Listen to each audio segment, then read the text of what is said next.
it. All right, so we headed south to a room that had a bunch of like lava flowing away from anvils that were being worked by some creatures. I think one of them was like a giant fire salamander, maybe a couple of other uh, creatures with very fiery hair. They were chained to the anvils, and we got the kind of impression that they were being forced to work against their will. So we focused our attacks on taking out the fire cultists and freeing those creatures, which turned them into our allies. Um, we then decided to split the party. Tempo and Nathan continued onward while Nina went back with some of those creatures and Chara and Rowan to free the other ones. Um, which was probably a good thing that Nathan had the others go with because Nina would have been well over her head with the four guards that were more powerful than she anticipated. Um, Meanwhile, Tempo went carry revenge on some cultist asses and just took out so many. Um, I mean, there were cultists, there was a chimera, you guys fought some hellhounds. Nathan had to go into a rage, I believe, at one point, but we did eventually get caught back up together. The last little bit, I think, Rowan, you absorbed a second soul into Dissonance, one of the cultists. And then, yeah, you guys were heading towards the voice that screamed about the Hellhounds, about you guys killing the Hellhounds. And Nina had just collapsed the very big dwarven bridge to cut off ways for cultists to get to us. Well done. Inspiration to you, or if you already have some, you can give it to someone else. I'll take it this go around. Alrighty. So, before I bring you to the map, oops, wrong thing. I'm going to open up with a little bit of a cutscene.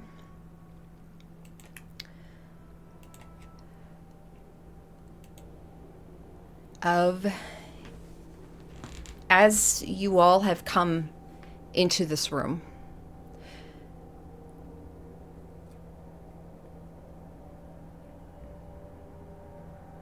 in a room not too far from the one you're currently in. A room that has a wide alcove in the eastern wall, a raised dais with an altar that fills this alcove. Flanking the dais are these two smoking braziers and two flickering torches in the sconces. Rich tapestries decorate the walls around the room, and in particular, the tapestry behind the dais is adorned with a stylized cauldron symbol. Kneeling before the altar is a red-skinned tiefling with horns that are formed off her brow and back. She has long black hair half pulled up in a ponytail that cascades down her back.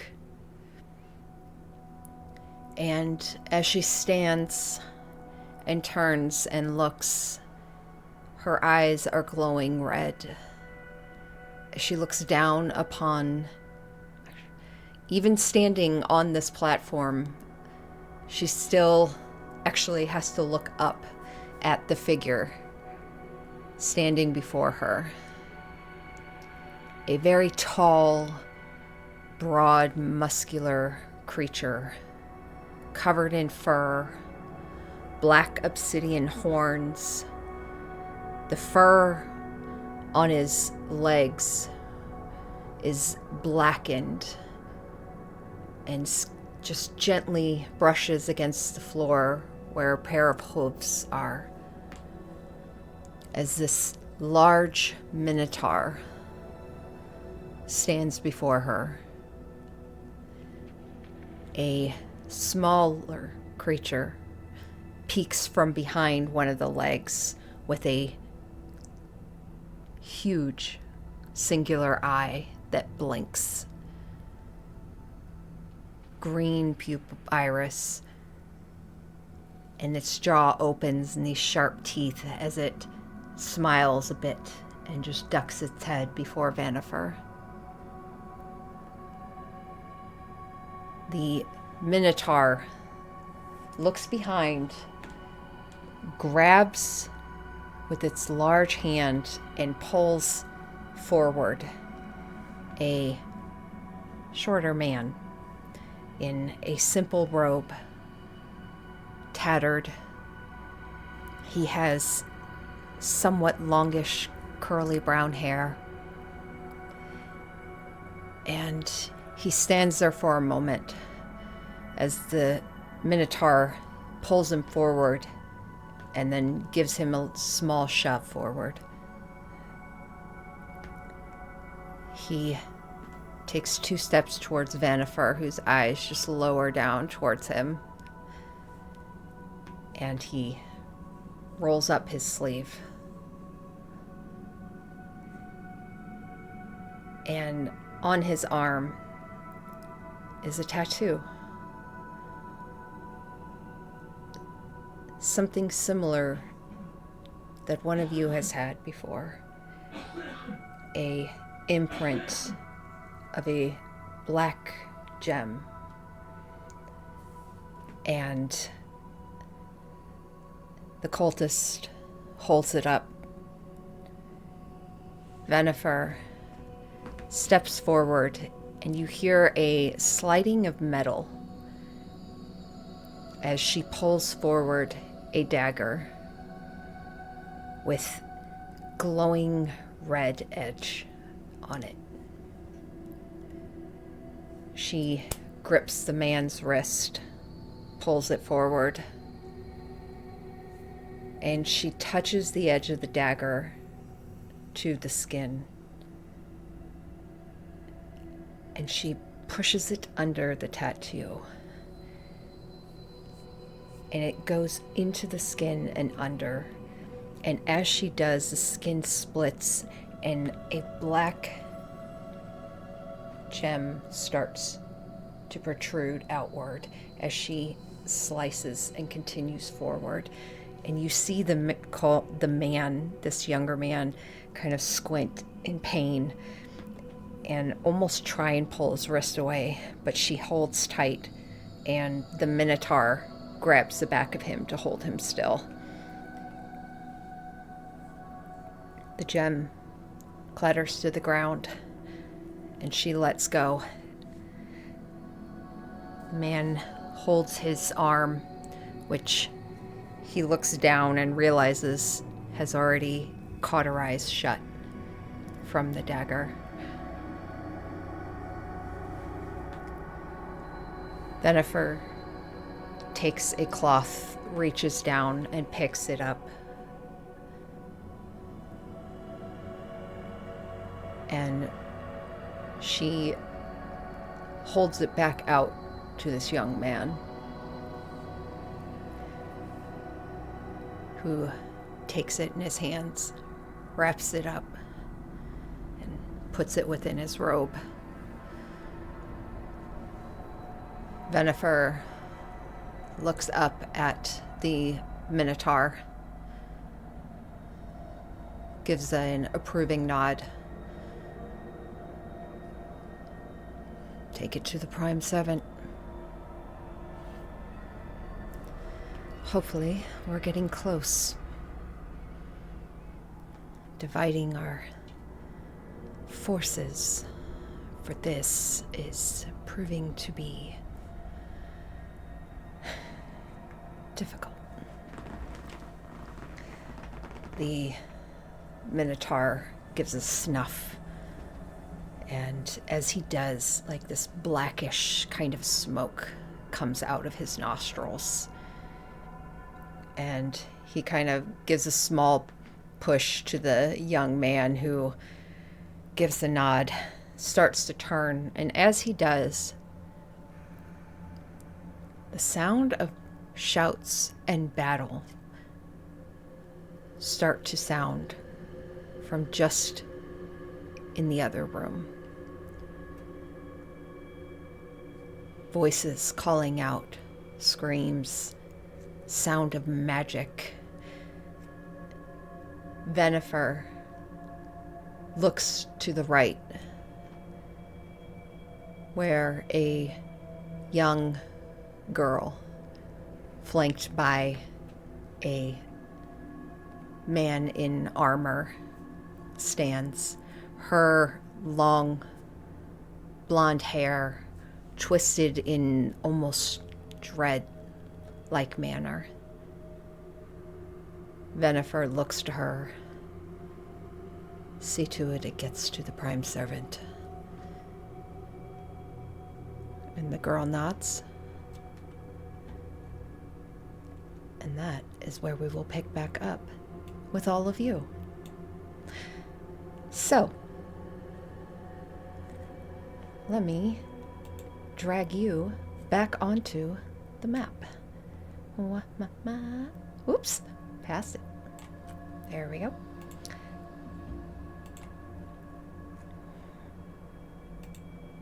Okay.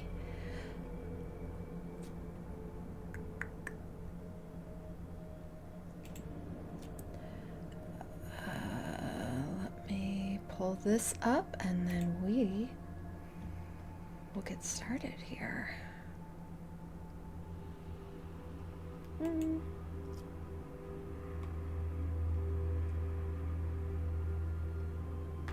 Okay.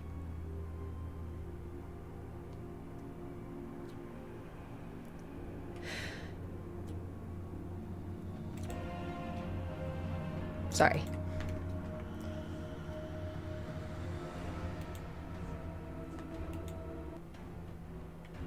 So, top of the round, we come back to the room that you all are currently in, which let me focus ping everyone. There is a hallway before you where you see goblins, hobgoblins, starting to run towards you. And on the other side, on both sides of the rooms, you see doors. And you hear sounds coming from both sides. Nathan, opening with you. What would you like to do? So, first and foremost, I think Nathan turns around and sees everybody coming into the room that is now joining us. Except for with his sight ability, they are -1. And his immediate question is, where's Nina? And Char is the closest.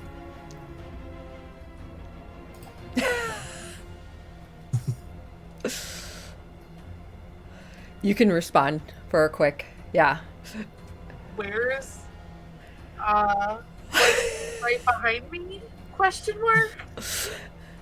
I didn't see And that. there's just a big old boom. Yeah. Back down that hallway. Huge explosion. Okay. Anything else, Nathan? No, I think that's where he's gonna leave it for now. Okay.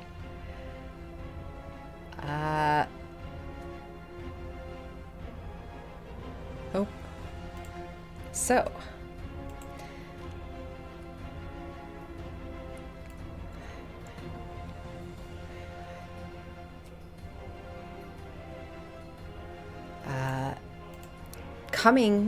Darting from the room to the south, darting past the hobgoblins, is a woman with brown hair that she has pulled back into a braid, and she comes running forward with anger in her eyes, as she is going to... Yep, she's gonna cast Fireball. Okay. 20-foot radius. Nope. Right here.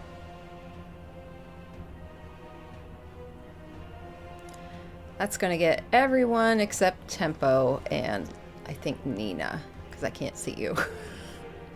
Yeah, I'm way behind. Way behind. I'm even out of range to counterspell that, so. Okay. So I will need everyone except Tempo to make a dexterity saving throw.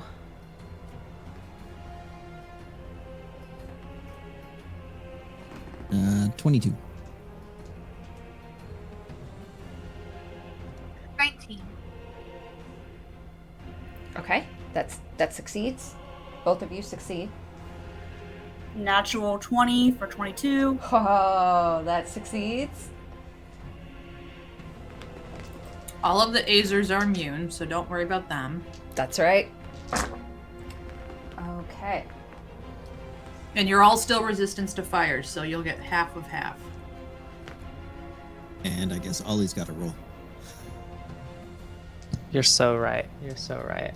Thank you.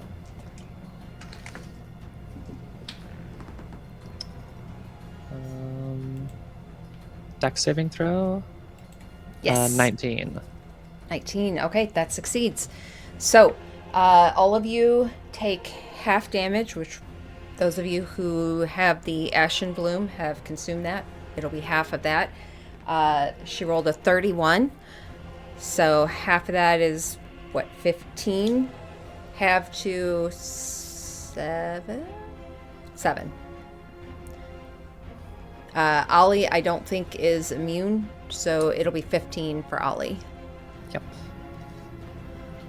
Okay. That is her turn. Rowan.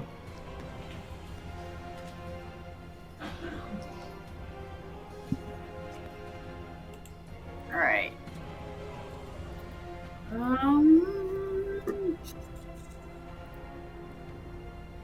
My little itty bitty screen.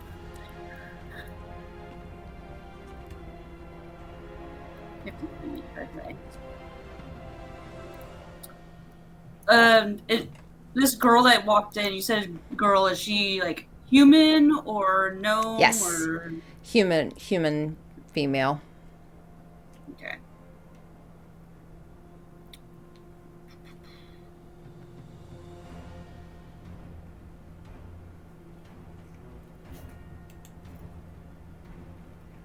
I think. What do I want to do? Where was it?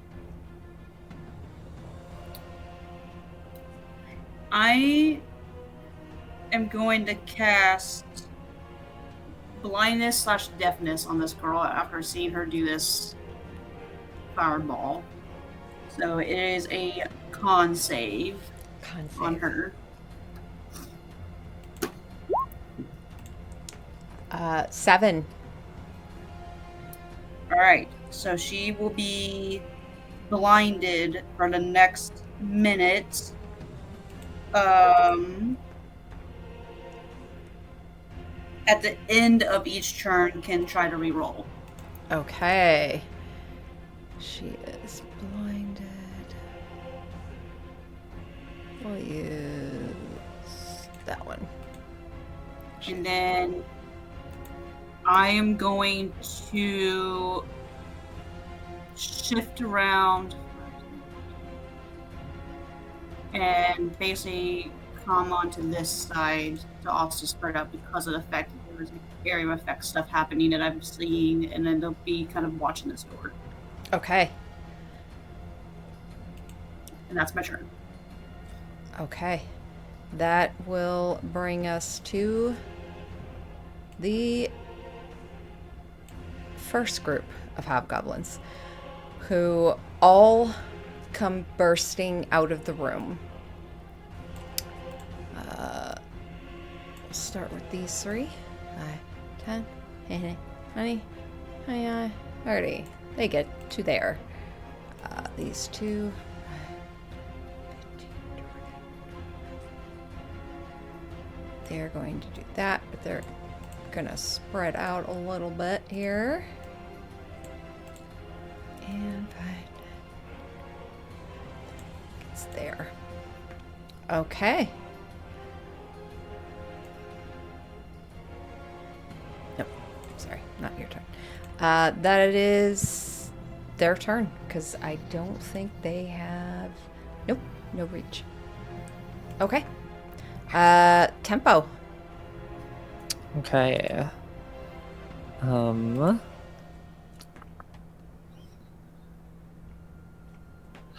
I'll have the brief moment.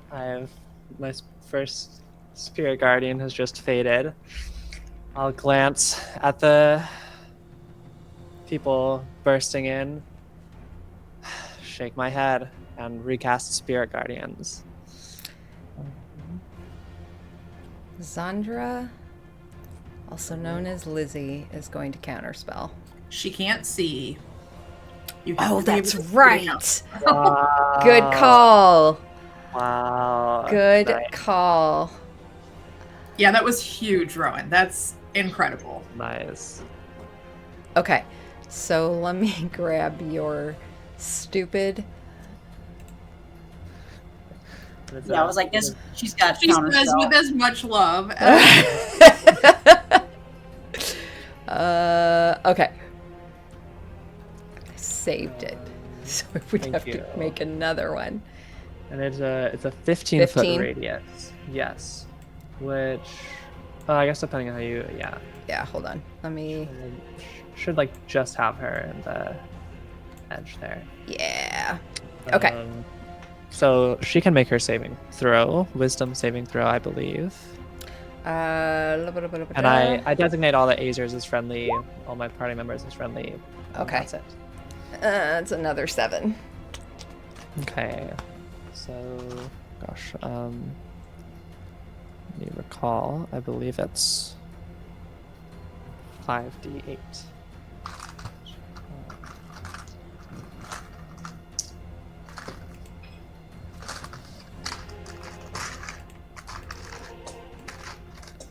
I'm looking for another d8.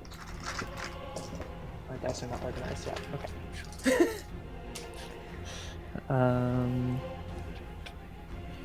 27 radiant damage. Her. I will also send off one of the Crown of Stars bolts at her, Okay. and she is blind, which does that mean I am an unseen attacker and have advantage? Yeah. Yes.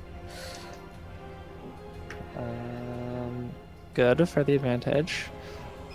Because that was a 16 and a 2, so a 26 to hit. Oh, that hits.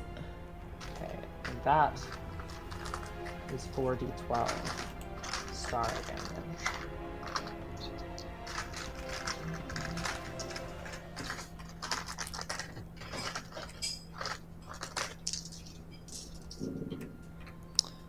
Um, 27 more.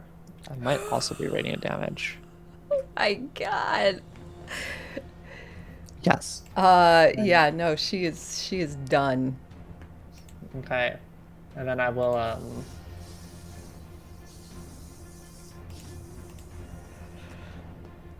I will simply walk 5, 10. I will walk right there and have all these hobgoblins save. Okay. Um, Is that dexterity? Remind me. Or con? Wisdom saving Wisdom. throw. Wisdom saving throw. Yes. I'm just gonna roll for all of them. 16. I think that fails. Okay. My DC is 18. Okay. So 28 radiant damage on that roll. Very good roll. just dropping bodies left and right. And then I'll call out. Do the Azers know where Venifer is? That's my go. I'll walk back here. Okay, that's my go.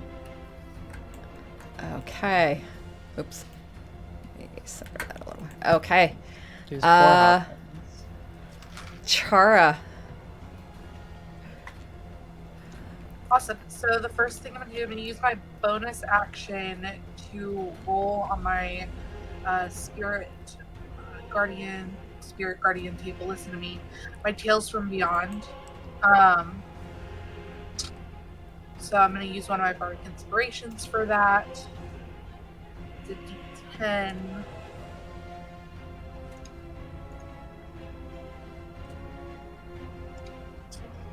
What's that?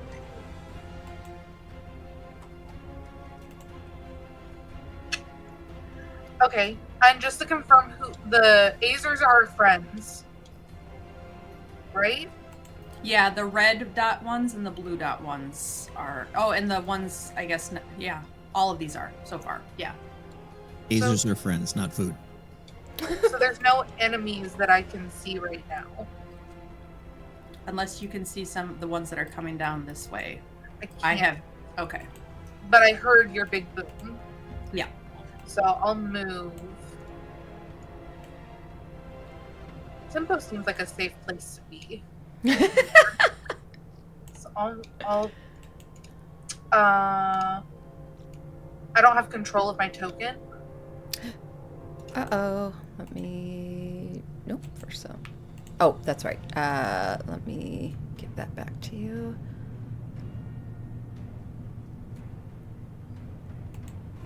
Nope. Yeah. That work? Oh, yes. Okay. Now I can actually see. So green dots are no bueno. Correct. Gotcha. I will cast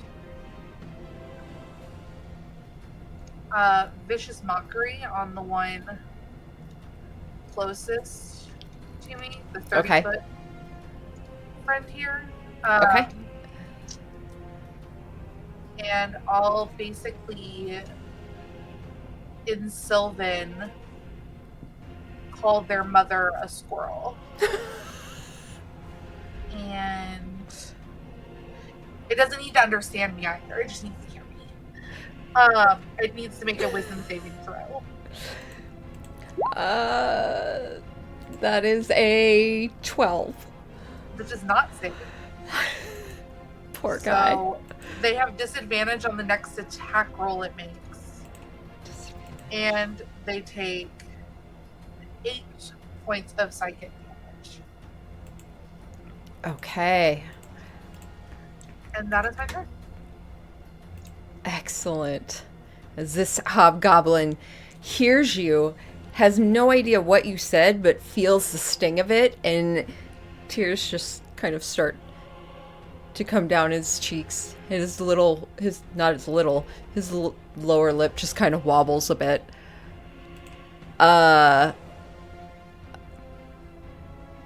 they're not gonna do. Oh, no, that's not for that one. That's for this one. No, it's not. Disregard. Get rid of that. Okay. That will bring us to...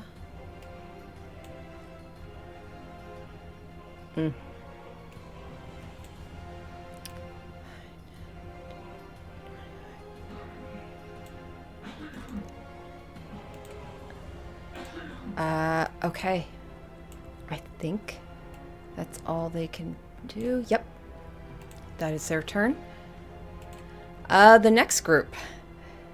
These hobgoblins, after watching a group, well, they couldn't actually see it. They just heard the screams, and then they watched this individual come back into view with this swirling bit of almost like it's see-through, but it's almost like this kind of mirage of prismatic type colors. And oops, not what I meant to do. Let's put that to the back. And let's move. They all go running backwards. damn it. Stay there.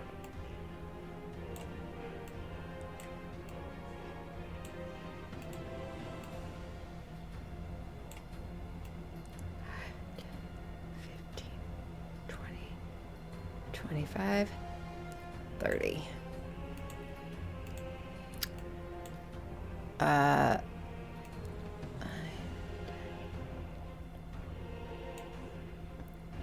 Okay. I'm going to go ahead and get rid of Lizzie's body. And that is their turn. This would be Blue Azers. So I believe that belongs to Rowan.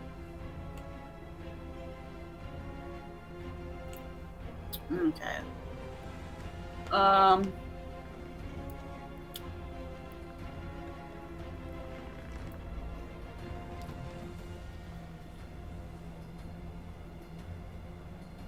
Do they belong? Yes, they do. Okay. So we saw the hobgoblins come out on the left. Mm-hmm. So I think with their intelligence and stuff, and they've been connected to me a little bit, I will basically kind of like beckon towards them to come over and basically help me guard this other door. So, sorry, I gotta get their thing opened up here. 30 feet. My small computer screen.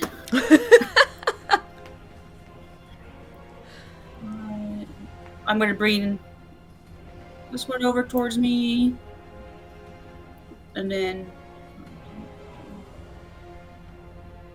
so here, and then this guy can be here, and basically have me kind of be watching this door after seeing the other stuff. Got it. And that's their movement, so basically I can hold their action for someone to get into their face. Okay. All right. That'll bring us to Nina. Back up here by the bridge. I will. The destroyed bridge. 20. Kind of stop and look down these hallways. Yes, you see an individual running down the hallway to your right. You've seen this type of armored person before. Cool. I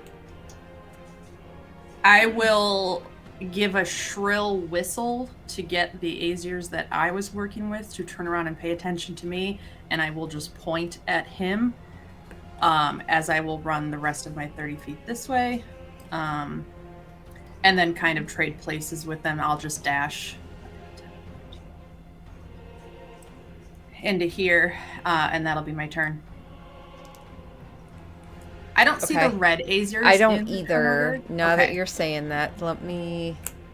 Do you want to? Some that aren't there. Roll a d20 for me. Let's get them back on the board here. Oh. It's plus dex, right? So it's 6. Okay. Which is perfect because they're with the other Azers. So just all of the Azers go at the same Add turn. Oh, they're okay. Great. Then I don't even have to add them. We're just going to do that. Okay. So let's say you are able then on that last turn to move them. You wanted them to go head back to the hallway as you whistled for them. Yeah. 15, 20, I'll just have 25, them. 30. They get there. Perfect. I just moved 2 of the ones that unmarked. I don't know if you want to trade them for Let's red make dot ones. this one blue. And then they get there. We'll make this one a red one too.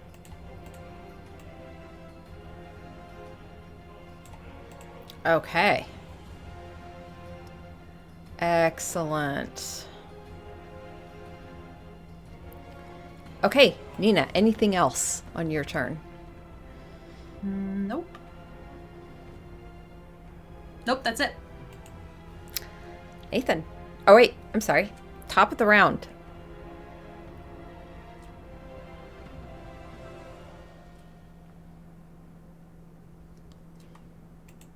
I do need to roll some new... Ugh.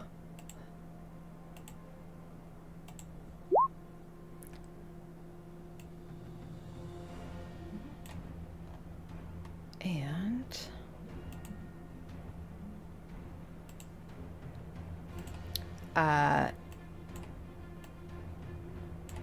the door right where you're standing, Rowan,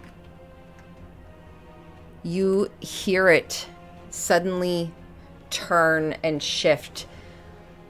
But as it's turning and shifting, you see it suddenly just burst off of its hinges and just clatter loudly to the ground as this large minotaur comes bursting out of it.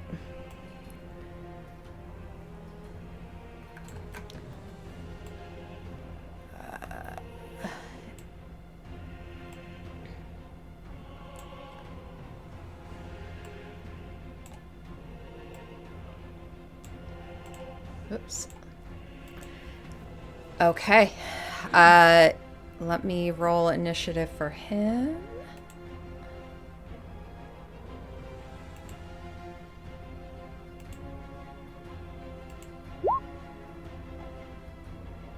Great.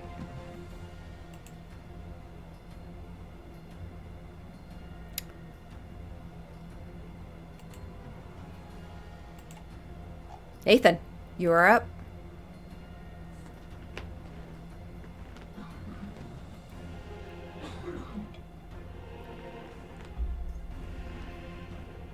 Okay.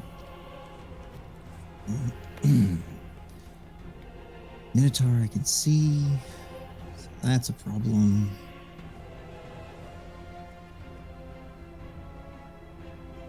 I think he steps the 5 feet now that Nina has come into the room, and kind of relief is now on his face a little bit. He leans in and gives her a quick kiss and winks at her, and then hears the Minotaur burst through the wall.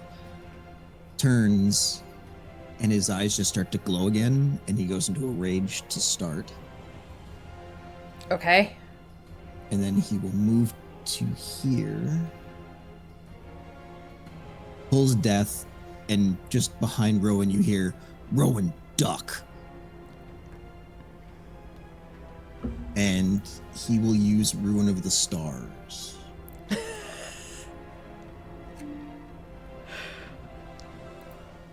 So I'm gonna need everything in that line to make a dex saving throw. Okay.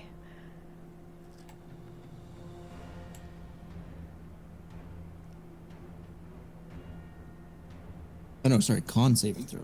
Con. Okay, starting with Zedgar.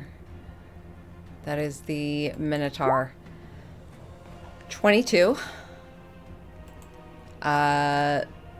This cultist. Poor little guy. Con save. That's a 4. My little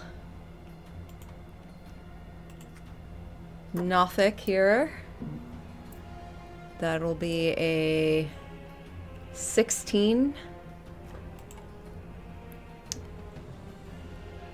The blonde female is a natural 20 for a 21. And the last one, god damn it, why did I do so many different types of things?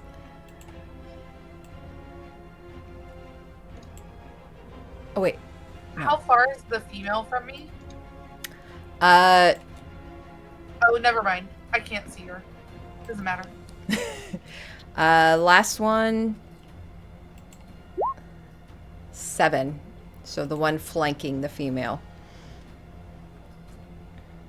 Okay, so everybody that failed is going to take 27 points of necrotic.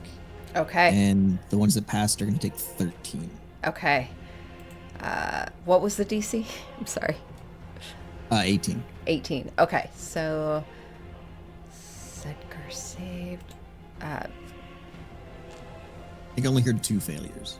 Yeah, and what was the damage? The high one? 27. 27. Okay. The cultist, as do you want to describe what it looks like as it just completely decimates 2 of these people?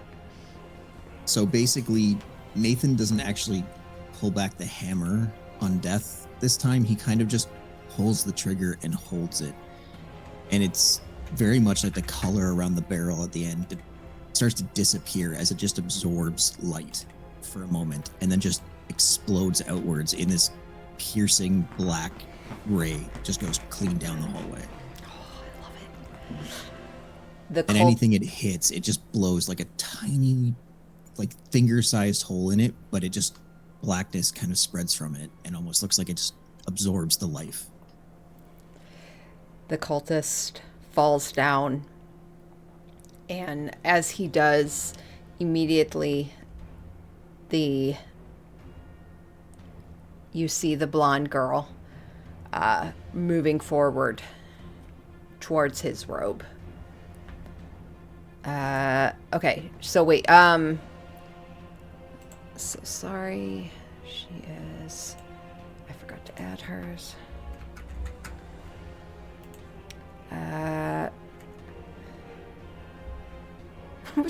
What was the half? Was that 13? 13. 13, okay.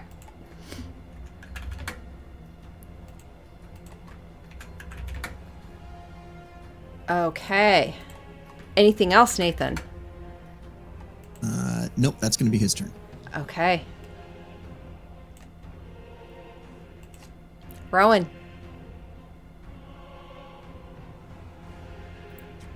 The Minotaur succeeded, right? Yes. Rowan sees this behemoth creature come busting through this door and sees it take this little bit of a hit, but kind of almost like shake it off. And she is going to cast Hold Monster on the Minotaur.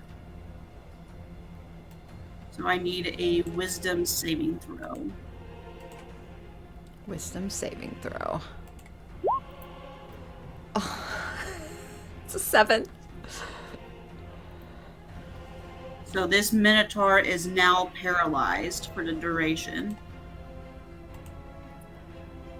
At the end of each of its turns, it can try to save, Okay. but it currently is paralyzed.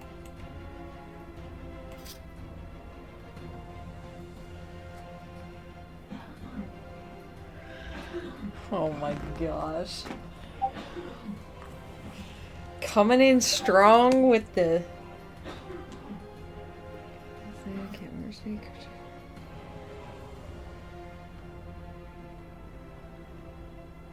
Okay. Then she's going to, because it's paralyzed, she's going to shift around and basically walk like to the side of this Minotaur and like through the gaping hole that it created and just stare at these cultists with it literally right there and just be like,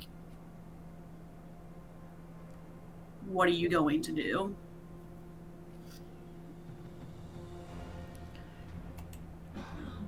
And that's her turn.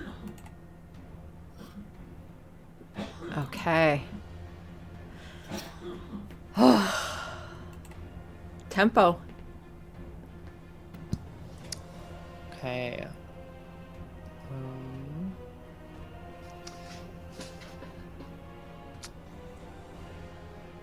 Okay, I was checking. Because paralyzed makes attacks crits within 5 feet. Yes. I was looking at whether or not usually ranged attacks at within 5 feet, when you're within 5 feet of an enemy, are disadvantaged. but it looks like that's only if they are not incapacitated, which they are, because paralyzed creature is incapacitated. So they should not be at disadvantage. That's what I was checking. So, 10, 20. I will move 30 feet right here. Folks within 15 feet will make wisdom saving throws. If it's hard, I can't tell anyone if there's anyone behind the door, but definitely the Minotaur. There is. Minotaur fails.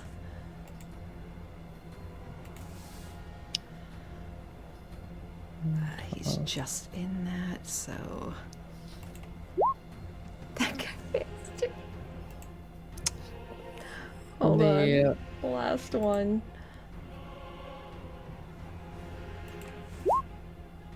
A 16. 16 fails. Okay. Only 14 damage on this one. Okay.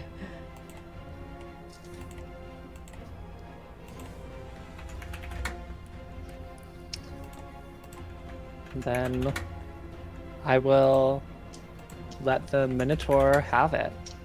I will make a suite of Eldritch Blasts straight at point blank into his paralyzed form. So 26, 28, 22. All hit. Okay. And I will not be pushing him back because I just want to keep him here. So each one are crits, so there will be an extra max dice for each attack. So 17, 32 plus 30 brings it to 62 force damage. Ridiculous. And then with it still paralyzed right here, I'm going to let off a star at it. Okay. That brings me down to 2 out of 7 stars remaining. But that's 40-12, so if that goes through, that's a lot of damage. Right. Oh no. So that's currently at a 17. If that's missing, I can use a Motley support and add a d4. No, that hits. Okay. So it's going to be 4d12 plus 4 times 12. 48 base.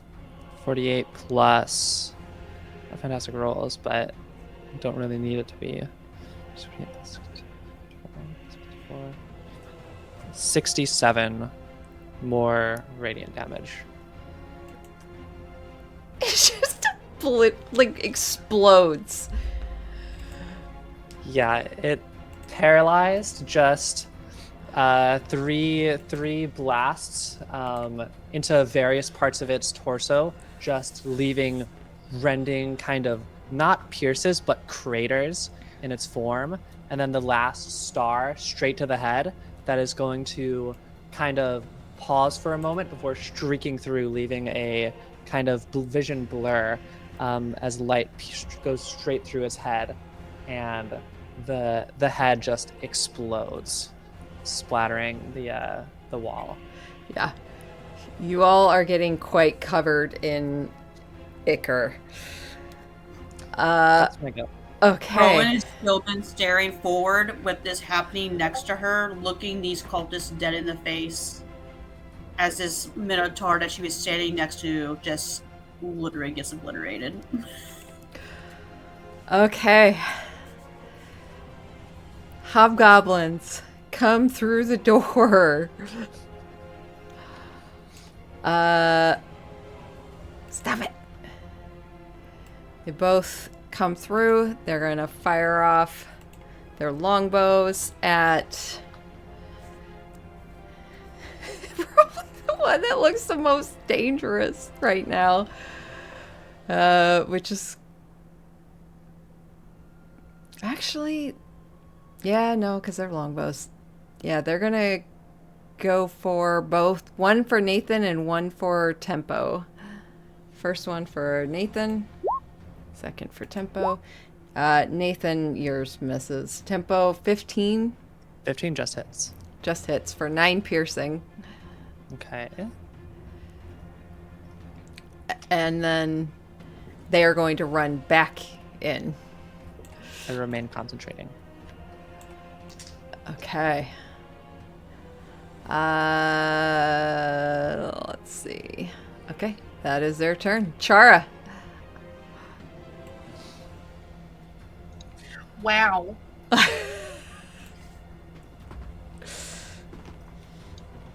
Chara watches these hobgoblins kind of poke out, looks towards where the Minotaur just blew up,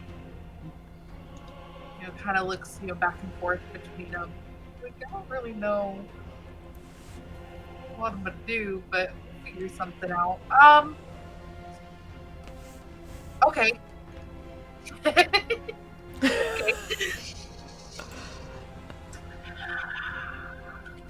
All right. First things first, Chara's gonna move.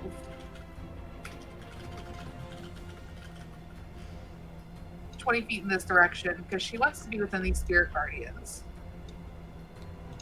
And then for funsies, she's actually gonna cast Major Image.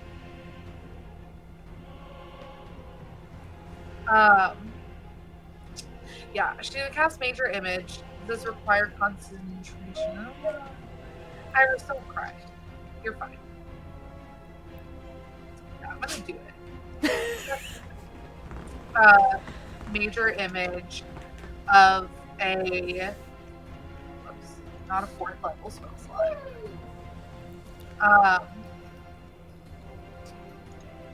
And anybody paying attention would see a copy of Tempo appear with all of the rage and ferocity in her eyes. Oh, excellent.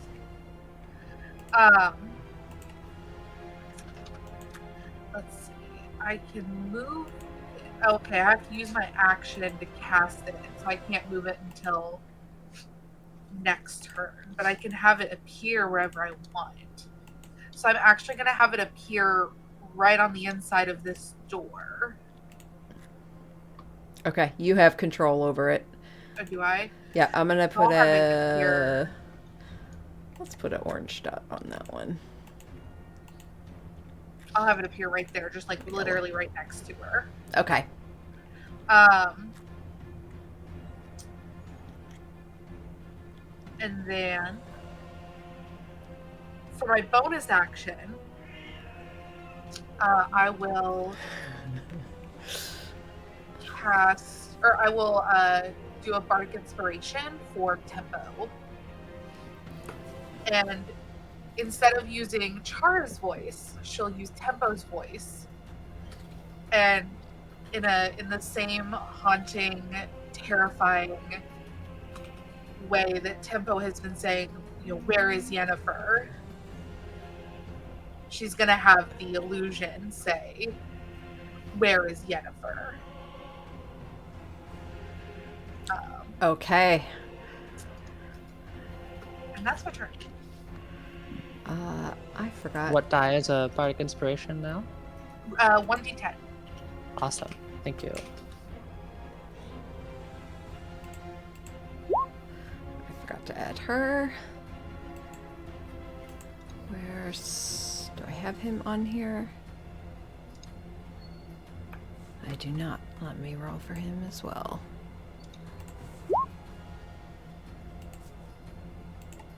Okay, we are at Chara. Okay, anything else? Nope, that is it. Okay. Oh, I will say a creature can use its action to examine the image Okay. and can determine its successful with a successful intelligence check against my spell save DC. But it does specifically say it uses its action to do that. So that's not a bonus action or a reaction, it's an action. Okay. So. And then Spirit Guardians, is that at the end of the turn or the beginning? Spirit Guardians is if They move someone- into it? if ever it suddenly like intersects with them, then it happens right away. Got it. And then otherwise it happens when you end your turn in it. Got it. But only once per turn. So, Okay. So this young girl reaches forward, and Rowan, you probably see her. The blonde, kind of twisted dreads draped over her shoulder as she reaches into the robes of this dead cultist, pulls out the cloth gem, and she pauses a moment and looks up at you. You do see a amulet around her neck, and you instantly recognize it as a exact replica, a twin of the one that Kendra used to wear. Except Kendra's, you recall, used to have, at times, it would have glowing blue coming from the eyes of that mask. Whereas this one has, like, glowing red coming from it, and almost like tiny little flames kind of just drifting lazily from the eyes. And the minute this young girl's eyes latch onto you and the rest of your party, she stands up and looks furious. And she is going to cast a spell. Do I recognize her? Yes. Is this Alice? Okay. Yes.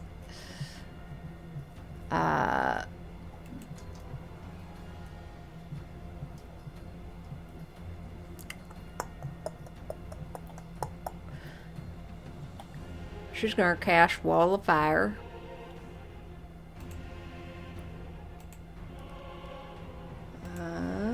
Which is 60 feet long, 20 feet high. Hold on. Counterspell, and I will do it at 5th level. Okay. And I think Nina just reaches out, grabs her, like sees her hand coming up, and just goes, "Alice! We don't want to kill you! Stop it!" As I dissipate her spell. You dissipate the spell. She hears you, and her eyes briefly catch on you, and you see the look of anger turn to confusion briefly before she looks back at Rowan and Tempo, and her eyes kind of bounce between all of you before landing back on the one closest to her. And she does not back away. In fact, well, actually, yeah, she looks at you, Rowan, and says, "I saw you. You bewitched her. You turned my own sister against me." And as she feels the magic ripped from her, she sees all of you standing there, and she is going to look back at the Nothic and the Guardian behind her, and she calls backwards, "Run, Venifer!" And she's going to move forward. Actually, no, she doesn't move forward. She stays right where she's at. That is her turn. at the end of her turn, Spirit Guardians will Yep. affect her.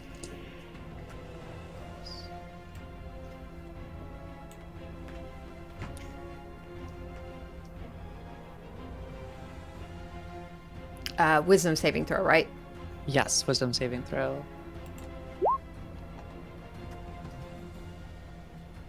Nope. Okay. Bad rolls. Only 10 radiant damage. Okay.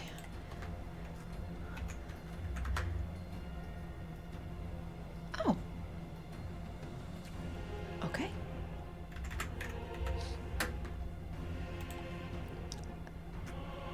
As she kind of grits her teeth against the pain of this light swirling around her.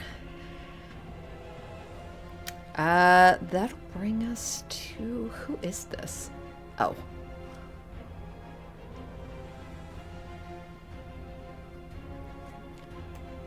10, 15, 20, 25, 30. Razor blasts.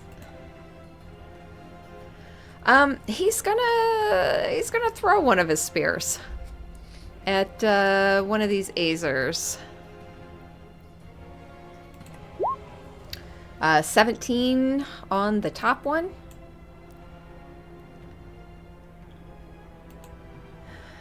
Which I don't remember what their armor class is. That is their armor class, so meets it, beats 17. it. Okay. So 5 piercing, 1 fire. 5 piercing. So that's right. Just 5 piercing. Okay. That is his turn. And another one comes out of a room just behind him.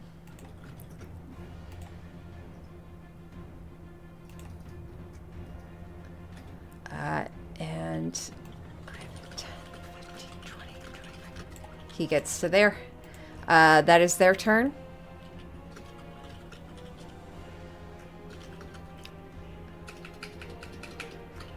Are these the ones that disappeared back into the store here? Yes. Okay. No. The ones No. that just went? Yeah. No, they are the ones up by the Azers that you sent into the hallway. Oh, okay. Okay, understood. There's a reason we can't see them. Got Oh, it. yes, sorry. Nope, that's okay. And then, coming back out of the room, I didn't even realize that wasn't a hobgoblin. That is a priest, a flame priest, who comes back out, peeks out of the doorway.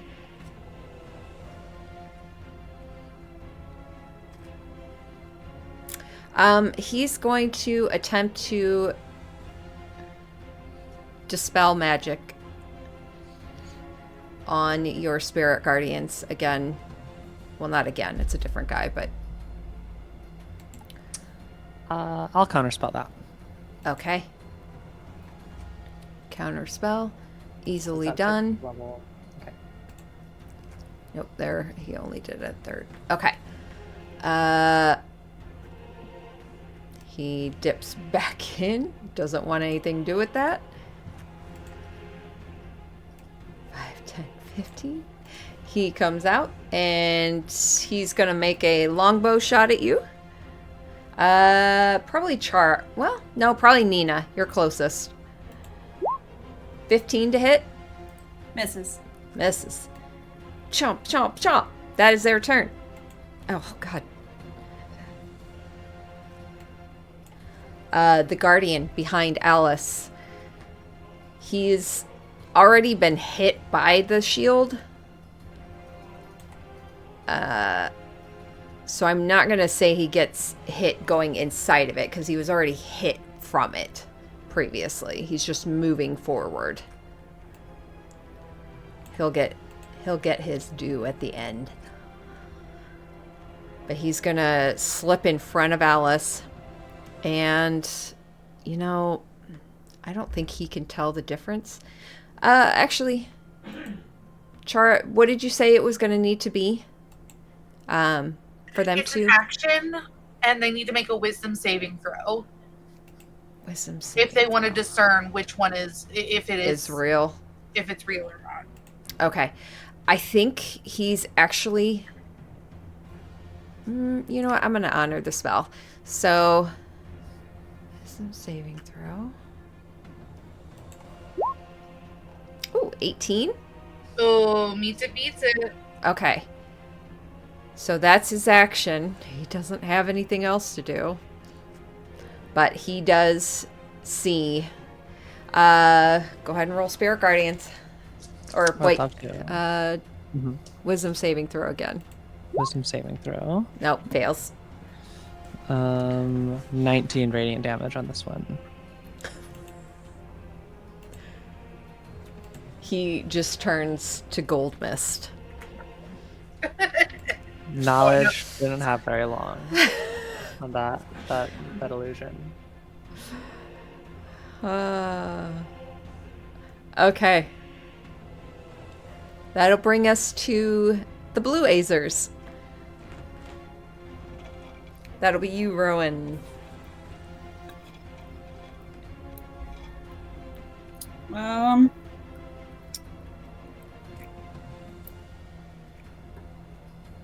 Do they speak common? No, primordial only. I've only been Primordial, able to... so they can't. Okay, so they can't understand me. Not in a clean way, at least. Mm-mm. Oh. Unless they're intelligent. I think. It's a +1. Yeah, but I basically was like, guard this door.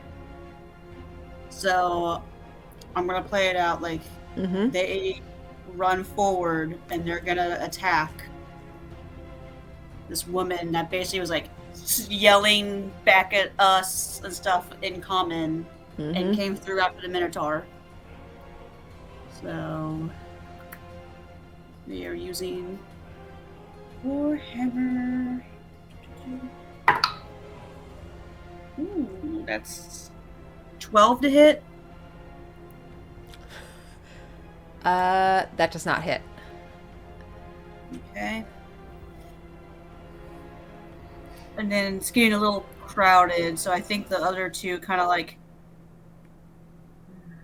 crowd in as much as they can Okay. and just being on the defensive. And if someone gets in their range before the turn, then they will take a swing. Okay. Nina. We had all the Azers going on the same turn, so do you want to do the red ones? Oh, top yes, really that's quick? right. That's right. Okay. Thank you. I can't see what they're fighting, but just assume they would get into range with things and let me know how many Okay. attacks they roll. Let's do this. Let's move you up here just for now so Okay, you can perfect. see. Okay. Yeah, so I think this guy's gonna run kind of around and just kind of shimmy. This guy will come up, so these two will take attacks at advantage. They add a +5, right? So 17 on the first one. Meets it, And these beats are it. two-handed. Okay. You said that's a hit? Yep. Okay. So that'll be 6 points of damage. I'm not going to bother with the fire because I think these guys are immune, right? Yes. Second guy is a 16 to hit. That does not hit. Okay. So that'll be theirs. I think this guy's going to run by, so if he wants to take an opportunity attack on him, he can. Okay. Whoppa! 16? Misses. Okay. So these two will come up here, flank again. Oh, so bad. Nope. That one's a 16, so that also misses. Okay. And then 1, 2, 3. What was their movement? 30, I think. 30. Okay. 1, 10, 15, 20, 25, 30. 5, 10, 15, 20. Yeah. So these guys will just come in here. Fire on fire. Yeah. The first one doesn't hit. The second one does. So that is, oops. That is 9 bludgeoning damage. Okay. that'll be their turn. Excellent. Let me move you back down. Nina. Okay. 5, 10, 15, 20, 25, 30. Is this door open or are they closing it behind them? They are, so it's one of those swivel doors. Yeah. They go through it and close it every time. Perfect. Okay. I'm going to stand here and I will hold my action and I will firebolt the next person to come through that door. Nice. That's my turn. Nathan.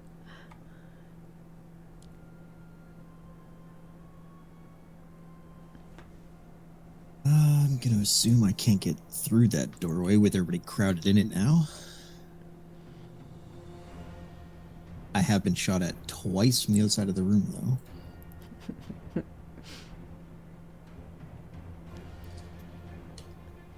So I will use my bonus action to dash. Oh, hello, everybody.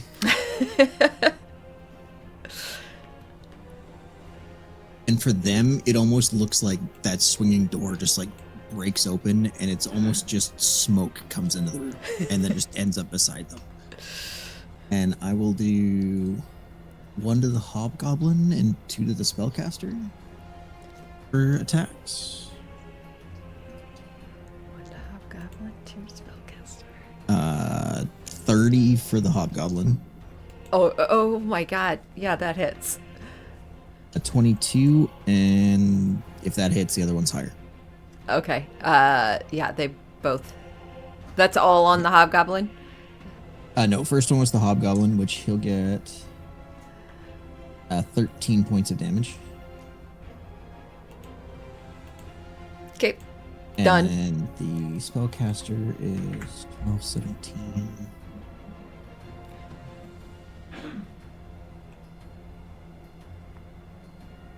$28 points of piercing. Okay. And that's where he'll end his turn. Jeez. Take that off there. Okay. Good turn. Rowan.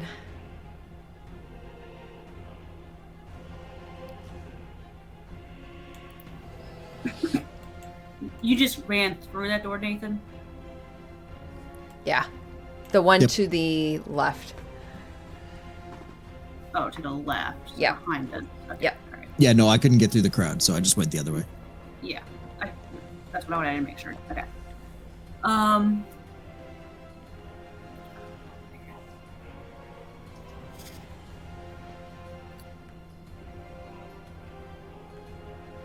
I'm gonna look over at Alice.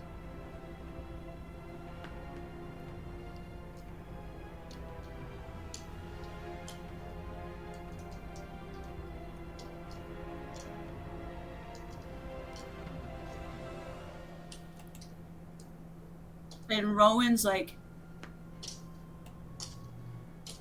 hesitates for a sec, trying to think of what she could possibly say to this woman, this girl. And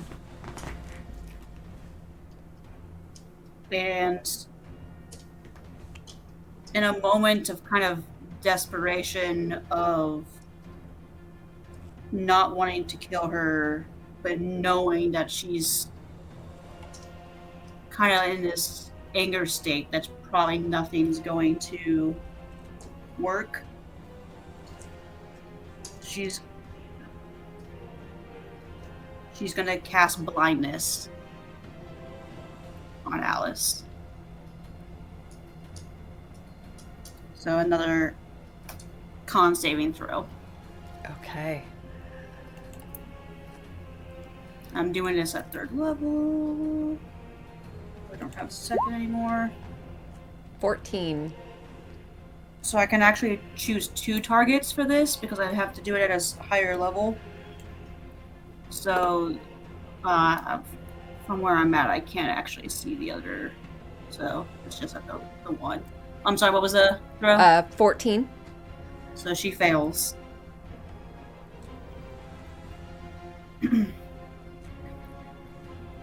So she becomes blind. And Rowan is going to reach forward. This might be too much for an action, or a non-action. She's going to reach forward. Actually, I can use it as a bonus, I think, with my shield. Yeah, I'll do my shield, because I can do it as a bonus action. I'm basically going to use my shield and shove her back and, like, to the ground and kind of position myself and, like, put a hand up towards the Azer of, like, not this one. But I'm pushing her down to, like, she's blinded, kind of making her defenseless, but I'm standing over in a protective manner. Awesome. Okay.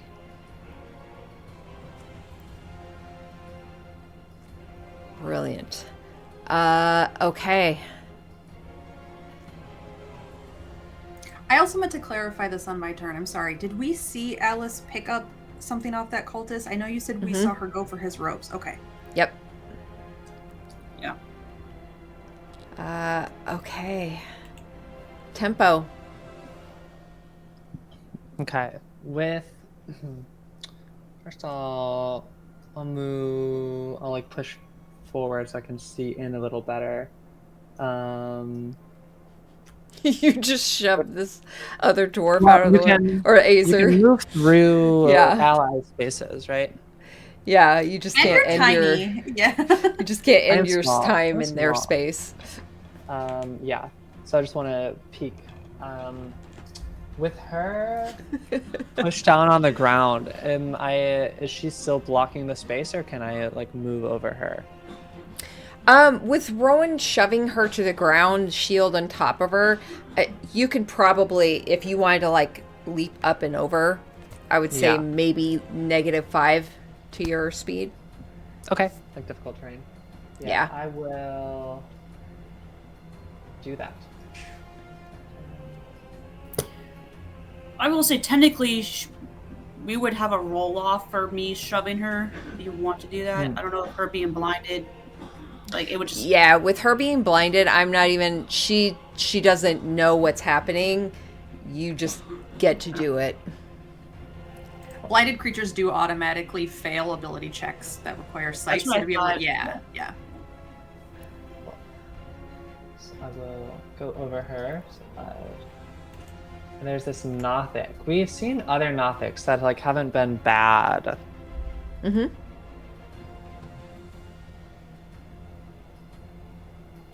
This guy hasn't tried to hurt. I will glance by, but I heard Alice call back to Venifer by name. Mm-hmm. So I know she's down here. So I'm just going to glance and keep running. Does the guy make an opportunity attack on me?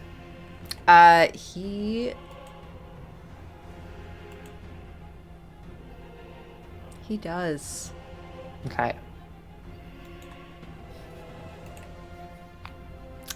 I have to wait for his character sheet to open. Okay.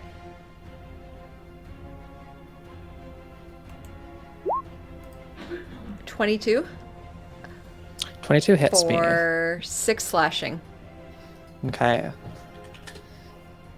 Alright. I'll roll my concentration checks to... Although...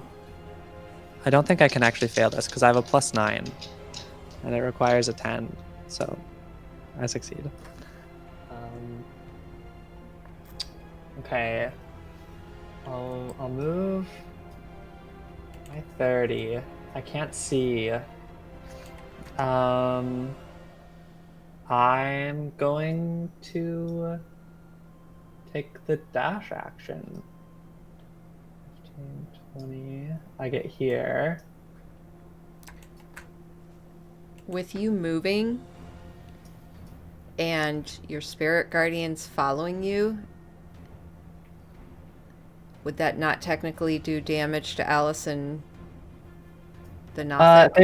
They were already in it, so it's only when it like enters it. So like if Okay. I walk It's not forward and then entering back or onto passing them out. and then left, it would, but not just me leaving them. Okay. Yeah. But 5, 15, 20, 25, 30, 5, 10, 15, 20 so far, but these folks will make their wisdom saving throws now that I've entered their space.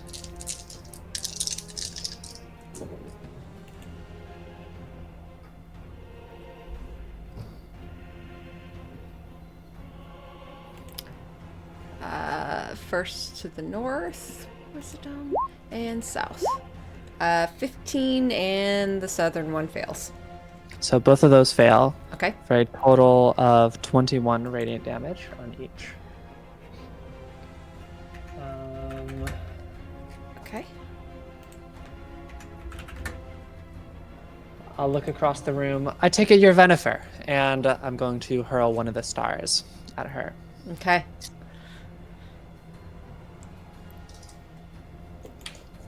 Ooh, not good. 15. I have like Bardic. So if that's a miss, I might add. But a 15 currently.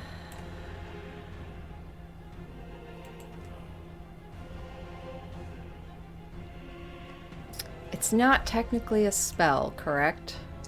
It is not casting a spell. It's just I think it's technically a spell attack because from a spell I already cast a while ago. Okay. Ranged spell attack. It meets it, but she's going to cast shield. Okay. So do you have a way of getting yourself above 20? In theory, like a Bardic, if I roll well, but like Fair enough, yeah. I feel like I feel like the shield would like happen after. I feel like I would have to do That's fair. two shields. Okay. Yeah, as she just swipes her arm up, this like wall of flame just kind of erupts from her arm, and the star almost like burns up within it, like two stars actually hitting one another. Okay. I'll step forward my remaining movement, and I'll Okay. also have. I will have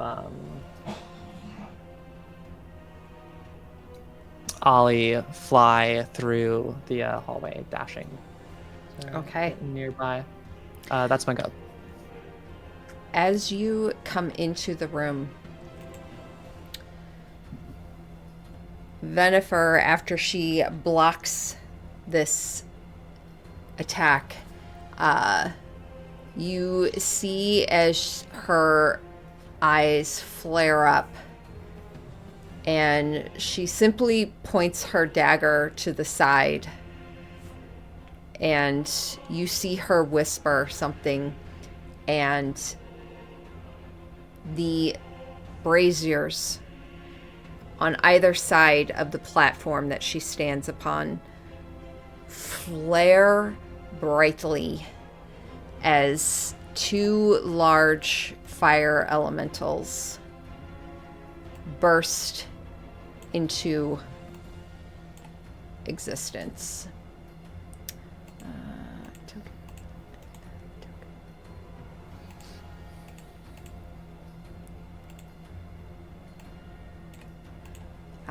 Okay. Chara.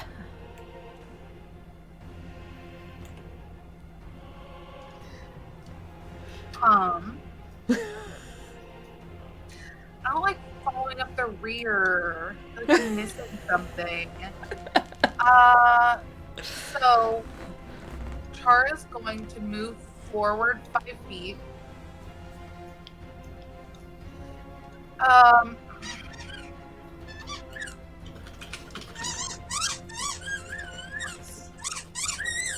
Sorry. No, squeaky toys make me so happy. I'm gonna misty step 30 feet. So I'm gonna pop right here behind Ivy. Stop. I'm gonna pop. That is the most defiant squeaking I've ever heard. Bam, come here. I'm gonna move 30 feet. Teleport 30 feet. My copy of Tempo disappears. And then I'm gonna move. Oh, what is this thing? Which one? What is this thing? What What thing? is the thing next to the fire guy? What? Creepy Nothic. This? I Stop it. Oh, this? think. Yeah, that. Yeah, that's a Nothic. Chara's seen this before. This is what Aoife and what's his face were, yeah. Yefer and Yarrick. Yerek. Thank you. Kind of ugly. Well, now I feel like I need to do something, but also Tempo is speeding ahead.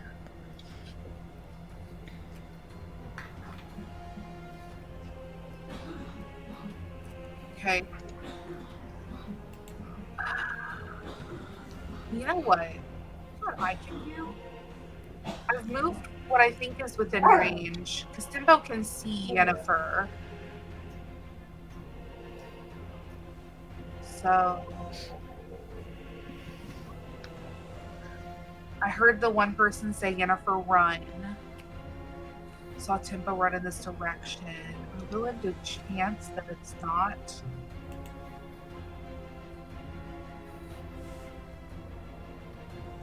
Okay.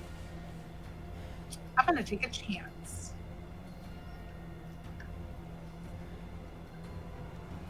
I am going to move. I'm gonna move because I can't stay this close to these folks. So I'm Okay. gonna move the rest of my movement, which is 25 feet closer to Tempo. So I'm right here. Safely within Spirit Guardians, hopefully. Mm-hmm. And then I'm gonna cast Ralithim's Psychic Lance. And instead of looking for a target, I'm gonna say Yennefer. So I need an intelligence saving throw. 12. That does not succeed. So let me make sure I put the spell slot. That's 27 points of psychic damage. Jeez. Wait, plus. Sorry, that's 31 points of psychic damage. Plus, they are incapacitated until the start of my next turn. Nice. Jeez. Okay. Okay, and that's my turn.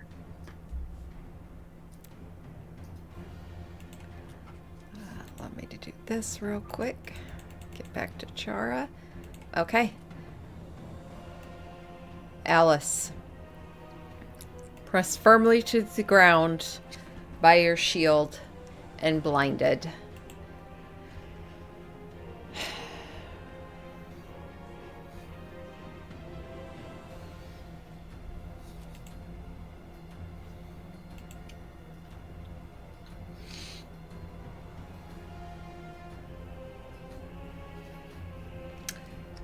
Uh,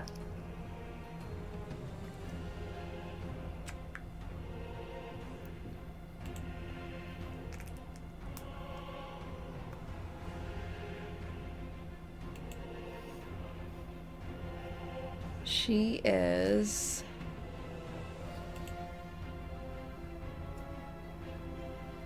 Sorry. Yeah, I think she's going to go ahead and do that.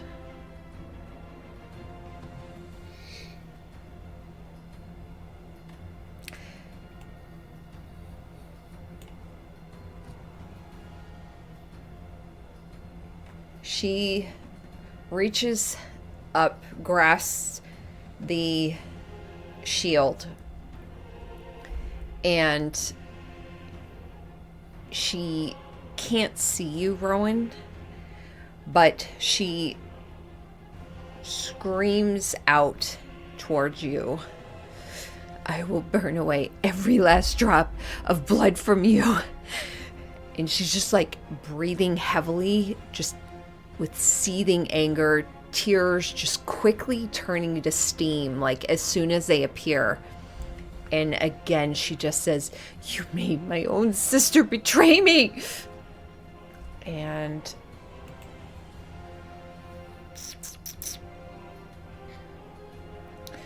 all she knows is that she's surrounded.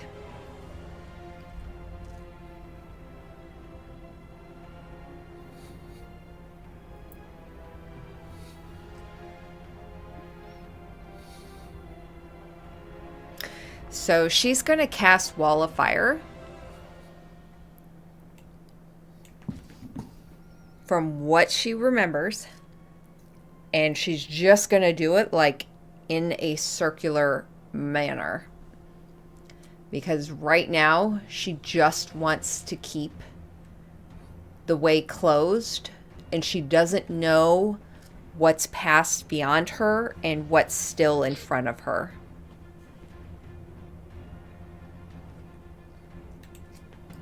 I'm not going to counterspell this because I said my attention was in the opposite direction. So Okay. Okay. I'm just gonna freehand draw this. Well, first I need to do this. Actually, stop.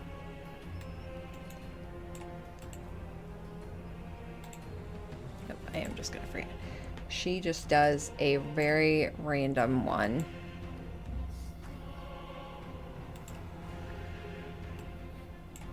Why am I not able to draw on here?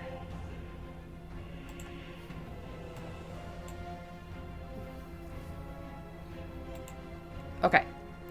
I'll get it on here in a second. But that is her turn.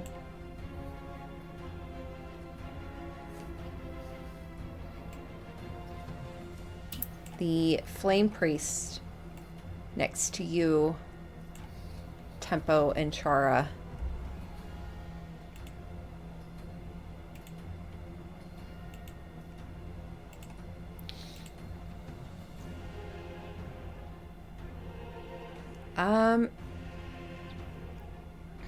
One of them's going to attempt to dispel magic on you. Okay. So if they're casting, I'm not going to counter spell. So if they're casting at lower than a 5th level, they will have to make a spell casting ability check. Okay. The DC of 15 because it's cast at 5th level. Okay.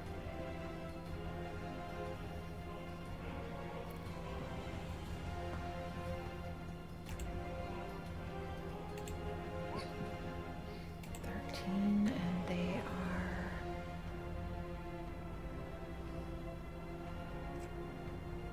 their charisma, so that's a +3. They rolled a 16. Okay, that succeeds. So the spirit guardians will fade. Okay. That is that one's turn. The other one is going to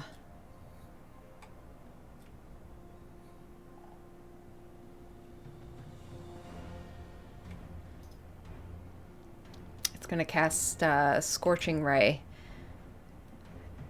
at you. Actually, it'll probably send 2 bolts at Tempo, the closest, and then 1 at you, Chara.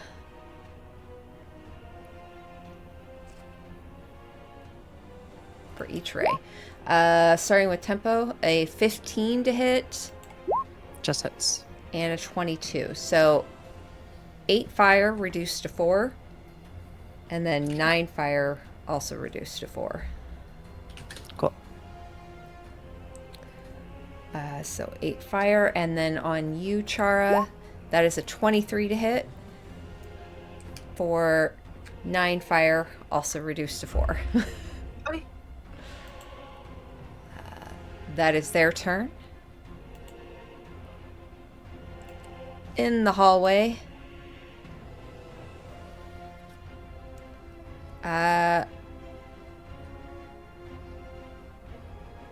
You know what? To reduce the time between of a battle that no one really cares about that's going on in the hallway, let's do this. We are just gonna roll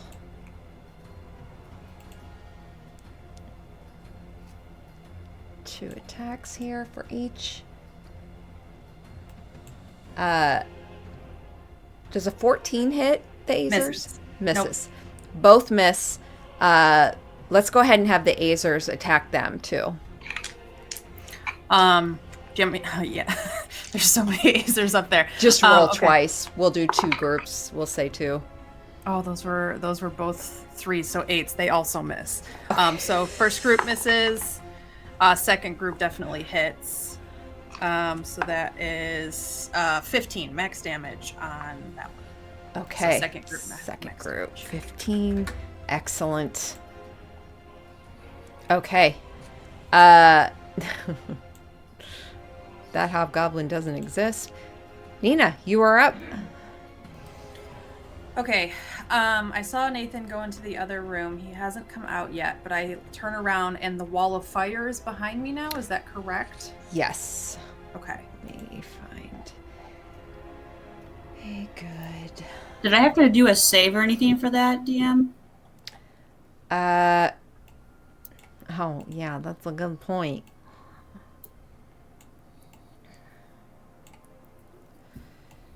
She did not make it very big. But she did make it. No, because you're not actually in it. Okay, so she put it kind of like... Yeah, that's what I wanted to make sure. Yeah, she didn't make it very big. She just wanted to block off the way and try and get anyone that was immediately within her kind of venue. Mm-hmm. I will use my turn then to give a command to all of the Azers here that can hear me, assuming that Rowan can't. And I will just say, chase after Vanifer and Primordial to the blue Azers for Rowan, assuming that's what you were intending them to do. And then I will use Control Flames, which is just a cantrip, so it's only 5 feet. I'm going to make a 5-foot cube of a hole right here in this firewall so that when I turn to tell Nathan that Tempo's gone after Vanifer, he at least won't take damage twice running through the wall on both sides. Got it. Very nice. So I will call out to Nathan too and just say, Nathan, Tempo's going after Vanifer. She needs backup. And that'll be my turn. I love it. As you call back and you grasp onto these flames, the spell is considerably higher than what you're using, but that's okay because you're only making a 5-foot opening. As you just pull them back, you feel the gold power flowing through your veins from your heritage as you just pull it open. We already did the... Rowan, your Azers. Let's do them. Okay. One of them is definitely in this wall. They're immune to fire. True. Fuck these Azers. Yeah. The one next to me will absolutely go ahead, because Nina's thing hasn't happened yet, technically. Of like yelling to go to Vinifer, I would assume, right? No, it has. I go before them, so. Oh, okay. Yep. We just did my Azers on the actual. That's why I was like, wait a minute. Okay, yeah. I just wanted to make sure. Cool. So then they have 30-foot movement. That is correct. So, yeah. 5, 10, 15, 20, 25. So, it's I would say, did we see this guy attack at all? He's kind of just been next to Alice, right? So far. I mean, you would have seen as Tempo ran past. I can't remember if it was Tempo or Chara. He did swipe out. I think it was Tempo. Yeah, He that's did right. swipe out with his claws.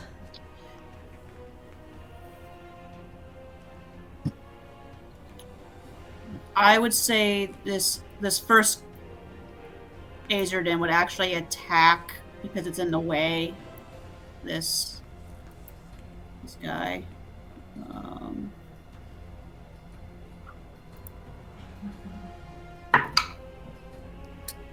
Dirty 20 to hit.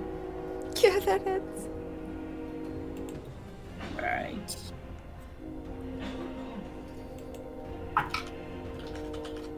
Six bludgeoning and 3 fire damage.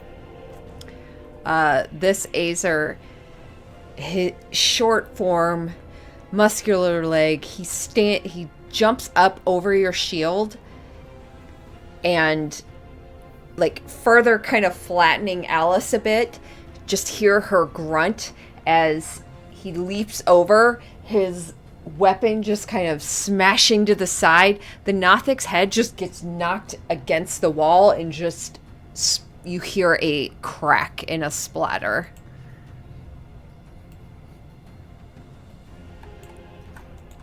Send that back.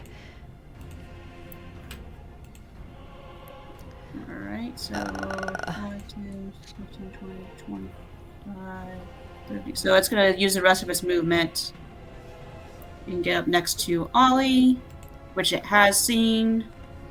So, and then the other two hearing the call will run past. So 5, 10, 15, 20, 25, 30.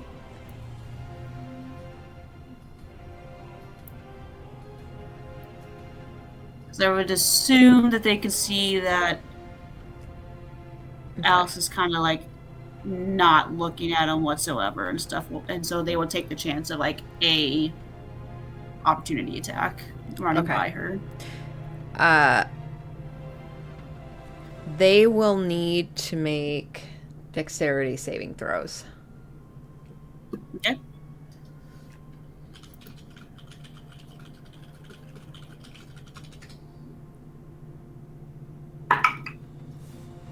Mm, 11. Okay.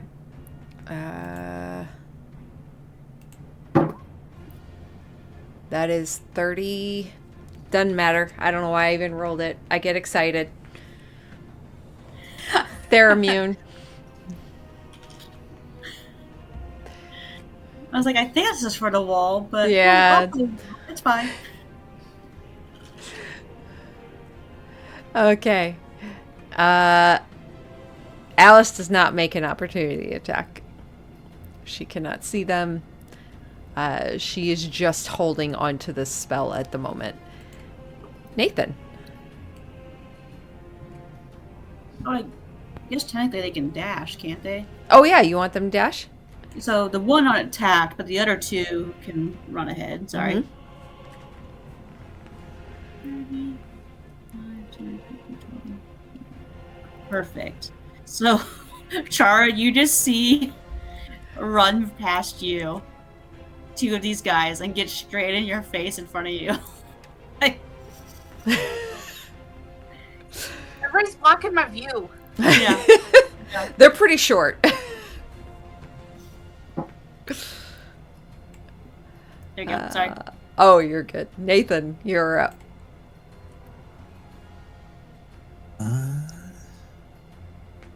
Okay, I guess I will do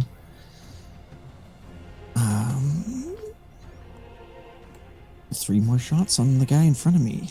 Except I will pull life for this one. And the one that, if he ends up going unconscious, that's a net 20. Okay.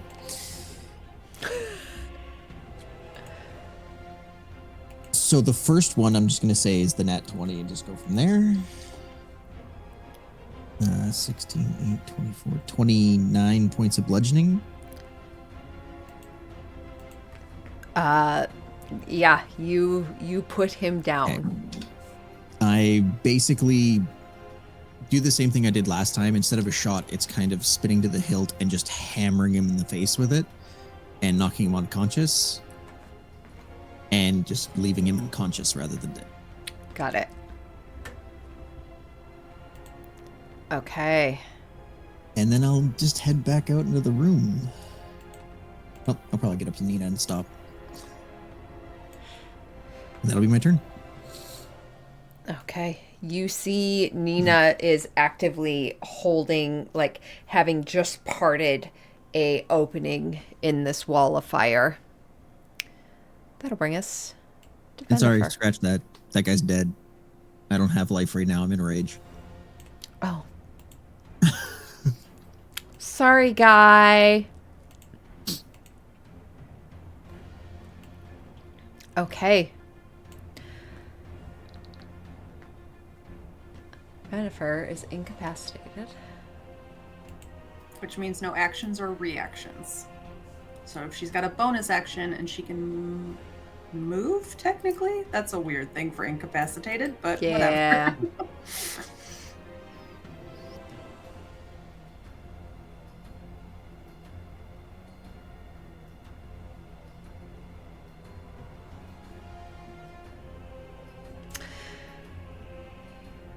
Bennifer. I forgot she had this. So she's going to use a legendary resistance. And even though this happened prior, I forgot she had this. She's going to choose to succeed. So, but because this kind of happened in a time thing, because I'm stupid and forgot that she had this, she momentarily was incapacitated. But she's going to use her resistance to basically succeed from it.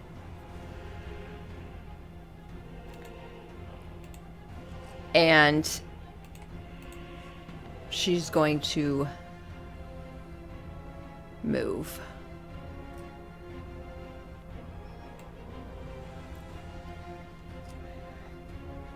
And you watch as she disappears behind the curtains.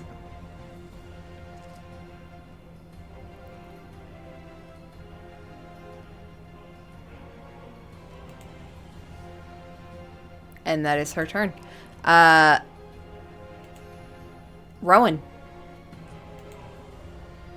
Did it seem like she was like going through a tunnel or something behind the curtains, or just your go behind the curtains? You just saw like the curtain kind of flap open for a brief moment before it curved back around her. You heard like a shifting of stone. Okay.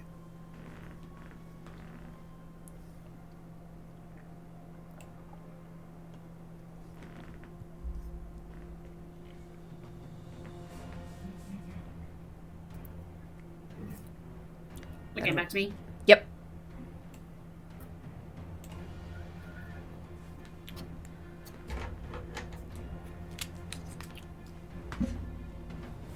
As she's holding Alice,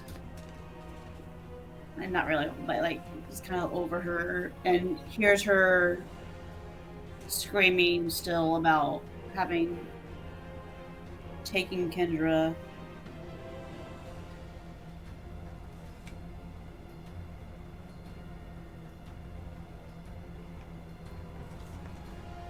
Man, where is Rowan's headspace with this? This is.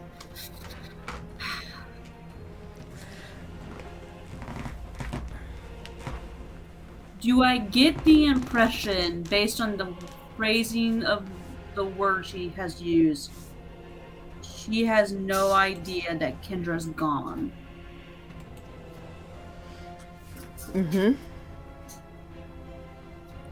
Because she kept saying, like, you've taken her from me. Yeah. Like, made her She betray, used not- present tense.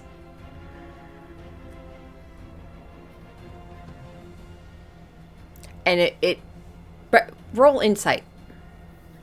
Okay.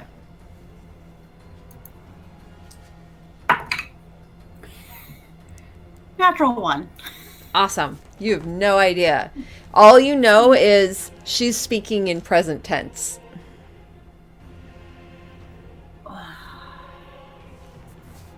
So you know that much.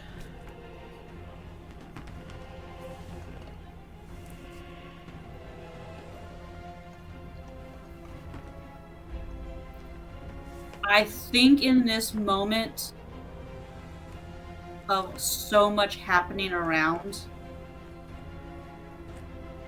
she's kind of going to be going back to what happened with the police officer in that alleyway,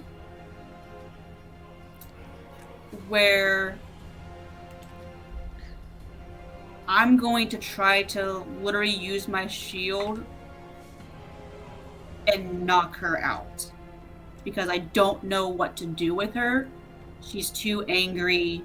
She's still throwing spells. My friends are in danger. She's kind of like, I need to try and deal with her later, but she doesn't want to kill her. So I'm basically going to attack her. To try and knock her out? To try and knock her out. Okay. If you want me to use, like, I can use a shield with, like, basically an unarmed strike kind of thing, or however you want to. Yeah. Let's do you have shield? The was it Shield Master? The feat? Yes. You do? Yeah. Yes. Okay. What is the descriptor on that?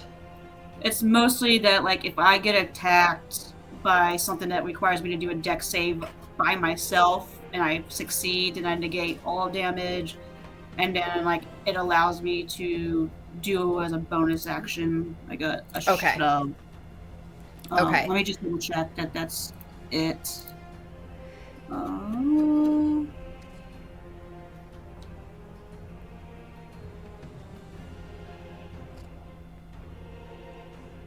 Yeah, I can add the shield's AC to the dex saving throw against an effect only on me. React, blah blah. I can use a bonus action to try and shove a creature within 5 feet with my shield, basically. Okay. Let's do a unarmed attack. You can do it with advantage. And you can add the AC of the that the shield adds to you. Okay.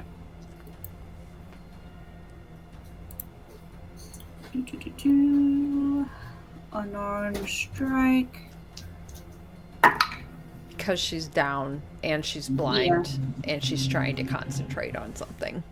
So 21 to hit.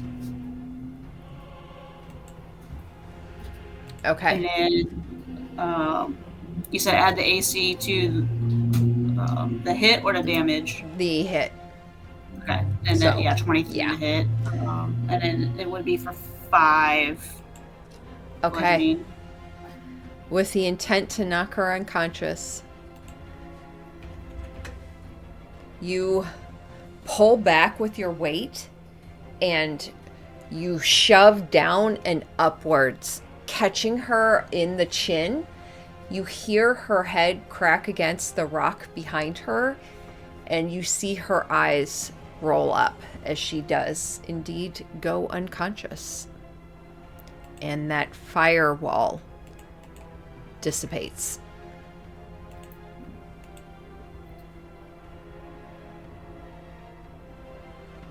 Hearing it and everything, like,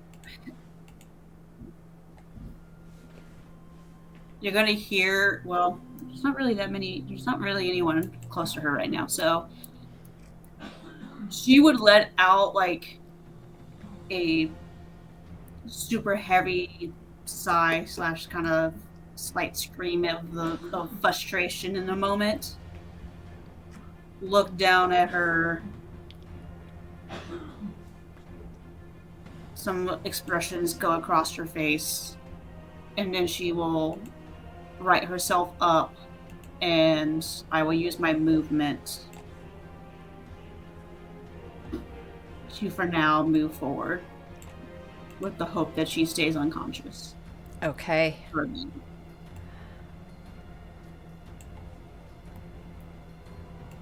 Excellent. That's my turn. Okay. Or you know what? No, I'm sorry, because she would hate that. I'm going to take the rope out of my pack, and I'm going to tie her up. Okay. So I'll stay there and be in her face, and yeah, I'll focus on tying her up for now. Okay. Fire elementals. These large, roaring creatures immediately they trail across, blaze across this path, across this marble, this trail of fire just kind of behind them as they both move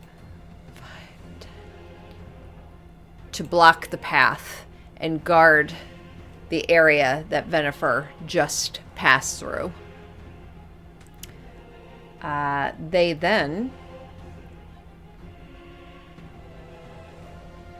Actually, they stand guard. That's their turn. Tempo.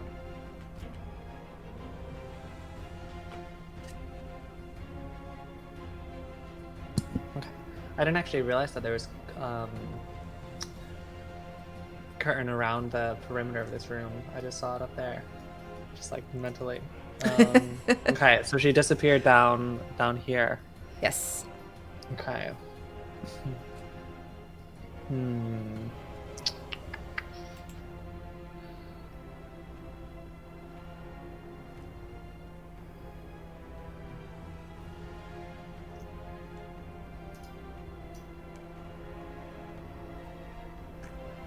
going to change this up a bit too.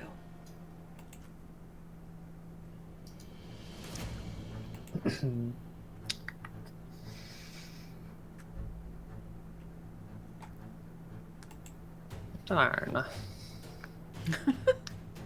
Well, darn.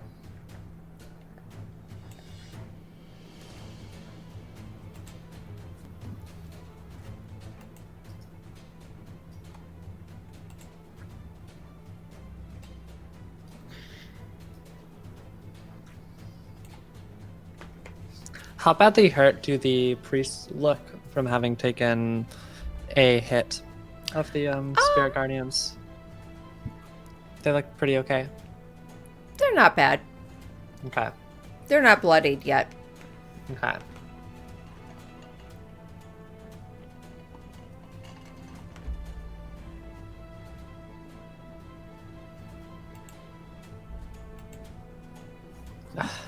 Damn it. Tempo's going to say. And just cast Eldritch Blast on this south guy. Make 3 attacks. Okay. 21, 21, 29. Yes, those all hit. Okay. 32 force damage. They get Okay. pushed back up against the wall there. The Eldritch Blast slam into him, different colors bursting out, mixing with the blood as he turns into flame.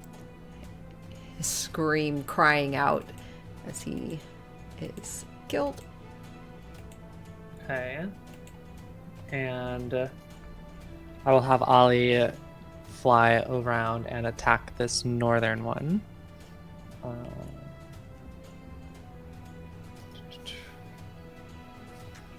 Plus 5 damage. It's a 17 to hit. That hits.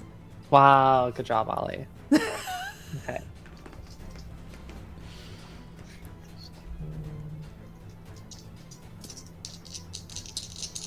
So it's 5 slashing and 11 radiant. A total of 16. Okay. Good hit for Ollie. Hmm. Anything else, Tempo? I will move closer, but not in range of these elementals. And that'll be my go. Okay. Chara.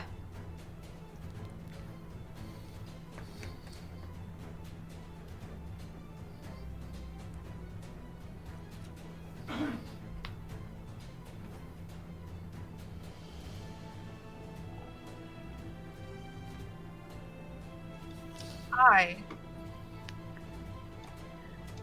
wish I had water stuff. And why am I frozen? Y'all hear me? Yeah, I can hear you. Oh, that's Yeah. weird. Okay, there we go. Yeah, you're not Why? frozen for us. Yeah. It's like the computer was being weird. Probably. Anyway. Um, these elementals happening here. Do I get a sense if the elementals were summoned using magic or if it was like an ability? Great question.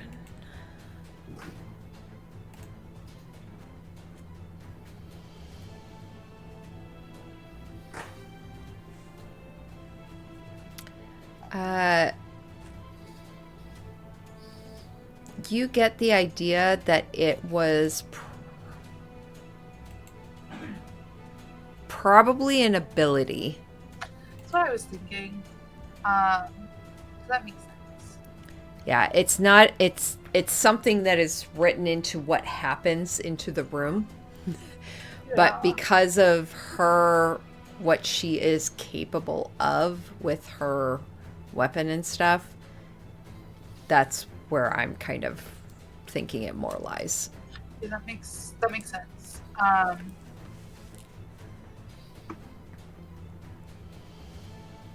don't want to get close to these things.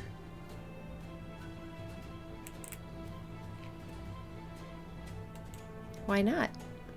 Why? TM. Tempo, how do you look? Like as far as like hits go? Pretty okay. Like taking a hit or two, but like most of the way there still.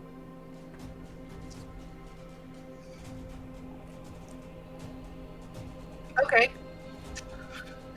I'm going to first thing I'm gonna do is I'm actually gonna bonus action healing word on myself. Okay. I'm gonna do that at the second level.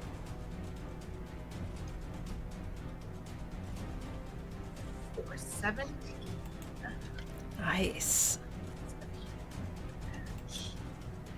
And then I'm going to cast Rolligan's Psychic Lance again. I have 4th level. And Chara would say Venifer under her. She would utter the name.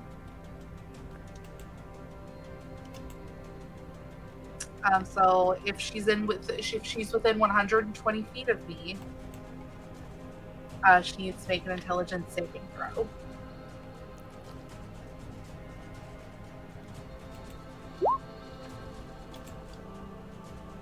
Uh, 15. Does not save. She will use her second legendary resistance. Flushing them out one by one. Flushing them out.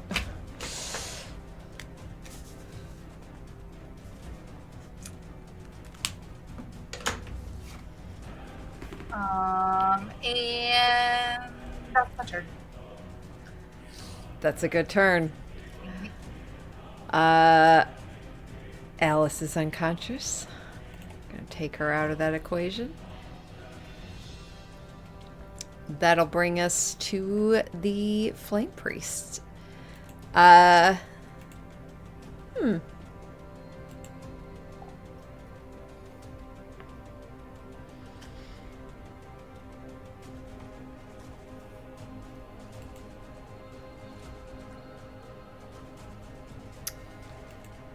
He is.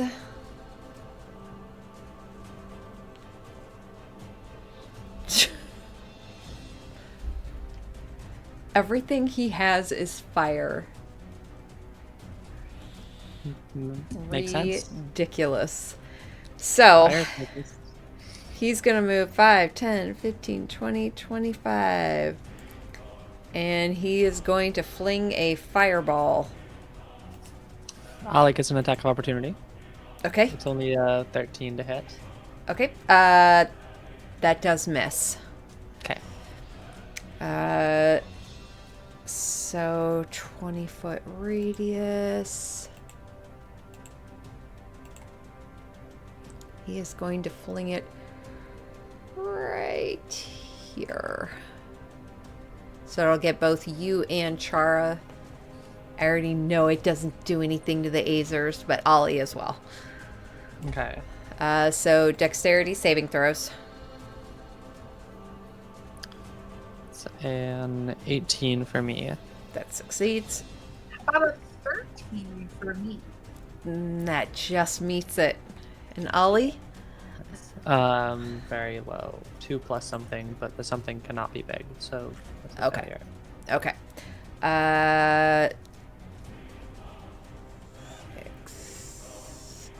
Okay, so shit. We'll do 6 and then 2. So 33 fire damage to Ollie. Ollie disappears. Okay. And then half of that to you and Chara. What is that, 15? I think. But they both then passed, right? So the another third. half. So another half, yes. So 7. It's a beautiful thing.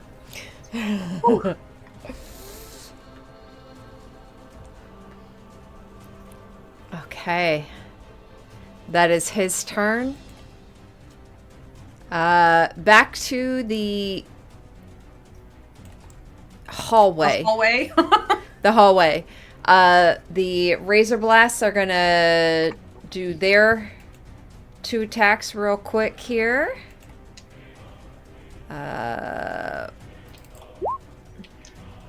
An 18 That'll hit. for 8 plus. So, I'm sorry, just 8 piercing. We're gonna say it's a roundabout 1. So, Okay. all of them. So, and then the other one missed. So, if he wants to. Oh, you're doing it. Great, thanks. And then the other one will make his. Oh, it's 3 attacks. My bad. That's okay. The last one is a 19 for 11 piercing Okay.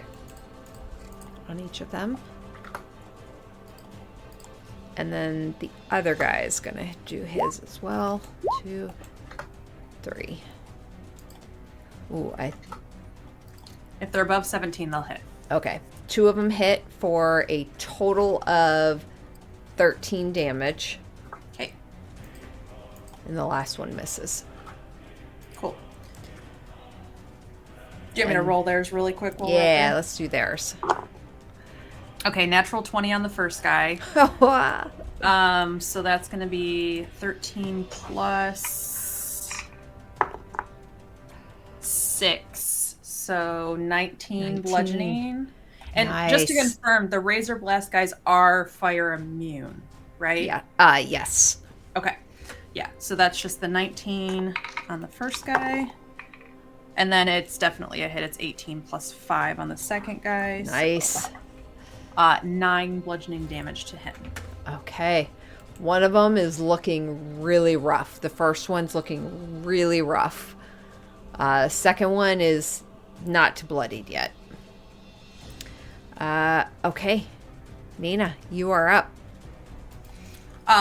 Turning to Nathan, coming up next to me, I think she just goes, "How you doing?" She's like looking you up and down. How hurt are you? Are you okay? He looks Okay. okay, other than his eyes are glowing. Okay. I think she just kind of points. I'm just supervising that way, and points down the hall over Alice. I guess she'll just say come on, because she's going to run that way too. So 5, 10, 15, 20, 25, 30. And then I will dash 5, 10, 15, 20, 25, 30 to get right here. I'll start helping Rowan, but as my object interaction, I would like to take the wrapped up gem off of Alice. Or whatever I saw her grab out of the cultist rooms. Yep. You easily reach forward and pull it out of the pocket that she stuffed it into. Okay, I stuff it into my own pocket, and that'll be my turn. Okay. Nina, I do need you to make me a wisdom saving throw as you grasp this gem that is covered in cloth, so you're protected in that sense. Does a 17 pass? It does. Okay.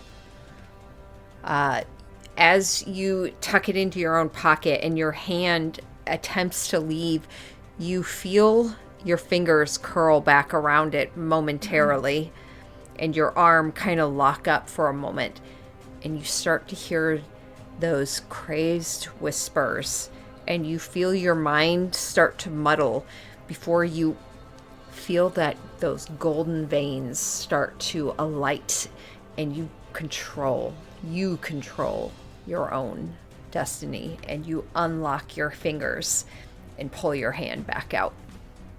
Rowan, you just hear her mutter, "Not today, Satan." Shoves it away. Okay. Blue group Azers.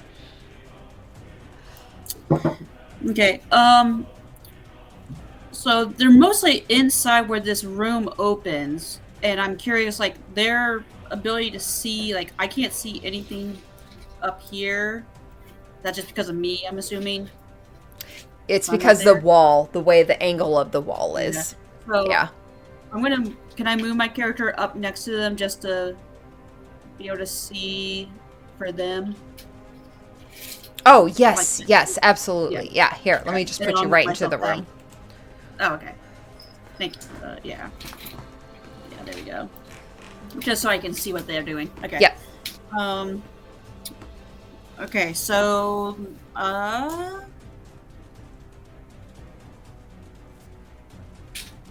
guess, let's see, 5, 10, 15, 20, 25.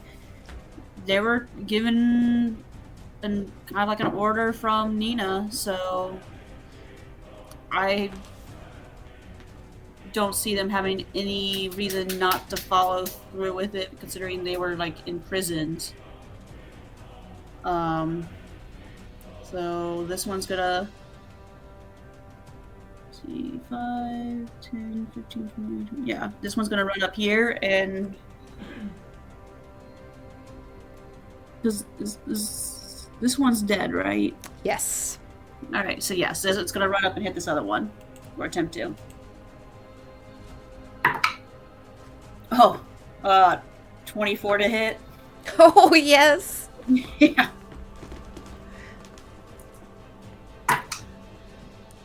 Woohoo! For what is that? +3, so 13 bludgeoning and 5 fire. But I assume they're immune. Are they immune to fire? They're not Resistant. immune. They are resistant. So it still takes some. So yeah. But they only have 2 hit points left. So the flames that they so religiously hope to become one with is what just winds up killing them.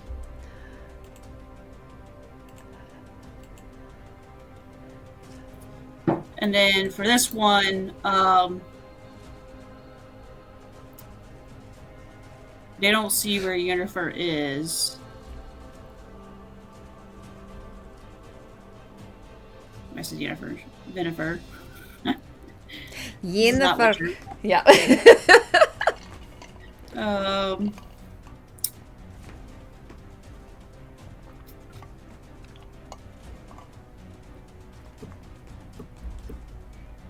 would they still attempt to attack a fire elemental? That is the question.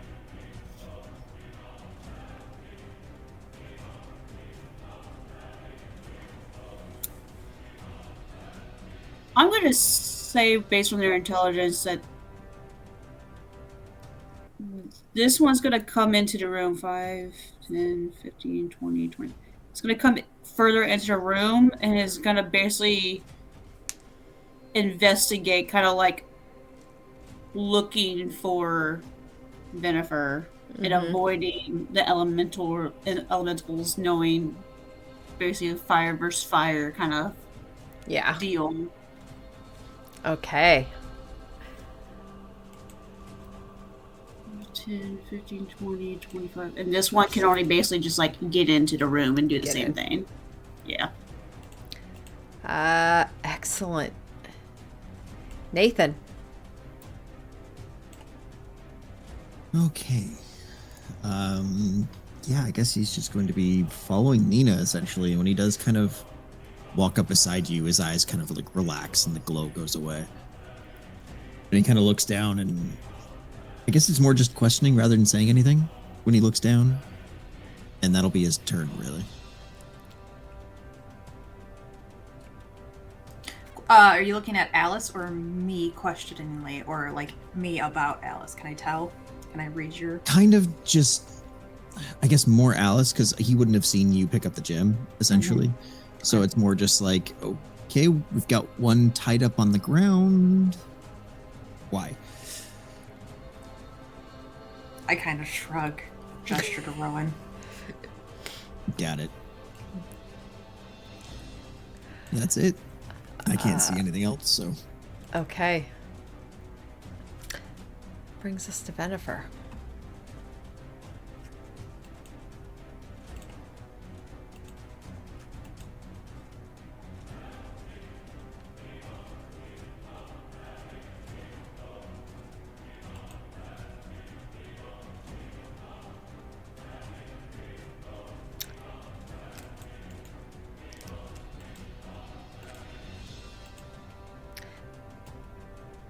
Whoops.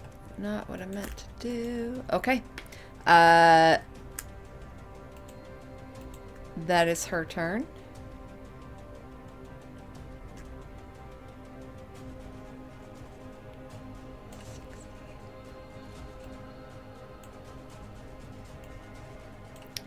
And that'll bring us to Rowan.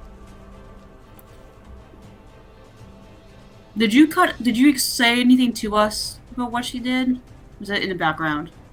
No. She, other than when she initially disappeared behind the curtains. Okay. All right. Yeah, we don't know. Make sure the audio cut in and out. Okay. Rowan. You're still back with us at Alice, right? Yes. I need to move back. Thank you.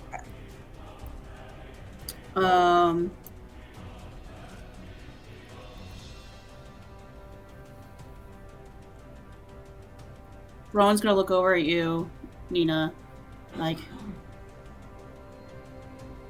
you good at holding that? Yeah, I think I got this. And she will just like do a quick, just gentle touch to you as a assurance, and turn. 5, 10, 15, get right up behind Chara. Everyone's been crowding Chara today. And sees the two giant elementals there. Mm-hmm.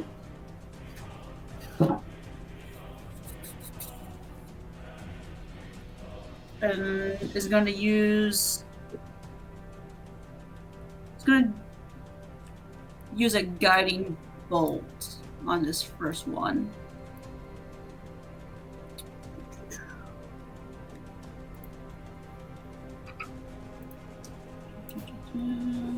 One sec, sorry.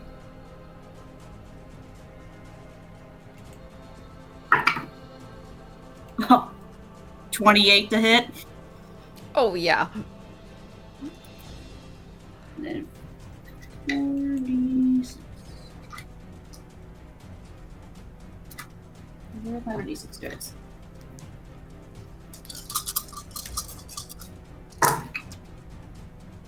Really? Almost all twos. 2, 4, 6, 10 radiant damage. But it's kind of glowing so that the next attack roll will have advantage on it. As it slightly glitters. Okay. Yeah, the flames almost take on a little bit more of this kind of odd mirage radiance. Okay, that'll bring us to the fire elementals.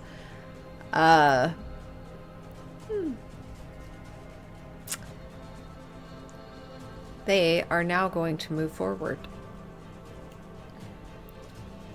5. This one is going to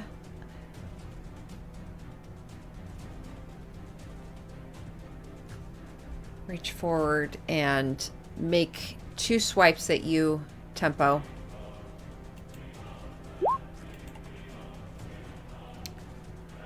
Whoa. First one misses. Second one is a 16. 16 hits. So 5 fire have to 2 plus 2 more fire. Okay. And that's already halved. And you are a creature, therefore you are flammable. I am. Therefore you do ignite. Okay. You must take an action to douse the fire, otherwise you will take fire damage at the start of each of your turns. Okay. That is that one's turn. 10, 15, 20.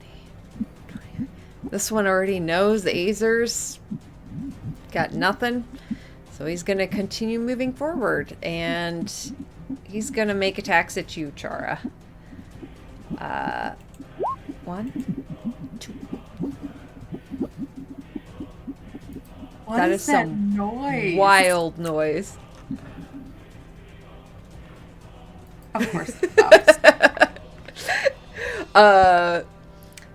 That'll be a 11. I assume that misses. And a 16. 16. I lost my screen. 16 hits. Okay. That'll be 10, 5, 6 fire total. And you are also on fire. Thank you. You're welcome. Oh. I suddenly feel guilty. Tempo, you're up. Yeah, I am going to move 5 feet here, taking an attack of opportunity from the first fire guy. Okay. He will take it. 14. Misses. Okay. I will move 10 more feet, taking an attack of opportunity from this guy. Mm-hmm. Oh, natural 20. That hits. I can see it, so silvery barbs. You bitch. You can see that? You sneaky bitch. Okay. Reroll. That's an 8. 8 misses. Oh, okay. I have 10 more feet of movement and I haven't done anything. I'm going to use my... Does it take an action to try to feel for if this is like one of those walls that Ollie found? Yeah, it would be a investigation check. Sure, I will do that.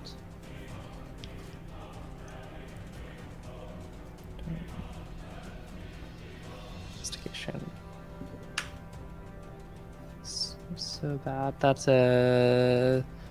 an 11. I'm gonna add my bardic inspiration. Okay.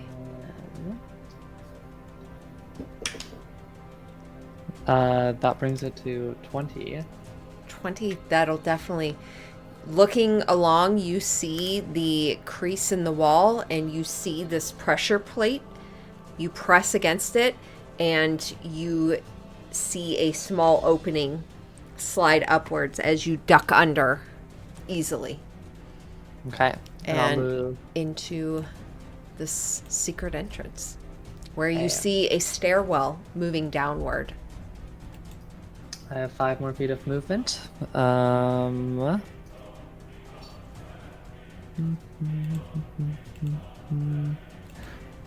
can still see out of it, right? Like back into the room I was just in. So as soon as you pass through, like a few seconds later, it drops down again. Okay, gotcha.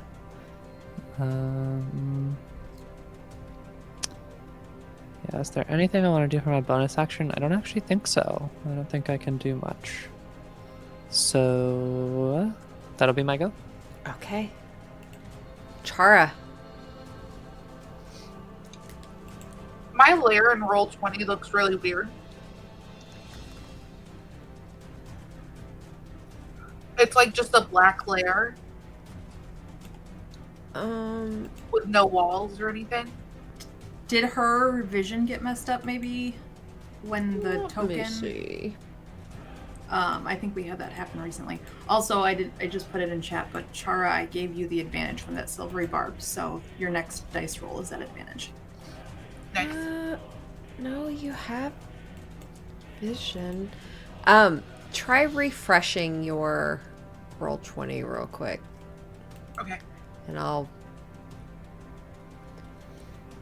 Oh, that worked. Okay.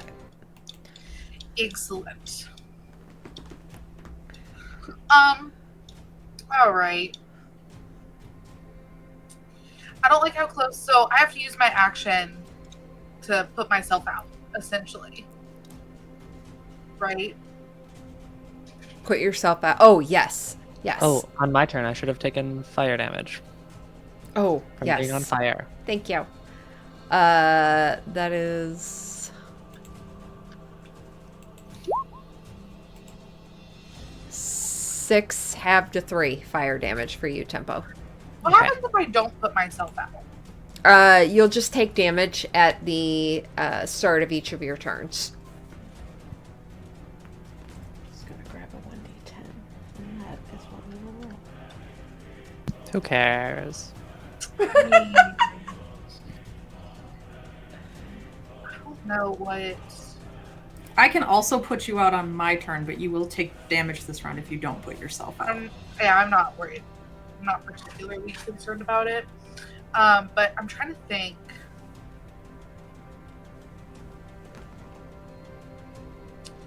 What I want to do.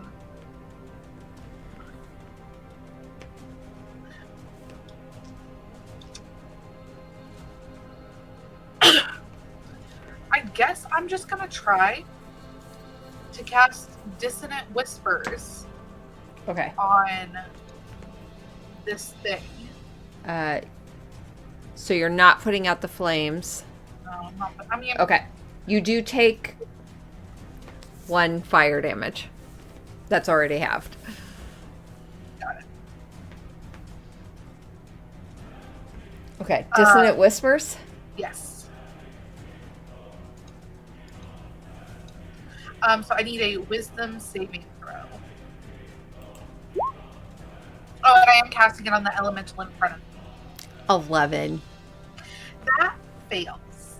So this creature, on a failed save, is going to take 46. So that's 15 psychic damage. And it has to immediately use its reaction to move as far away from me as possible. Well, it already used its reaction. Is that what it says? It must use its if available. If a bit. Okay. If it doesn't move, yeah. So at the start of its turn, it will move away from. It'll use its movement to move away from you. Okay. good move, though.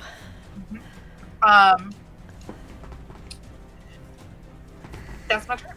Okay. These guys are dead. So, done with that. Razor blasts in the hallway. They're going to make their quick attacks here. A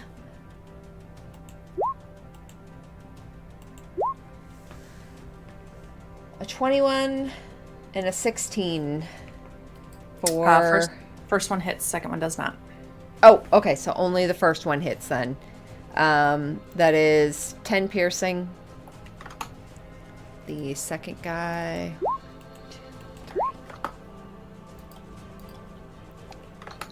18 and a 23. Those both hit. For a total of... I can add 15 piercing. Okay. That is... And then the Azers in the hallway. First one definitely hits. That's 9 bludgeoning damage to the first guy. Okay. Ooh. And a 15 on the second one. Just... Let's make that with advantage because there's, like, Okay. all kinds of guys. Natural 20.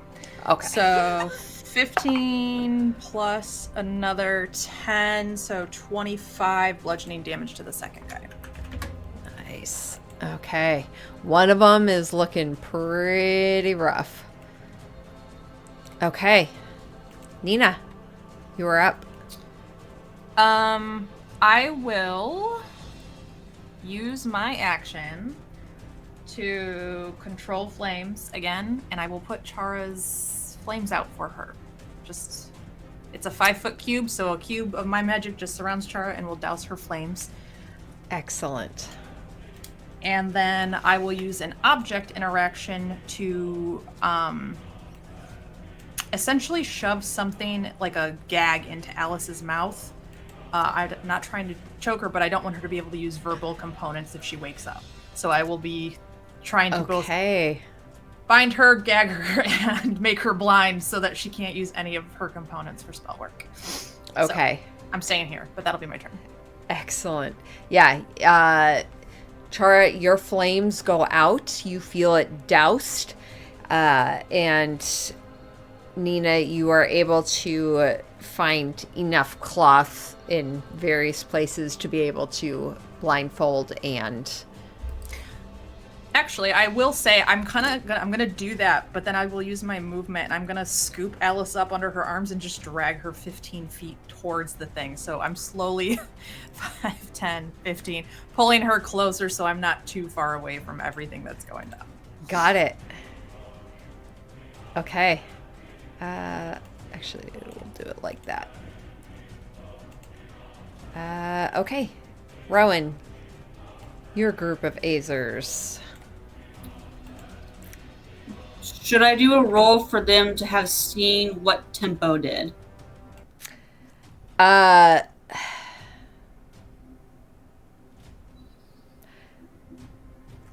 me look at the Azers real quick.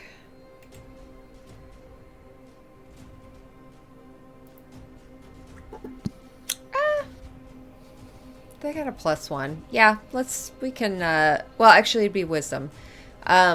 Yeah, do a wisdom check for them.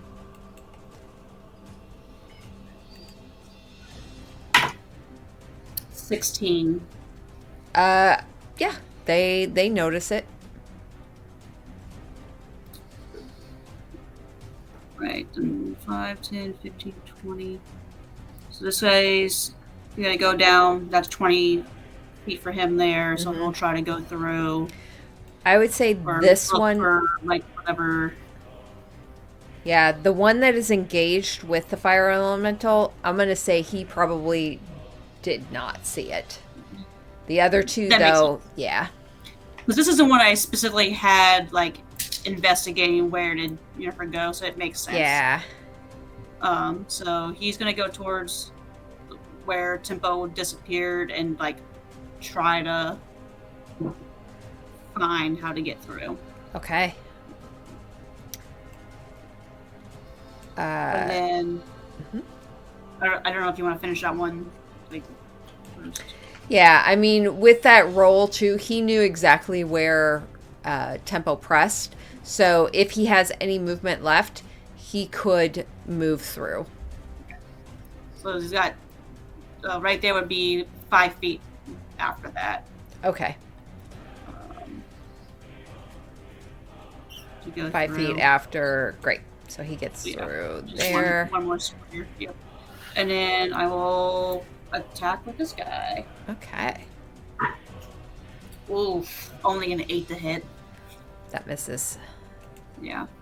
And this one, you said probably wouldn't have seen either. Yes, they would have. Oh, they would have. Okay. So they're use their movement to get down here, or no, that was the No, I'll say it gets to there, and then will ready itself or go. What's the We'll go. Oh my god! I just blanked on the defense thing because of the fact that elemental's right there. Like a So dodge. if it gets, yes, dodge. Okay. Thank you. You're good. Okay. And the other one's gonna. No, he missed. Never mind. So that's it. Nathan.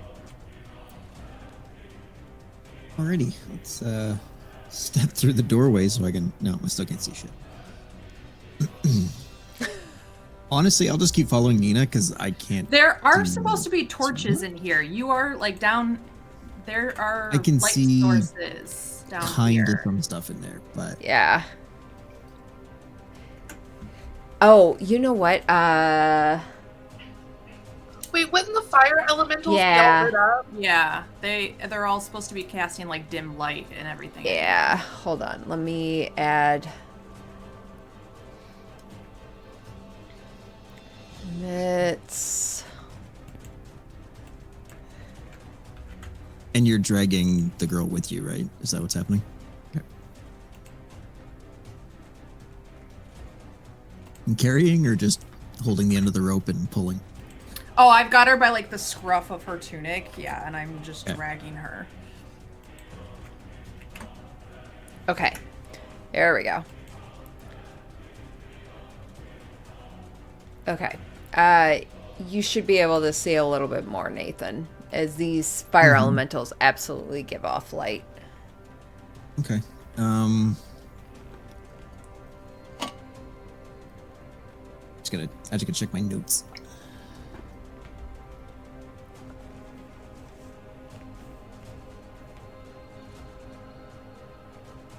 So he will pull death, and I guess he'll put 3 shots into the first fire elemental that he can see. Because that's about it. And I guess partial cover. So, yeah, let's hope for the best.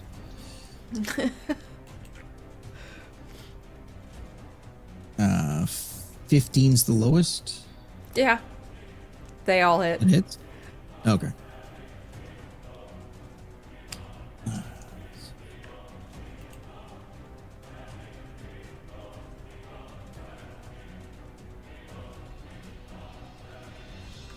Uh, 41 points of piercing. Oh my god. Okay. They are resistant, even if it's magical. Oh no. 20. Nope, just from non-magical. So, you said, what is it, 40s? 41. For all 3 altogether. Excellent. And Yeah. that'll be his turn. Whew. Rowan.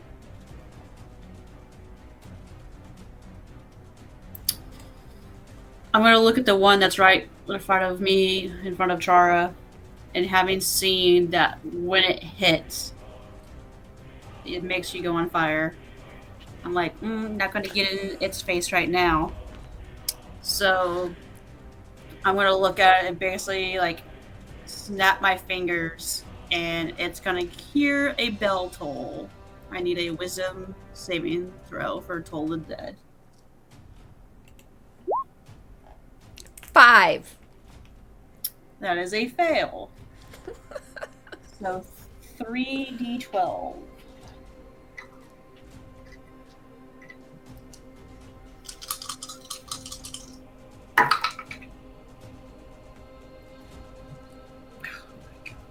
So freaking all over the place. 13. Literally 1 min, 1 max. 15 necrotic damage. 15. This thing is definitely looking bloodied. Wow. Flamied. Its flames are dimmed. It's, yes. It's starting to look like coals. Yeah.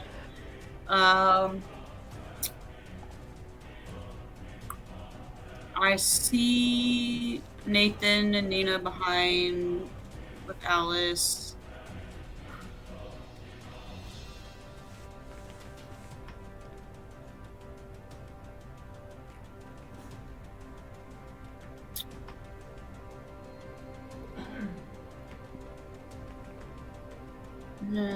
Yeah, since she saw that it set you on fire, she's going to just stay where she's at right now.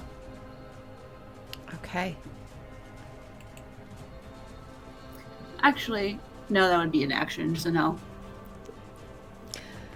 The first one is going to make its attack at you, Chara. 1, 2. Ooh, natural 20 for the first. I'm sorry, what was that? Natural 20 for a 26. As it's called touch. It just like reaches out and swipes a hand along you.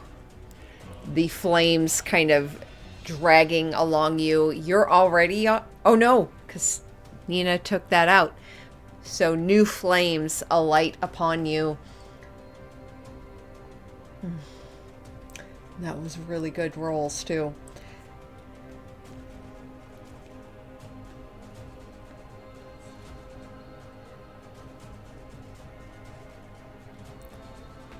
Oh my god, I can't add. Hold on.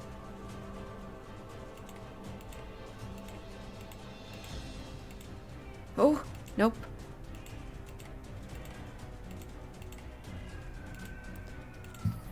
That is a total of 18 fire damage. Ouch. And you are currently on fire.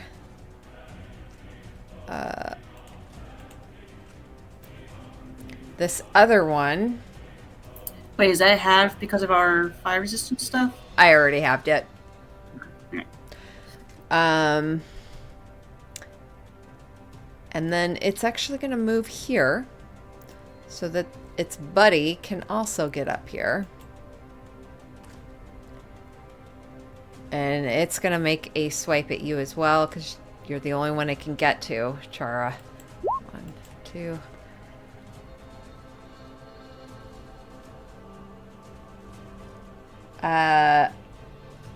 First one misses. Second one's a 23. 23 hits. For 11 total fire damage. Excellent. Okay. And I actually forgot. But you forgot. What? Well, the first one, it hits twice. I forgot the second hit, which was a 19. That Which hit. is... Oh, Chara, I'm sorry. 11 have to... 5 fire damage. Chara is lighting up. That is their turn. Tempo. Okay. This Azer comes barreling in behind you. Mhm. Quick question, probably not for this turn, but future. Is drinking the water from the water skin from that fount, is that an action or a bonus action? Just so I can plan around that. So we're kind of doing for the healing potions, we're doing the rules of if you take an action, you can get the full benefits of it. And if you use a bonus action, you can roll for it. If you want, I would say, since this is a specialty thing. I was going to say, we've been doing it as a full action if it was done in Okay, combat. thank you. Okay. Yeah, Cool. let's full. Cool. Just wanted to be mindful. I'm going to take fire damage because I'm on fire. Oh, that's right. 1d10. 2! Have the one. Cool. I will move 30 feet. Best purchase you guys ever made. I am going to use my Warlock feature to resummon Ollie. Just using a magic action, I can cast the Find Familiar with no spell slot. And I can Okay. resummon Ollie right here.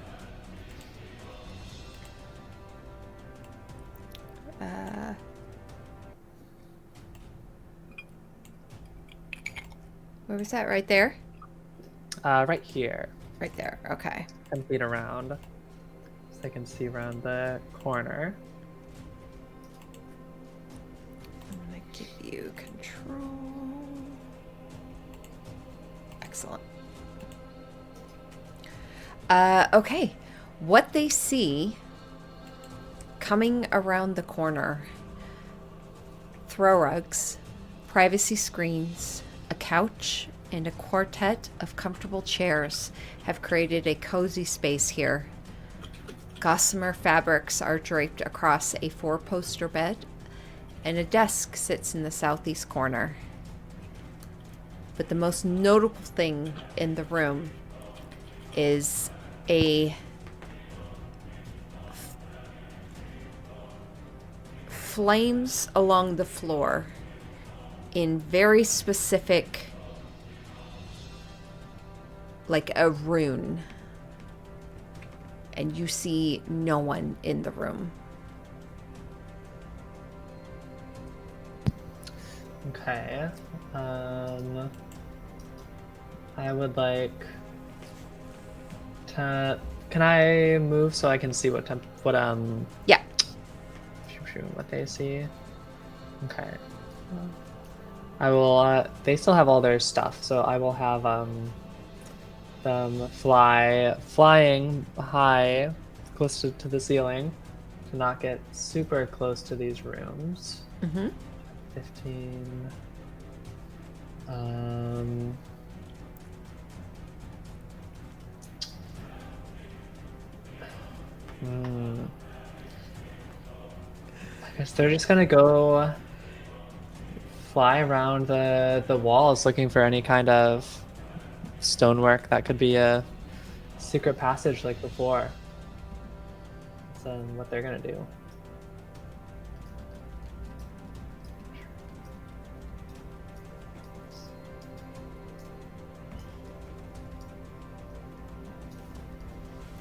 Okay.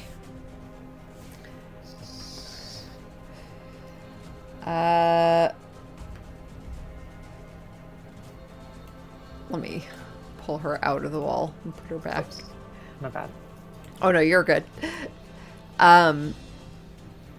So they see, like, Tempo sees these lines of flame in very specific shape that is, you're not sure what it is. If you wish to investigate, you can. Okay. Could I have?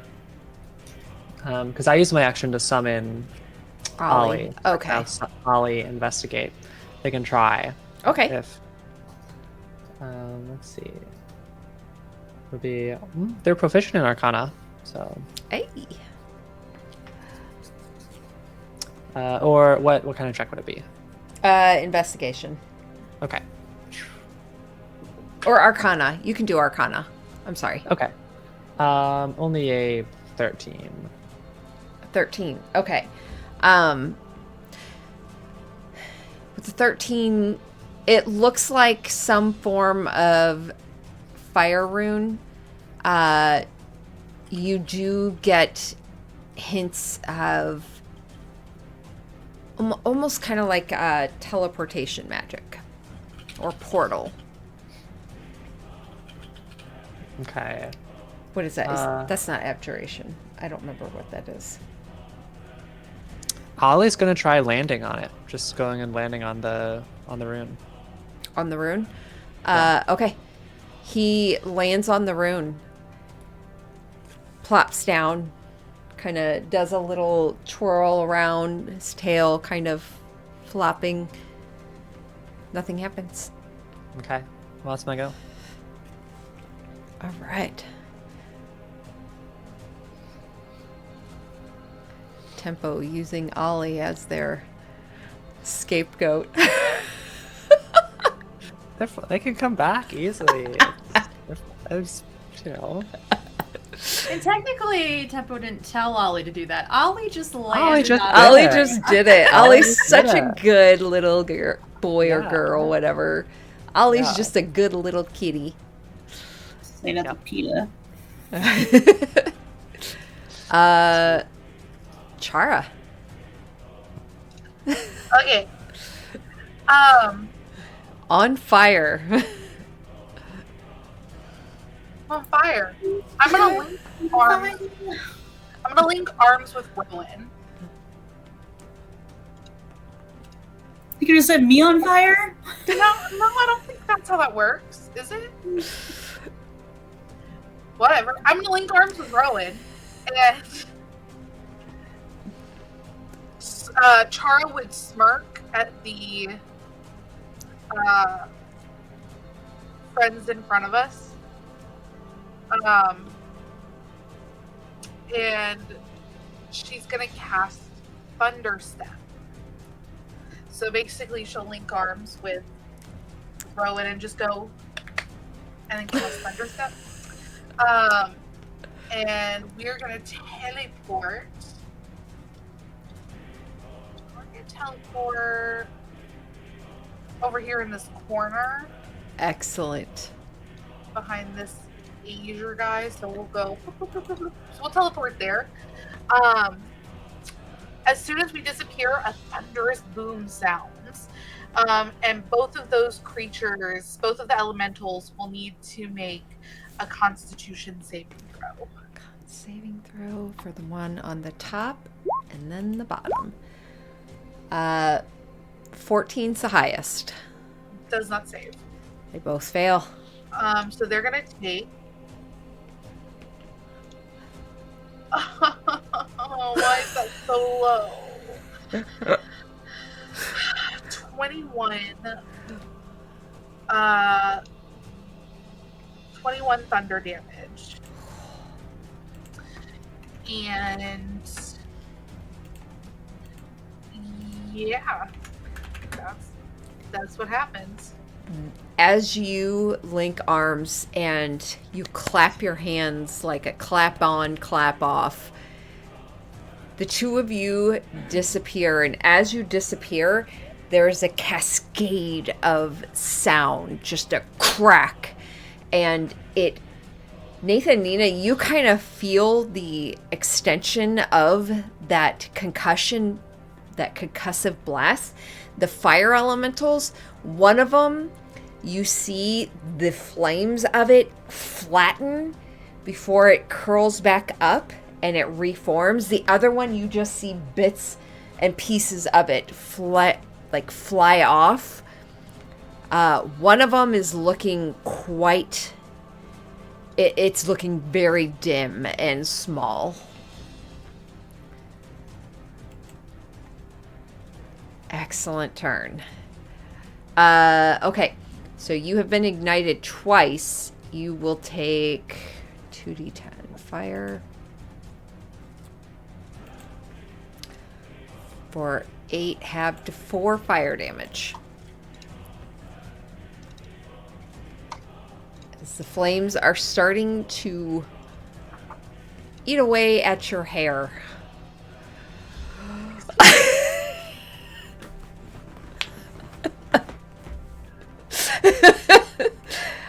Okay, hallway battle. Here we go. Razor blast. 1, 2, 3. First guy. Only the first one hits for a total of 4 piercing. Okay, one of them is out. Okay.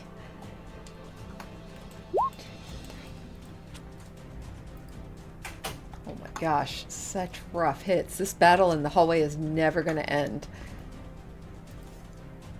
The second... I'm going to go ahead and delete that guy because he's out. Okay.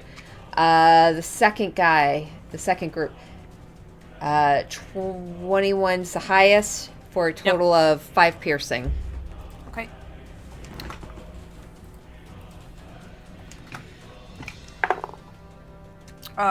Yes, that's in 23. Yes. So first guy is going to take 9 bludgeoning damage.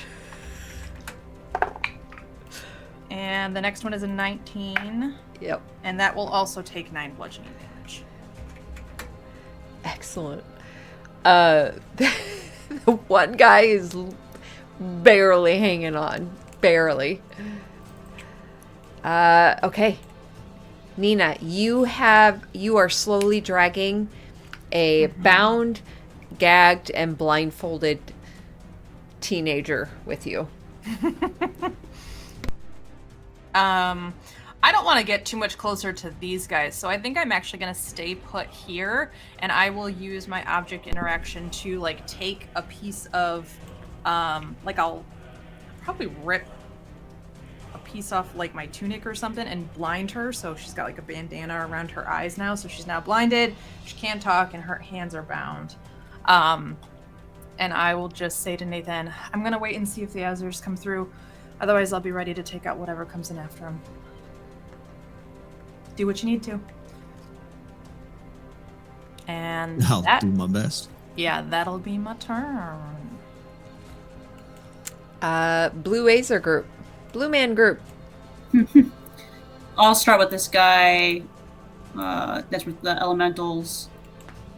He'll hit the top guy here. Okay. Or attempt 2. 16 to hit. Yeah, that hits. Alright.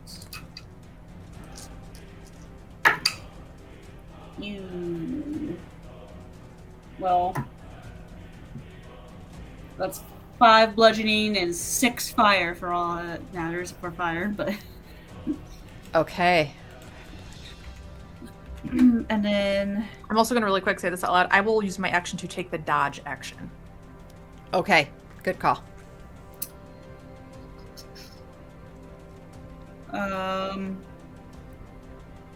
This guy... I will have moved through the room, so his movement's 30 feet if you want to make him go past Rowan into the 5, thing. 10, 15, 20, 25, 30. Gets to there. I don't know if you can pull me in to be able to see what Oh, they see. you know what? expect, Let's do or- this. Yeah, let me pull you in. It won't let me change that. Okay. So this Okay, is the one that just got moved in there. Okay. So we'll do dash then. Move Okay. Another. 60, 5, 10, 15, 20, 25, I accidentally moved it 5 feet. So 30. if you wanna- Oh, there you're we go. good. So he gets right around the corner, and he also sees Ollie and the fire rune on the floor. Okay. And then, yeah, 5, 10, 15, 20, 25, 30. So this guy gets to there. And then we'll 5, 10, 15, 20, 25, 30. So, there you go. Yep. And just so you can, because you'll see that whole room there then. Gotcha. Okay. Okay. I'm going to pull you back up here with Chara. Thank you. Nathan.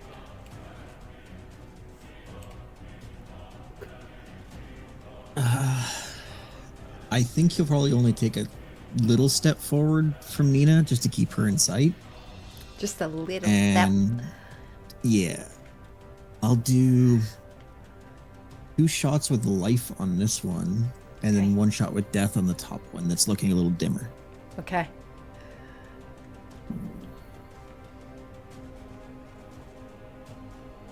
So the one with death is a dirty 20. Yes, that hits. 14 damage to that one. Okay. And then the other one is a 16 at the lower. That still hits. Okay, so both hit.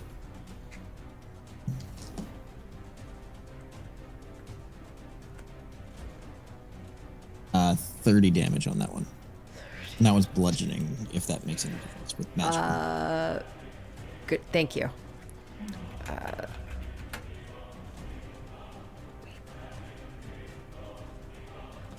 Because it's still a magical.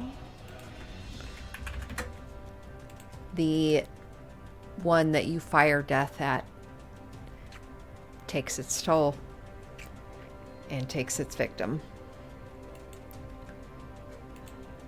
As the flames, as this bullet fires from it, and it enters this elemental, and you see it almost fold in on itself, like almost like a black hole being sucked within it, and is pulled backwards and just completely dissipates. Anything else, Nathan?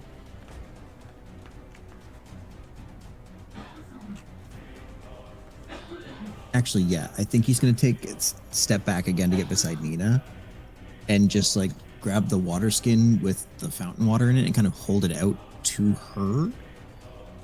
And just that'll be the end of my turn. So it's within access for her turn. Okay. Okay. Rowan. How is Chara looking? You're still on fire? I'm on fire. I look singed. I look a little beat up. Like, Chara's looking rough.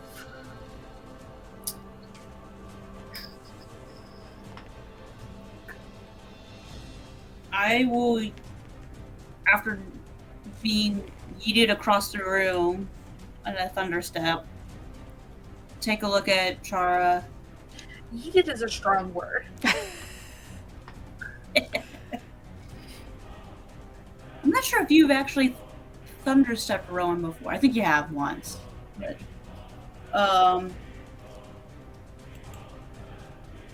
it doesn't really put out fire exactly or anything, but I will reach out and with my feet, I will touch you and do a healing hand. Oh.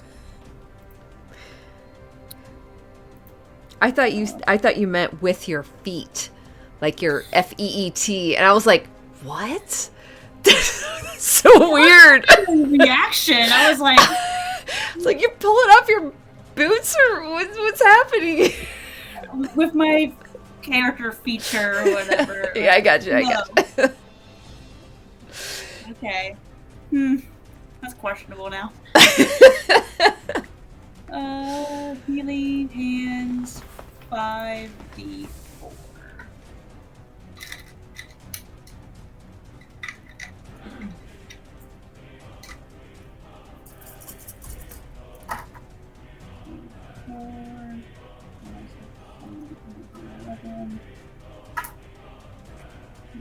You will heal 14. Nice. Okay.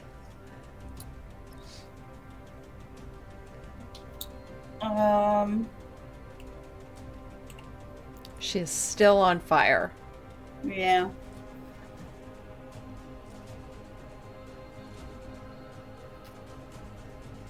Short of making you stop, drop, and roll like we're back in middle school.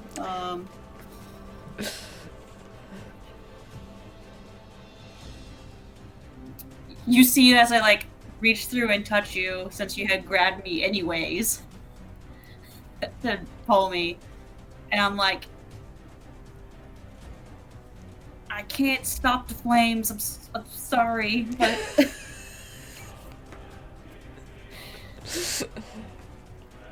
because I do not have. I mean, unless I shove you to the ground.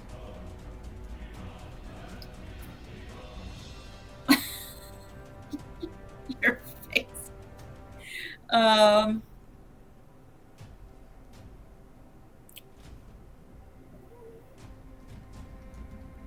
I will go through, or I was not there when it happened, so I did not see.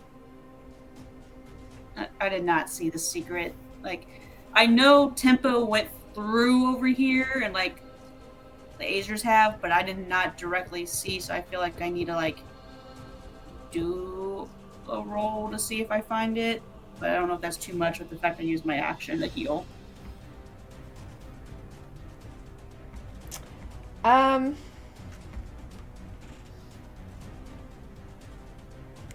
I would say you can look for it. You won't be able to. We'll say you can do a perception check if you'd like. Okay.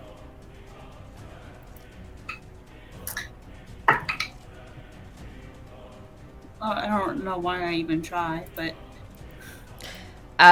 The flames on Chara, 8. Yeah. yeah, are just kind of in your face, and you're unable to actually try and look around. Can you please put yourself out? You're a little hot.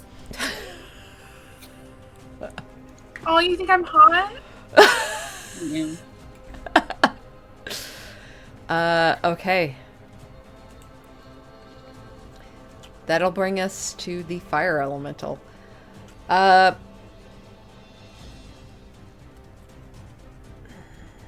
he already knows this Azer. He has one thing he's supposed to do. He's gonna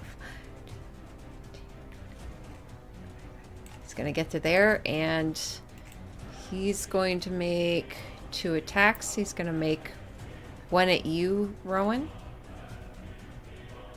Yeah, I get an opportunity attack as an Azer, right? Yes, Maybe I knock him out. You don't know. maybe. Yeah, go for it. 8 to hit. No. Yeah. That was an excellent chance. You tried. All right. First one's at you, Rowan. Second at Chara. First one's a 10. Second one's a 22. Yeah, that hits. Well, that's actually good because you're already on fire. 6 fire damage already halved.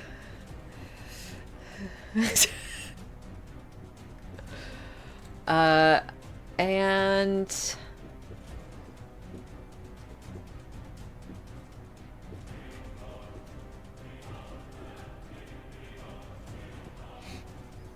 oh man, I really got to remember these things' features. Okay. Tempo. I take fire damage. Yay. That is 9 fire, halved to 4. Okay. I'll move.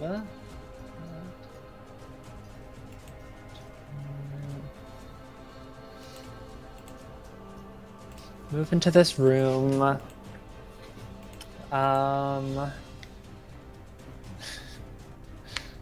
I think Tempo wants to look at this rune and try to gather the nature of it. I know it has something to do with teleportation. Presumably it was used in Venifer's teleportation, but like I've teleported with Nina before, and I don't think that leaves a rune behind or anything. So I want to see if I want to ascertain if there's some way we can follow through this rune to wherever she teleported, or better understand the nature of it. Yeah, roll a Arcana check. I would like Ollie to help me because they're looking hard. So pretty good. Arcana, that's currently an 18, and if that's a failure, I will add stuff. Nope, that's success. You get the ideas looking at this rune and the elemental ties to it, knowing what you know about how Nina utilizes her magic. You get the idea, it occurs to you, unraveling this magical mystery, that it requires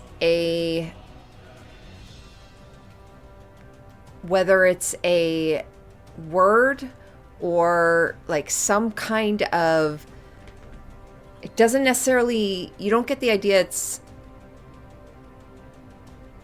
actually, there is a verbal component that must be spoken, as well as a somatic, a very specific one. Okay. To activate the rune. Gotcha. I'm guessing that's the symbol, and similar to what we did in the water cult, I'm guessing there's some kind of equivalent, but I don't know what that is. Okay. That's my go. Okay. Chara.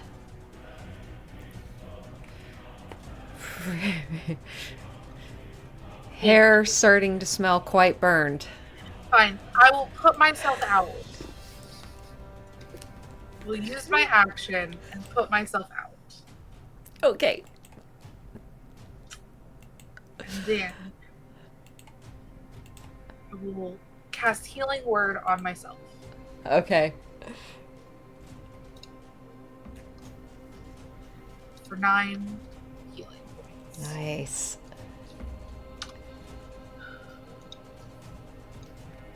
That's my turn. Okay. Hallway battle.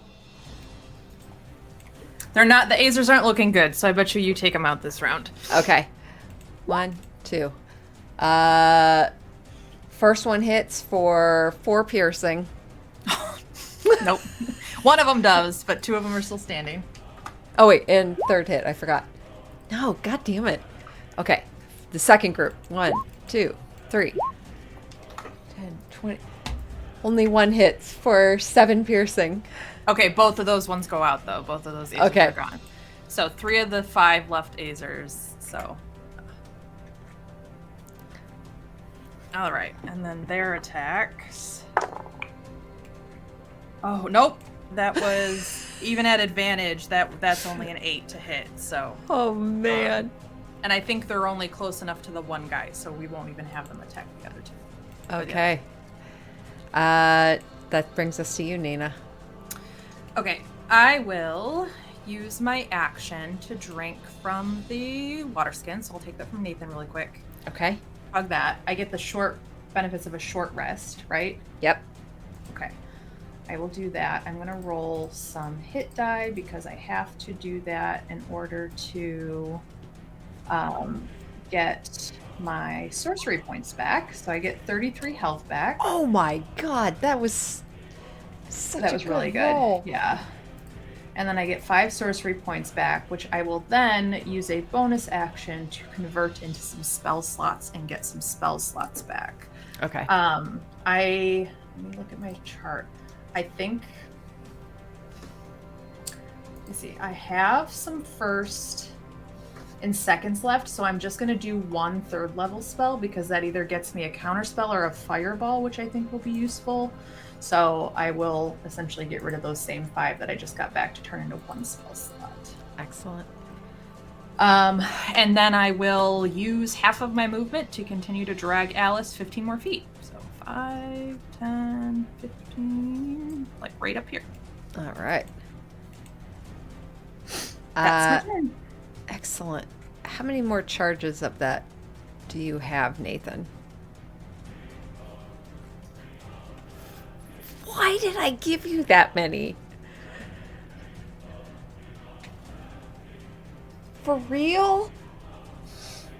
What was I? And we Tempo figured has water their skin can hold own. What 10. was I thinking? And Tempo has their own. So Yeah. like, That's ridiculous. That's the dumbest thing Just I've imagine done if you kept yet. it as a long rest.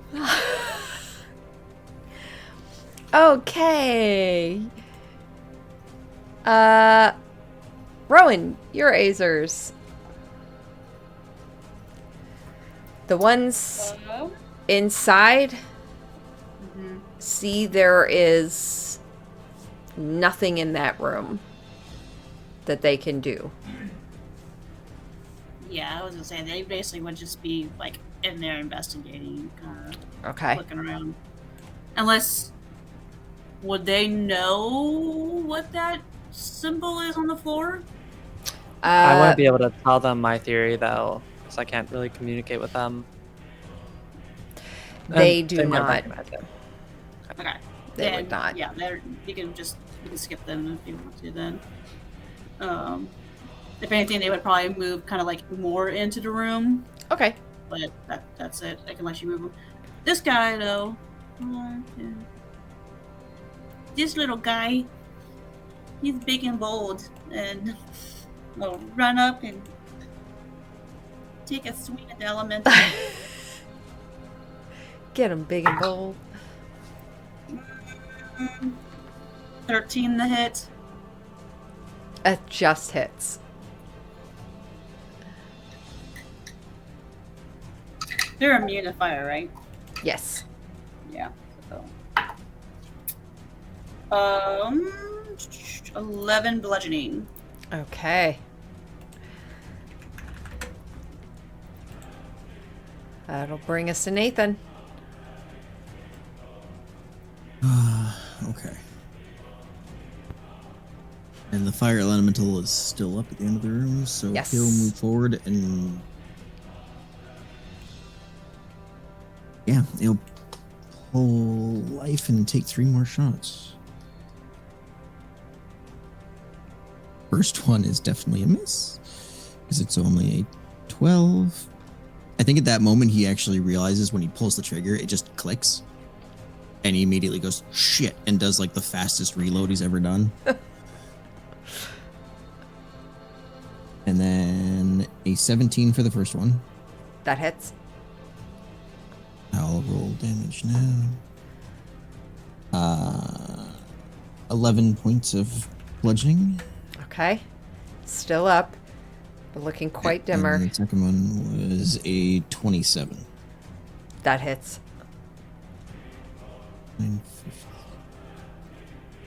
17 points of bludgeoning for the second. He is there, and he's almost like just heat. A mirage of heat with some flames flickering off of him. He is looking very rough. Okay, and that's his turn. Rowan.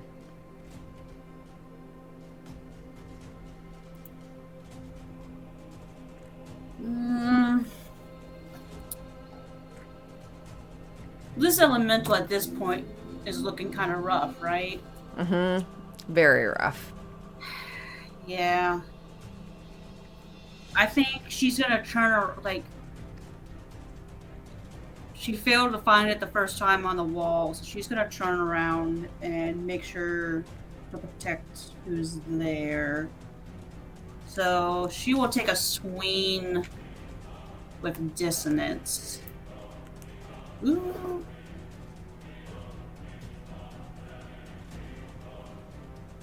Did I just lose you? Nope, No. you're good. Okay, my computer just froze for a sec. Okay. I will take a swing with dissonance. Am I far enough over that with the Azer that hit its advantage or not? He's not really flanking. Okay. Hey, if I don't ask, the answer's no. Hey. Son of a. Oh wait, I think that 13 does hit. Yeah, 13 yes. hits. 13 hits. Ooh. Barely. Need a D8.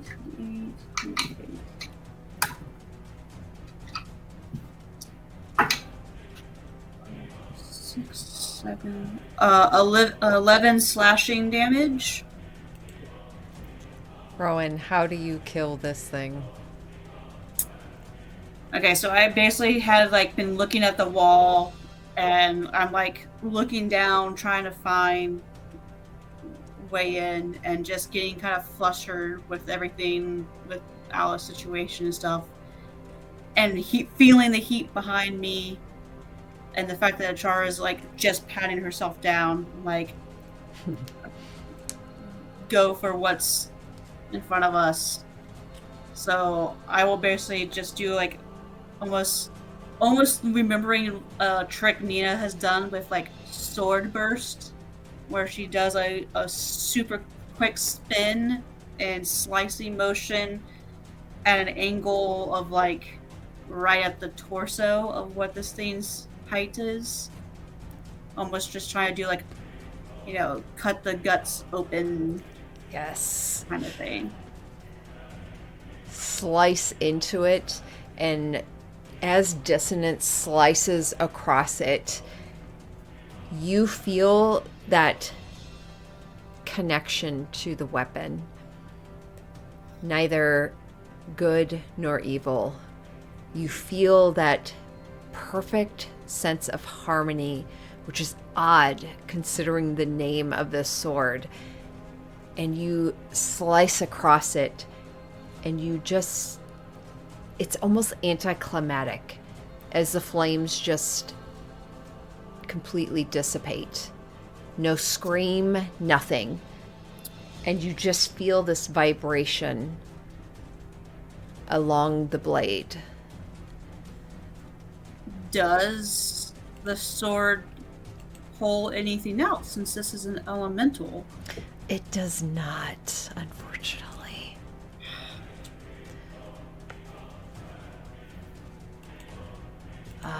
Okay. Yeah.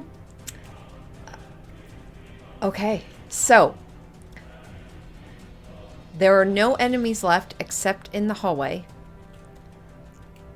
And since none of you can get to them, unless Nathan, would you make an attempt to head to the hallway, do you think? I have no idea they're there. Great. So Nina, let's do one last thing with them here. They'll make their attacks. 1, 2, 3. All 3 miss. Incredible. These guys have like 2 hit points left. The other one misses too. Oh, no, he's... Oh, no, but he still misses. Ridiculous. Insane. Okay, so the Azers. 17 on the first one. That hits. So 9 bludgeoning damage. The first guy goes down. Cool. They will move over to the second guy, and it's a 22 on him. So that's a 9 bludgeoning damage to him. Nice. Okay. We're gonna... Oh, the other guy does explode. So... A D10. Ah, it's a 10! So... Oh, that's fire damage.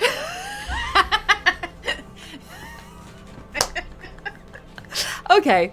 So, just to get through this, we'll say another 6 seconds as you guys do your stuff. 23 to hit for a total of 7 piercing. Yeah, you take them both out. Okay. Yep. So, those Azers are down. This guy does not come after all of you. You don't know where he goes, but I'm going to go ahead and Okay. say he runs off.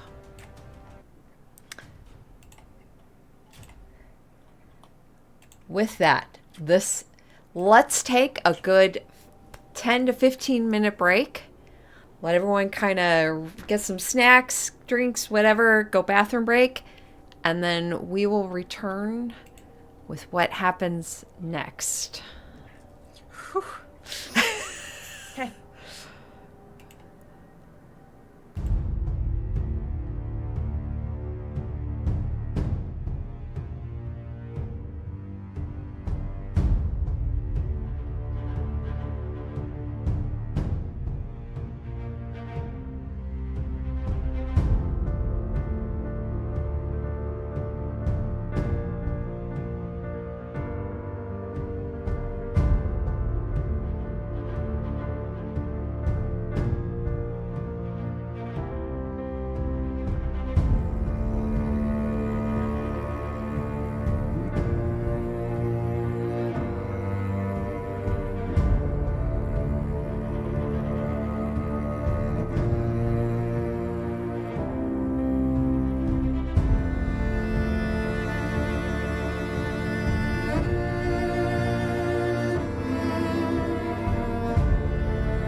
is back. So, coming back,